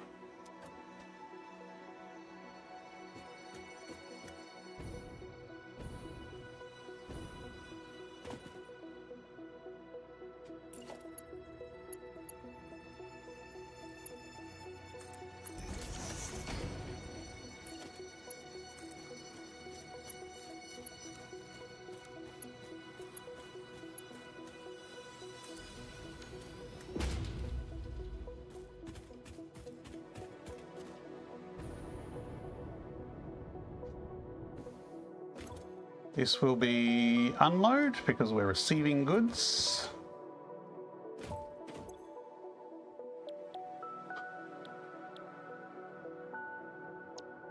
We want rubber ink.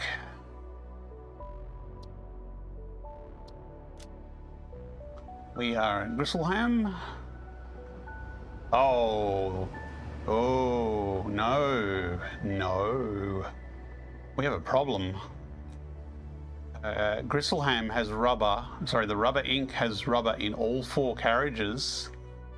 If we tell it to deliver rubber here, it's going to unload into platform 3, which is where our crystal oscillators are going.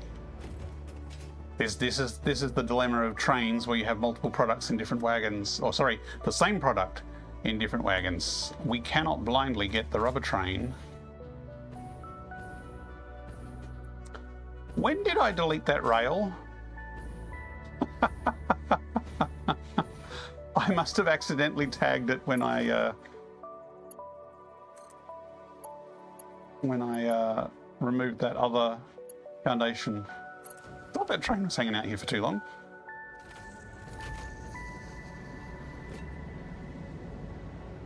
Oops. We get more FPS by getting newest X3D CPU instead of the 5800 X3D. Can't justify the cost of new mobile rent. I don't think you'd get much FPS out of it. Like, it is still to a point raw pixels throughput that is a limiting frames per second factor. I mean, yes, Satisfactory does have an internal frame limit, it seems. But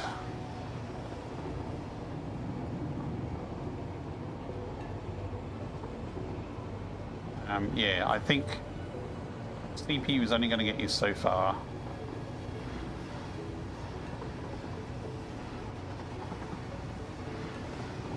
Maybe next playthrough I will do pure nodes, pure random nodes in massive scale, something different, rather than my bespoke pretty factory playthrough.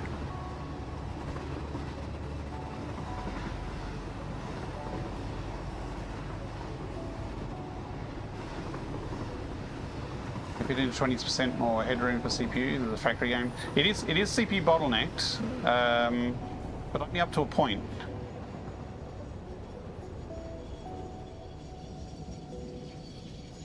Like, if you drop your graphics down to absolutely nothing, you will still get a decent frame rate boost.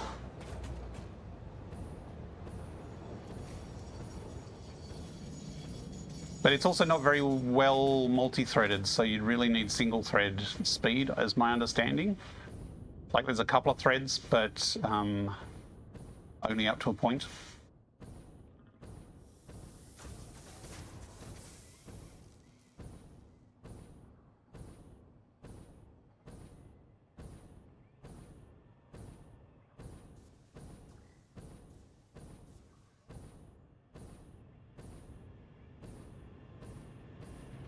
So we do need to upgrade this rubber station before we can get this new factory fully efficient, because we're not producing enough rubber. And now this has rubber, rubber, rubber, rubber. And this is the problem we're having now, is if we tell it to drop off rubber on a station that's also having a drop off in another container of another product, that rubber is going to flood the system. So what I've been planning to do with this factory is have it so it's basically rubber, rubber, plastic, plastic, and then the reverse on the other side, or something like that. So the first 2 carriages will be Chockers rubber, and the second, so the third and fourth will be something different, which means we need to flush all the rubber out of this one, which is a lot of rubber, because that carriage is full, that container's full, and this container is full. Is there a nicer solution? Not really.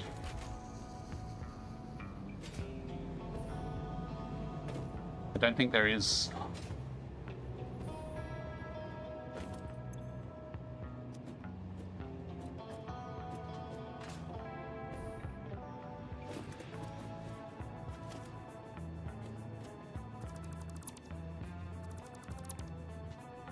So let's snip this bad boy. And ink from here. So we get rid of this container at least.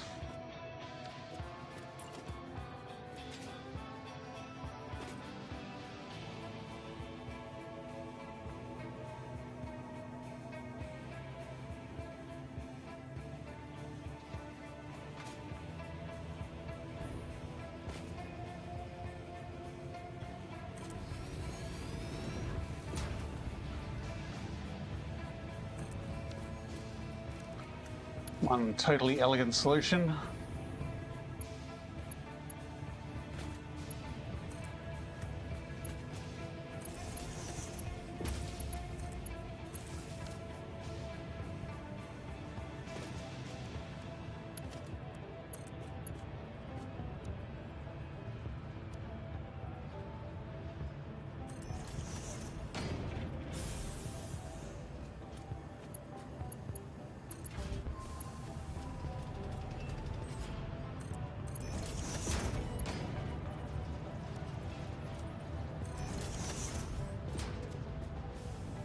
Flush.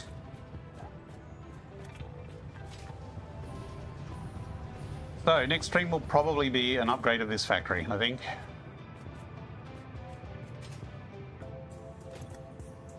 Now the problem is we still need to flush out this, and I have a plan for that.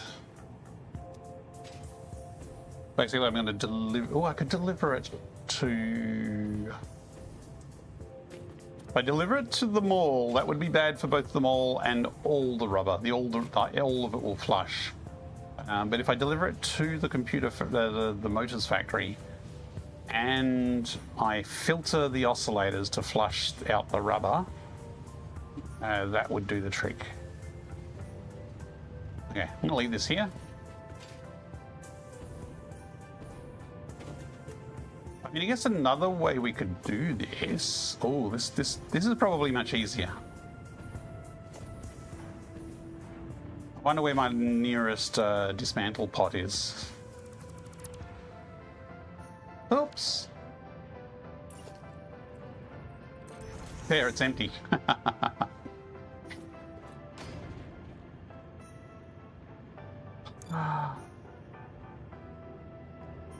There's a crate that way. I'm guessing there's no crate where I'm standing, right? No, it's gone somewhere. That crate over there may be the closest crate.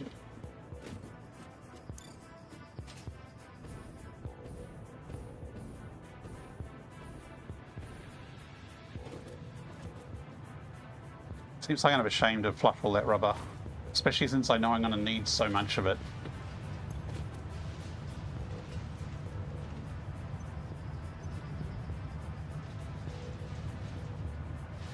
You know what? At the other end, I'm going to put a storage... No, I've already flushed it. It's too late. It's gone! Rip your inventory? Yes, my inventory is going to be so full of rubber. And I have a rubbish bin at home. I can put that in, actually, with one simple click.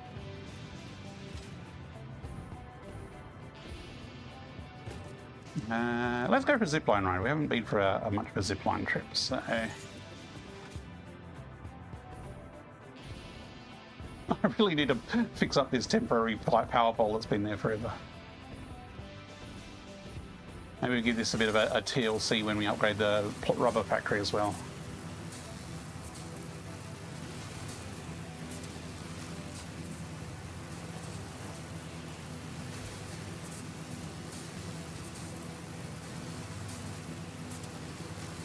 I always wondered if that train hill was too steep, and I guess today we found out. At least too steep to actually pause a train on.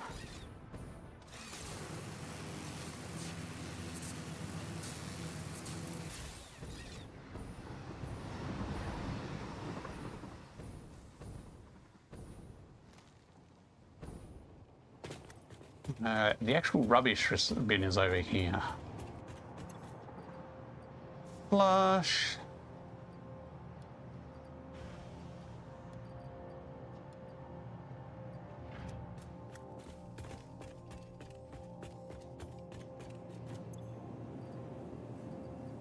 Recycle.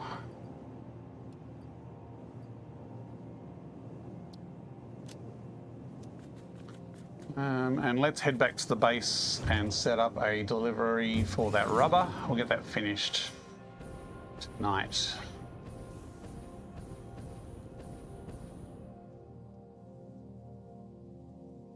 And then that will probably be a good point to stop. Where is the time? 10:30. Yeah, I think we can get it done by 11.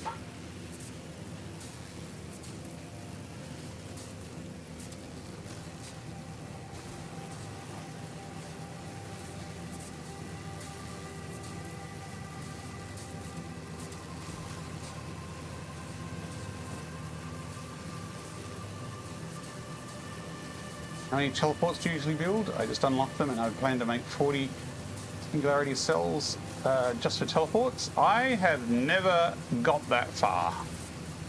I have never finished phase 5. I've got partway through phase 5 on several different saves. On one of my single player saves and also the family co-op save. We've done part of phase 5. But it got to the point where I decided, so I haven't actually seen the ending, however exciting that may or may not be. So I haven't seen the ending, I haven't finished phase 5, I have not saved the puppies and kittens, partly because I was spending so much time actually working on the mod, so I wasn't actually playing much for a chunk when I was most busily working on the mod. And so this playthrough is like my first playthrough since 1.0 from the beginning, and I want to play through the entire game on this playthrough. It's taking a bit longer than I probably estimated. if I care to admit, it's probably going to take me a while to get to that point. But teleporters seem to get to the point where, like, you finish the game and then you unlock them almost.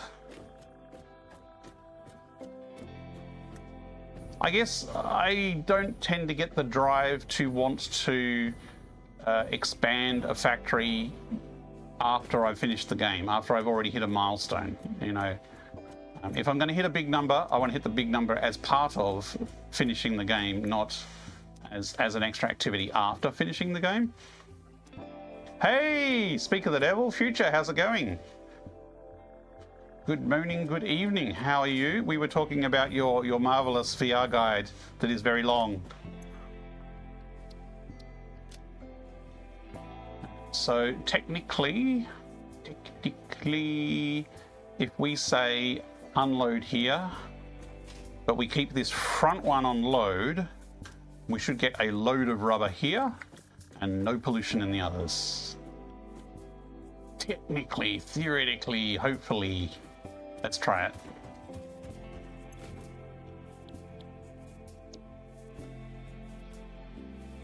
Rubber ink. We are still at Gristleham.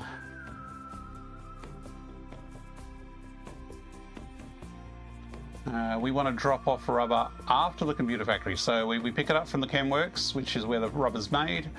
We make a delivery to the computer factory, which is over there, and this is the next stop after the computer factory. So here we unload. Is it unload? Thank you.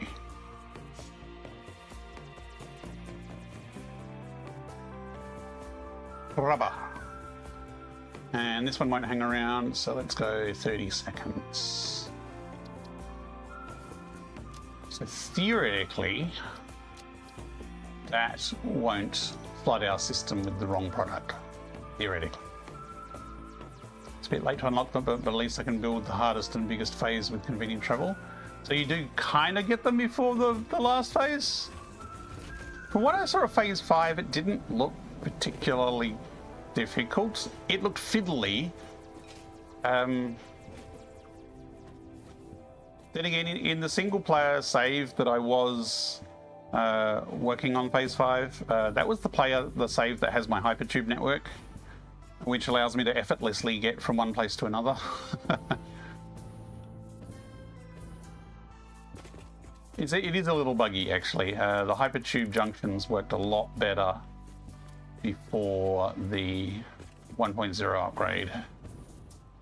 Why I never show part 2 of my Hypertube videos is because a lot of the information in it is not as up to date as I would like. I really should show it as a dinner rates item sometimes. You rush nuclear pasts to unlock everything. Well, nuclear pasts you have to build as far as phase 4 anyway.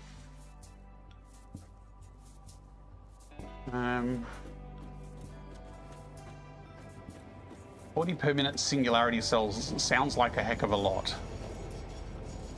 Hang on, why has that got rubber in them? Oh, it's got rubber in there because there was already a car full of rubber, which means that's going to dump in here. Luckily, I disconnected that conveyor because I thought this might happen.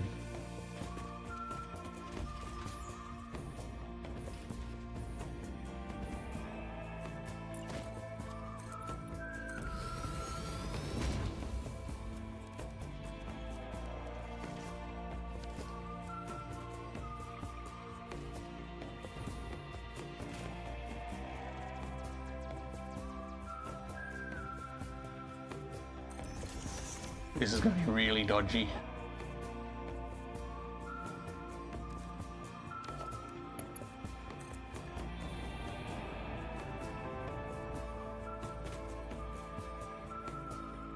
Actually, no, let's go this way.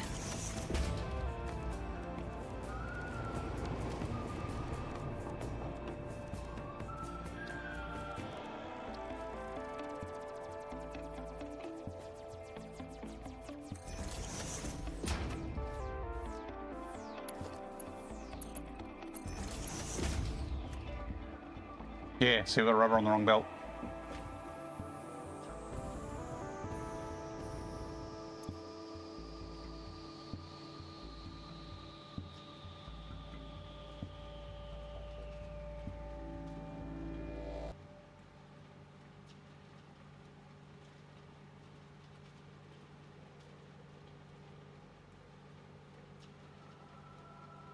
I'll just filter out the rubber pollution because we can use this extra rubber to kickstart the factory, and we can probably has enough rubber in this one delivery to last us through to the end of this phase.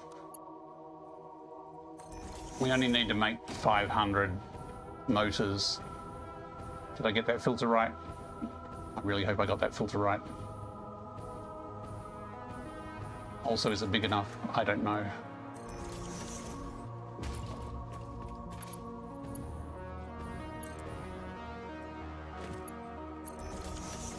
Paranoid. The final touches on the wiki version. Ah, excellent. It's a bit late to unlock them. Sorry, I missed your comment earlier, Future. The next stage of the guide, try Wyvern as alternative to ALVR, which Tippy recommends. Yes, I saw in your guide, I'm not going to do Wyvern, and it's like, that's fair enough, because I know how much effort these things take, but it would be interesting to compare it. My Saturday is going okay. I'm a bit tired today, but we've made good time with this factory, and we have the Beans with their approval of our factory expansion. We have finished our main task, which was to figure this part of finish this wing of the factory, which is making the motors, using rigger motors. So next phase is to chuck down a bunch of, you know, we could do it now. How long would it take really? What's the time? I don't have a watching game. Is 20 minutes enough time? It's gonna be a pretty hodgepodge finish. Or I could keep going. Do I need to wake up in the morning? I think I need to wake up in the morning.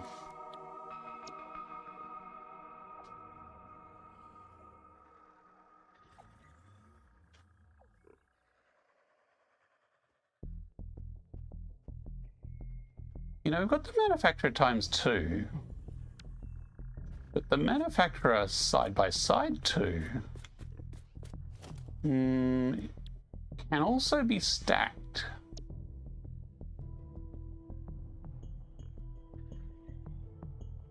And already has the base built.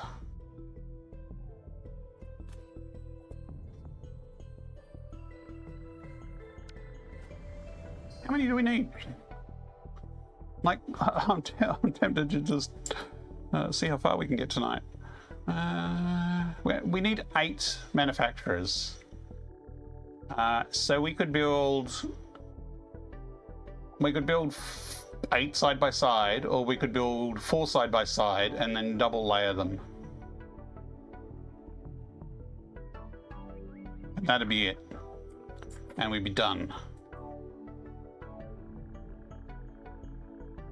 Yes, it is 10:39 PM in Perth, yes. Like, I keep saying let's put this off, and maybe part of that is because I want to think about how I lay this out a bit, maybe. Okay, side by side there's not going to be as much room as I was thinking, but if we put them this way back to back,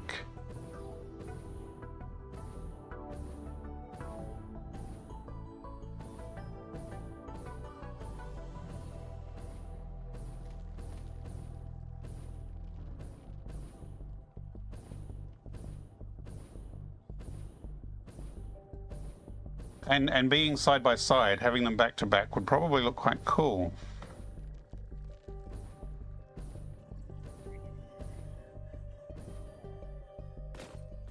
Okay, so that's actually lined up with the middle of that foundation.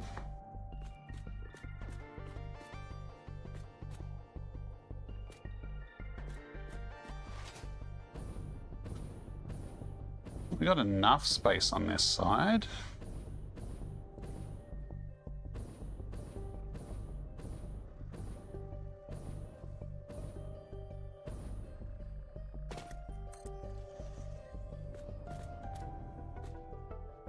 So snap this one.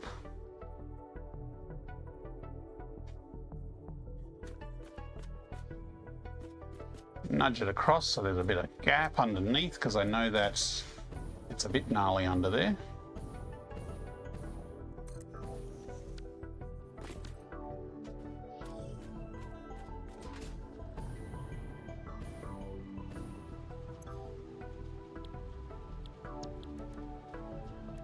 Modular engines. We only have 3 inputs, but we've routed all of everything over here.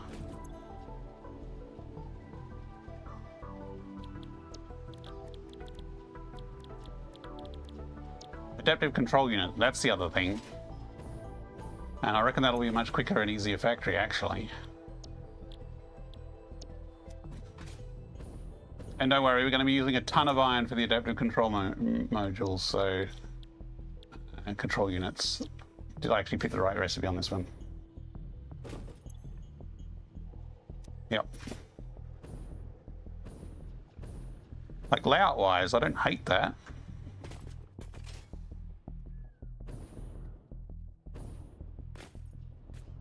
So, down here... This might get a little squeezy in here. We need... This is the inputs for one side, this is the inputs for another side. So we need a splitter. Splitter there. That's going to be... Oh, no, that's okay. And a splitter there.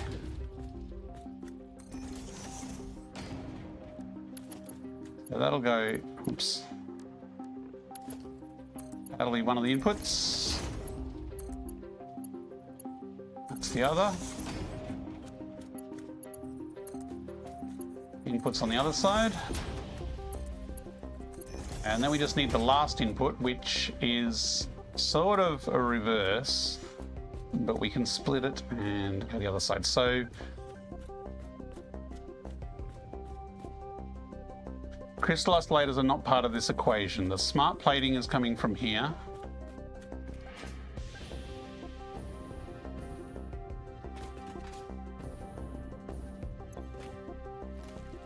And the motors are coming from there. So probably bring the smart plating into one of those middle ones, and the motors I'll take down the back.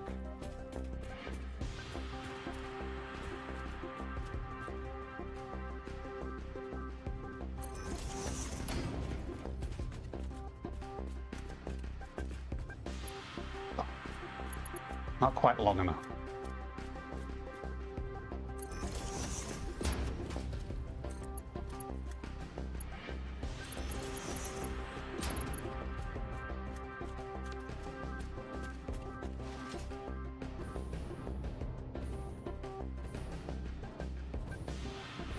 So the rubber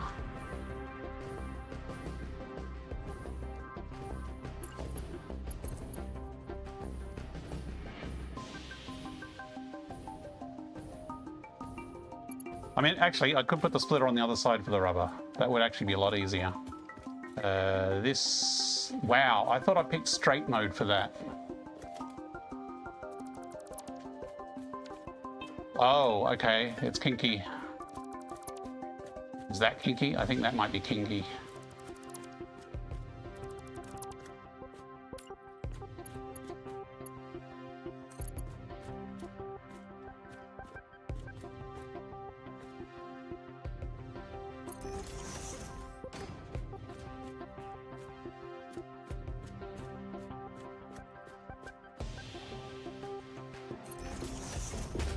So that goes in there. The motors actually might bring in here, and the rubber we can loop in this other side here. So probably easier to bring it in the top here. But we also need rubber in the top of the other side. So we do need something.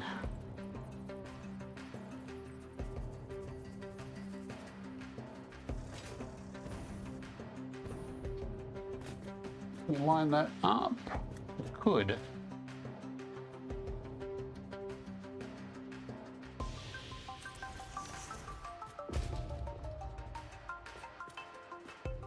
I think that's exactly lined up with that, and therefore it's not going to fit.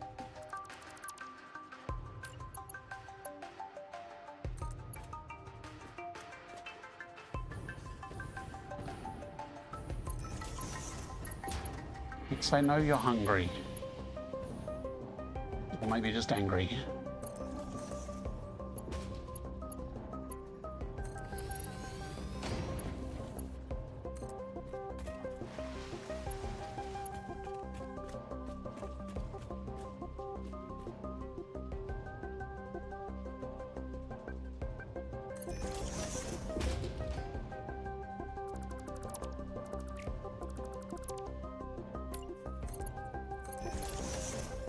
And we've got motors left, haven't we? But we should have rubber, smart plates, rubber, smart plates, rubber, rubber, smart plates. Stinky poo, this would actually be held to play it like this. No, it is actually smooth as butter and very fun to play. I actually find it easier to play in VR now than I would playing it Incoming in flat propaganda mode. broadcast detected. Please seek shelter.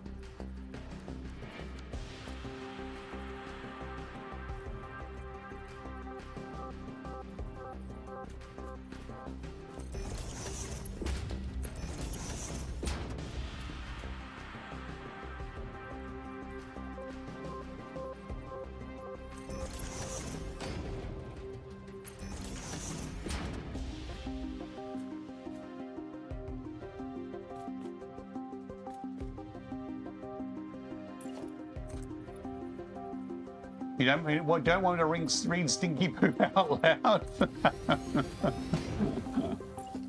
It's not my name, so someone else picked that as their name. There's the person who was going around as, what name was it? Explode in my face? Wasn't it?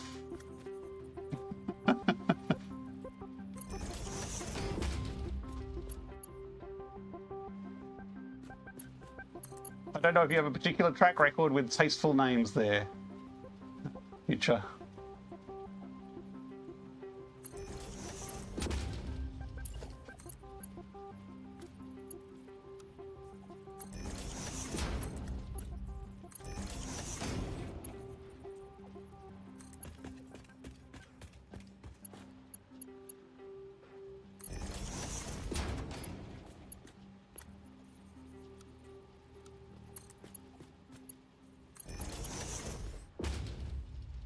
many failed ideas or funny.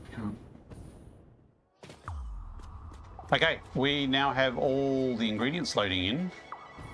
We need to get our head, apparently. Connect up power.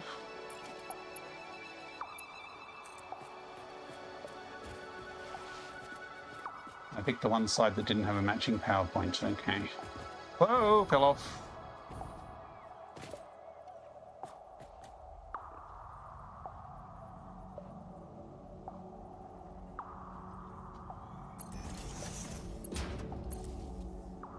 And quick, we need to whack this into the power grid. What could go wrong? I'm sure it'll be fine.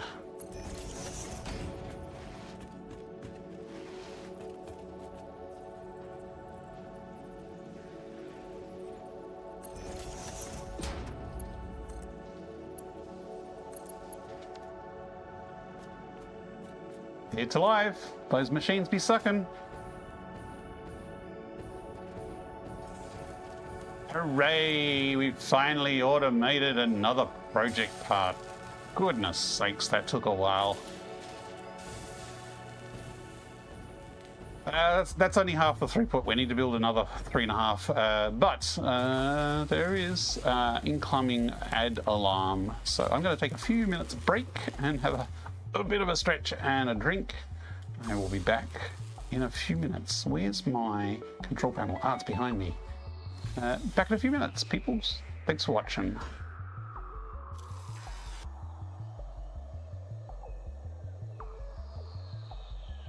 Look lively. It's time to do those stretches and hydrate.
Helps if I press the right buttons. Okay, now we're back. Good night, Joseph. Thanks for hanging out. Have a good weekend. Okay, am I actually back? Check my streams. Yes, my streams are looking good. Okay. Let me just move my windows around a little bit. There, okay. Now we've pretty much finished for the evening. At least we've gone past the goals. We've actually got modular engines automated. Now we don't have them going to a train. They're not being delivered to the space elevator yet, so we've still got some work. I also need to figure out if I'm going to have a rubber drama on my hands or not. There's still a lot of rubber coming through here. Like the train should stop delivering rubber. It should be dry by now.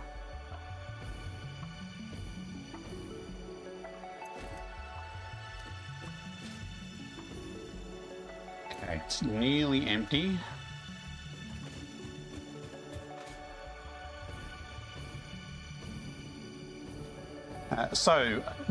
We did need 7.5 of these to get the target capacity through though. Now I did make a blueprint that was stackable here.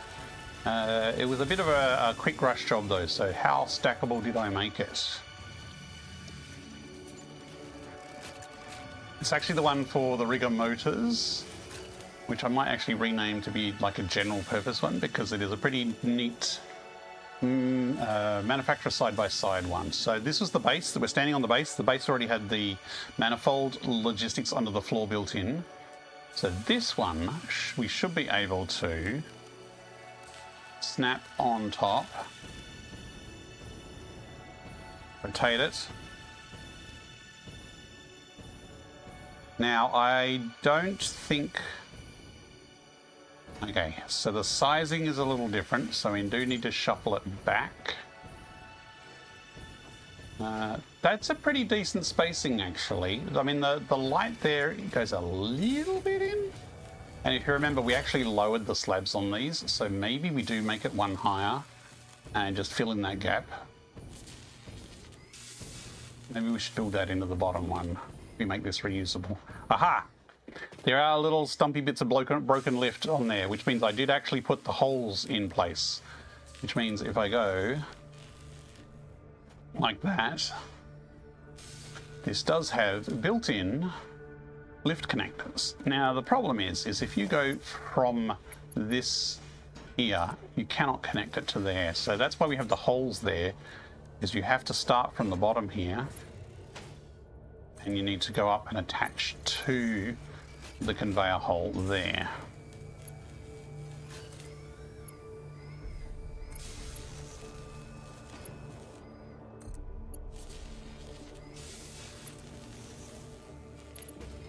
And you know what? I think I'll only put the 3 in. Hang on. We're missing... what do we run out of? Are we already out of plates? No, we got the plates there. Motors. Where are the motors? We have run out of motors already. Bean, where's my motors? Probably just haven't stocked up fully yet. Looks pretty stocked.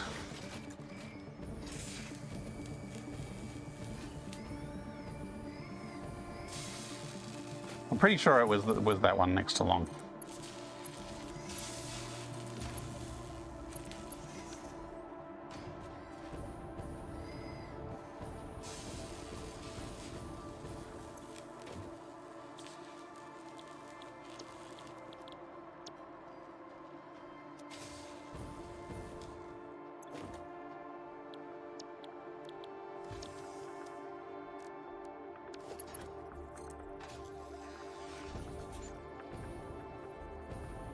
Why did my headset go blank?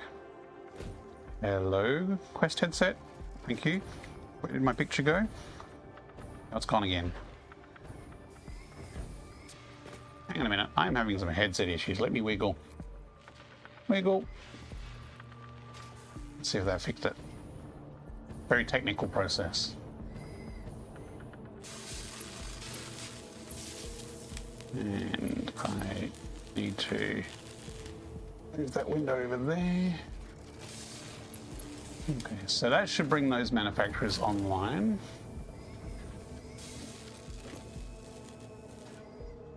Here we go. Oh, this one is a separate connection, that's right. That train is not stopping here.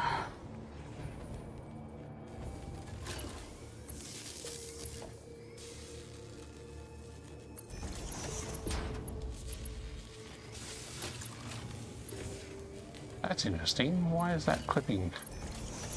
Not that I really mind. Actually, it was probably because there was a little pillar on the inside that was the same, maybe?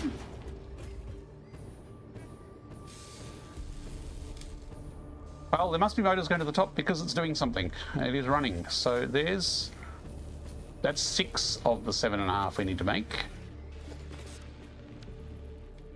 So last one.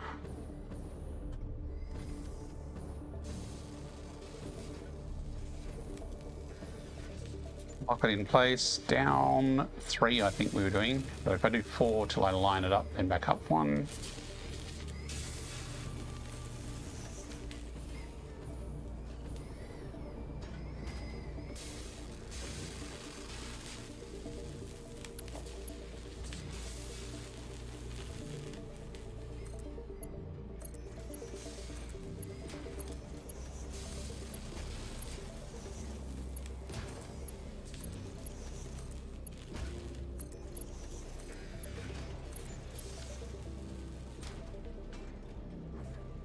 Okay.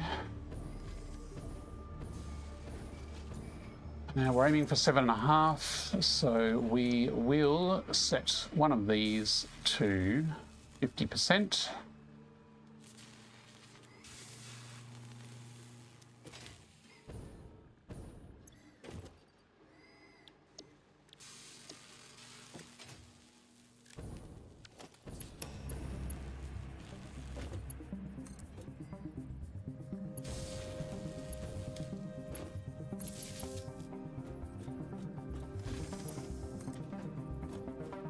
Can I aim up through there? Yes, I can.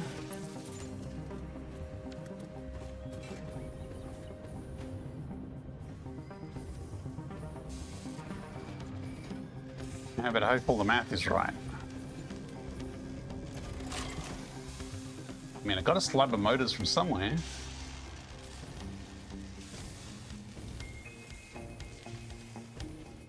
So that is our 7.5.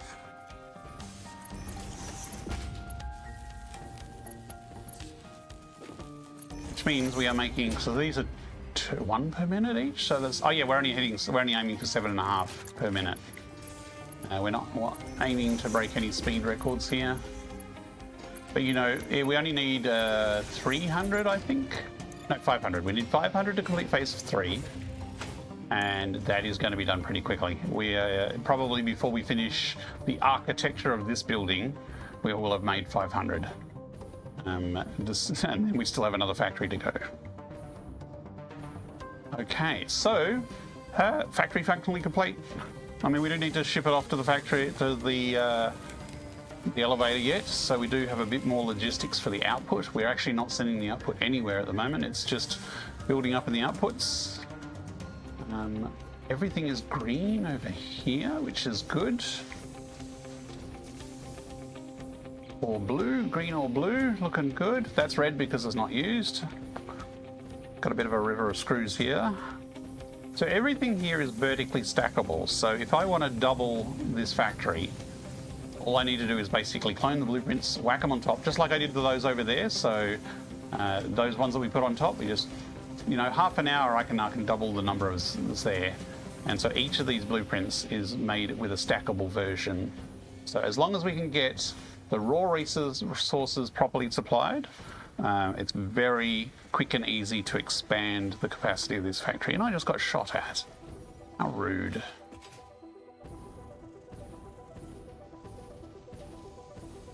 And we haven't destroyed nature too much. Kept a little bit of the prettiness.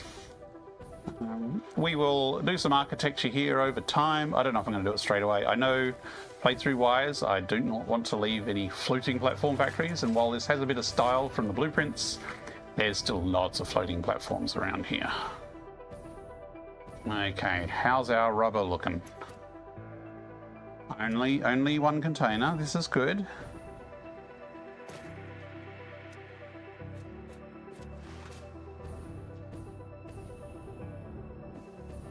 And this should be empty. Theoretically, next time the rubber train comes through, it should only put stuff in here, and we should only get crystal oscillators in here. Note that we haven't backed up with crystal oscillators yet, but they are slow to produce.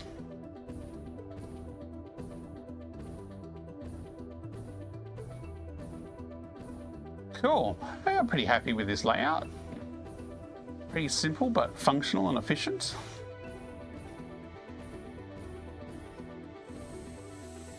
But you can see if we times this by 4, these towers will go quite high into the sky. It will probably look pretty cool still. I still need to figure out if I'm going to slap walls around it or leave them open plan or what yet. That'll be a future session. Okay. You know,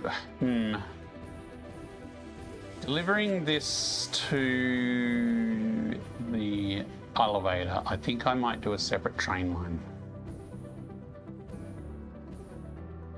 I think I might have a separate station over here, just a short one, just for the project delivery, maybe. Although I could do it later. Like, I could use this train because the front platform here is not used for anything. So look, well, how about we do this? We can always build a second train for a later stage. I really should go to bed. Yeah, you know what? I'm gonna show restraint. Technically, this factory isn't finished until we upgrade the rubber supply. Hey, look, here comes our rubber train, and it's missing a carriage number 3. Excellent. So we should unload carriage number 2 here, and 2 only. Rubber, rubber, rubber. Yep. Cool. Okay, so it looks like our rubber situation has at least, we're not going to flood it with rubber from the bad place. But what I do want to do is we're smart splitting the rubber off that belt. I want to priority merge so it uses the leftover rubber first. And I'm going to get shot at or eaten if I stand here too long. Priority merger.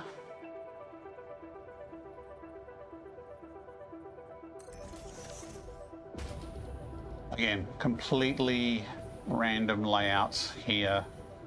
Not going to win any prizes. Actually, this is going to come out the front here, isn't it? That could work to our advantage.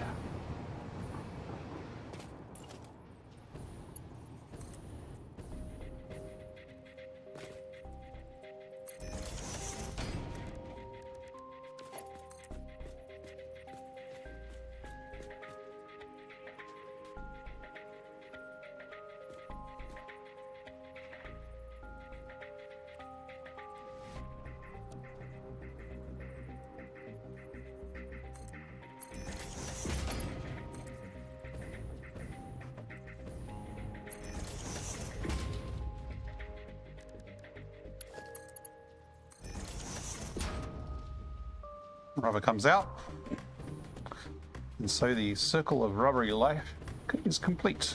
So this is a priority merger.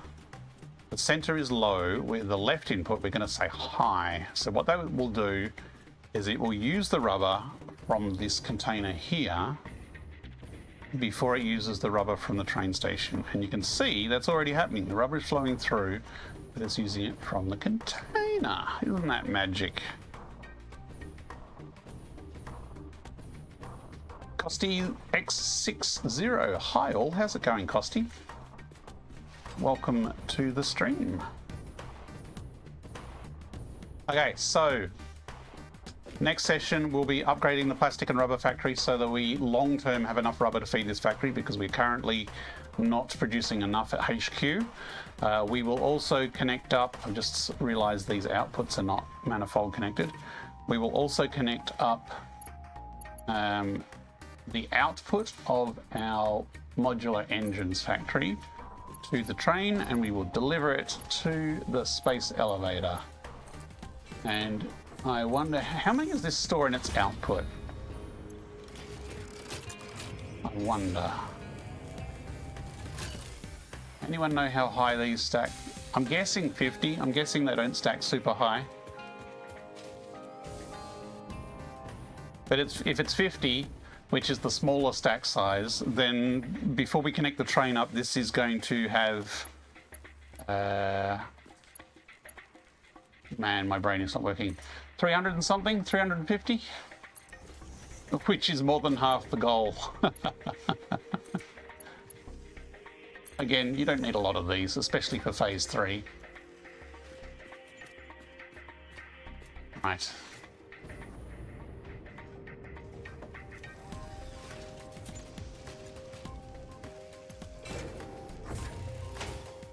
Yeah, we've got enough motors coming in. It's all looking, it should actually be pretty balanced because we're splitting and then we're splitting and then we're splitting and then we're splitting. I think the vertical manifold is only and even the vertical manifold is only 2 each, so that would be actually balanced. Wow, I accidentally made a balanced factory. Cool. So to wrap up, last night, we built this section of the factory over here and the raw materials. So the raw materials is making copper, iron, and steel ingots. This section here is making steel smart plates, the smart plate project parts, and also is making some steel beams and copper sheets that is used also over here. So this part of the factory is what we built tonight, which is making motors using the Rigger Motors recipe. And then just now we whacked down 7.5 manufacturers making our project parts of Modular Engines, which is making a total of 7.5 per minute in order to achieve the milestone goal of 500 total. Easy. There's still a lot of work to do here. I usually spend another couple of sessions putting on architecture and making it look kind of more like an actual factory rather than floating platforms, but functionality, tick. Next session, expanding rubber production, which I've had in the queue for a while because it's going to be an interesting one. Let me just catch the train home. So the next stream will most likely be next Friday evening, Australia time, which will be next Friday afternoon if you're in the European UK region, or maybe midday afternoon. And if you're in America, that side of the world, it's usually pretty super early in the morning. If you're on VR, you could easily be a good flight captain in the convoys. At least I didn't put you to sleep tonight, did I? Mr. Extreme, hey, good afternoon. How are you? How's it going with the VR 1.2? Ah, yes. There is an initial problem with upgrading the VR mod for Satisfactory 1.2, and that is that the core Satisfactory modding tools have not yet been released for 1.2. So there's a small team of very smart people who work on the Satisfactory modding library, and until they release something, all mods for 1.2 remain completely broken. So there's not a lot I can do to work on the mod upgrade until that is done, because I don't know what changes there will be to the game engine or anything else, and I can't test anything. So right now I'm not doing anything, and I can't do anything until the Satisfactory modding library is released for 1.2. Once that is out, it will take an indeterminate amount of time for me to upgrade the mod. It will probably be a couple of weeks at least. It may be a month or two, there will be experimental releases, so if you want to try out versions of the mod for 1.2 before it's available to everyone, stay tuned to the Discord. Or if in Satisfactory Mod Manager, if you manually look at the versions, there'll be alpha versions that will pop up there. Those alpha versions are like the experimental versions. But I do really hope that if anyone's using an alpha version, that they leave me any feedback of anything that they find with it. So yes, don't know for sure how long it will be, but it will probably be at least a couple of weeks. And that's on top of whatever the modding library update takes. Yeah, I've heard they've been having a few problems with it. There's some technical challenges, but I don't know how actively they're working on it, or if Coffee Stain are helping with it, or what. It's a bit of a behind the scenes. I assume they have private chat channels and such where they discuss the nitty-gritty of what's going on. Yes, there was a major game engine update to Unreal Engine 5.6.1, I think it is, from the current version of 5.3 point something. So the engine change is one thing, but there's also a lot of in-game changes. The vehicle system is completely changed, so there'll be a lot of other changes as well. I'm hoping not too much will change the mod, and I'll be able to do a pretty quick update. But who knows? Maybe it'll be completely broken. I really don't know at this stage.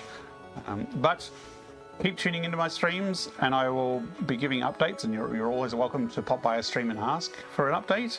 I'm happy to share. But the Discord will be the place if you want the very latest updates. Or I do have a Patreon, and if I ever release an alpha version, I do post about the alpha version on the Patreon as well. You don't have to be a paid Patreon member to get updates. I do post the updates for free. So if you just want to be right on the cusp of when an update comes out and you don't want to do Discord, then follow me on Patreon. Looking forward to it. Enjoying 1.2. Ah, cool. Trying it out and see if I can play that on a regular basis in VR would be awesome. It would be awesome. I'm hoping they do a few more bug fixes first. Okay, thank you everyone for watching. My name's Dortimer. I have too many hobbies. Two of them are Satisfactory and VR, which tends to take a lot of my time. So that's what I stream here. I have a YouTube channel, which some of you are watching. I don't do many videos these days. It's mostly live streams, and I really should do some more videos, but it's all very time consuming. And then I have modding on top of that. So I'm going to get some sleep. I hope you all have a good rest of the weekend. YouTube, I will bid you adieu and log you out shortly. Twitch, hang around and I'll see if there's someone to raid out to once we are done. What did we end up? We actually ended up doing the modular engines in the end. That's not bad. 2 sessions to get a complete functional project factory with a few disclaimers.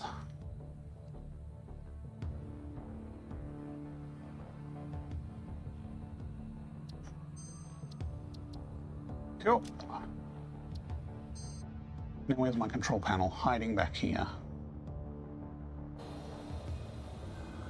Let me take my headset off.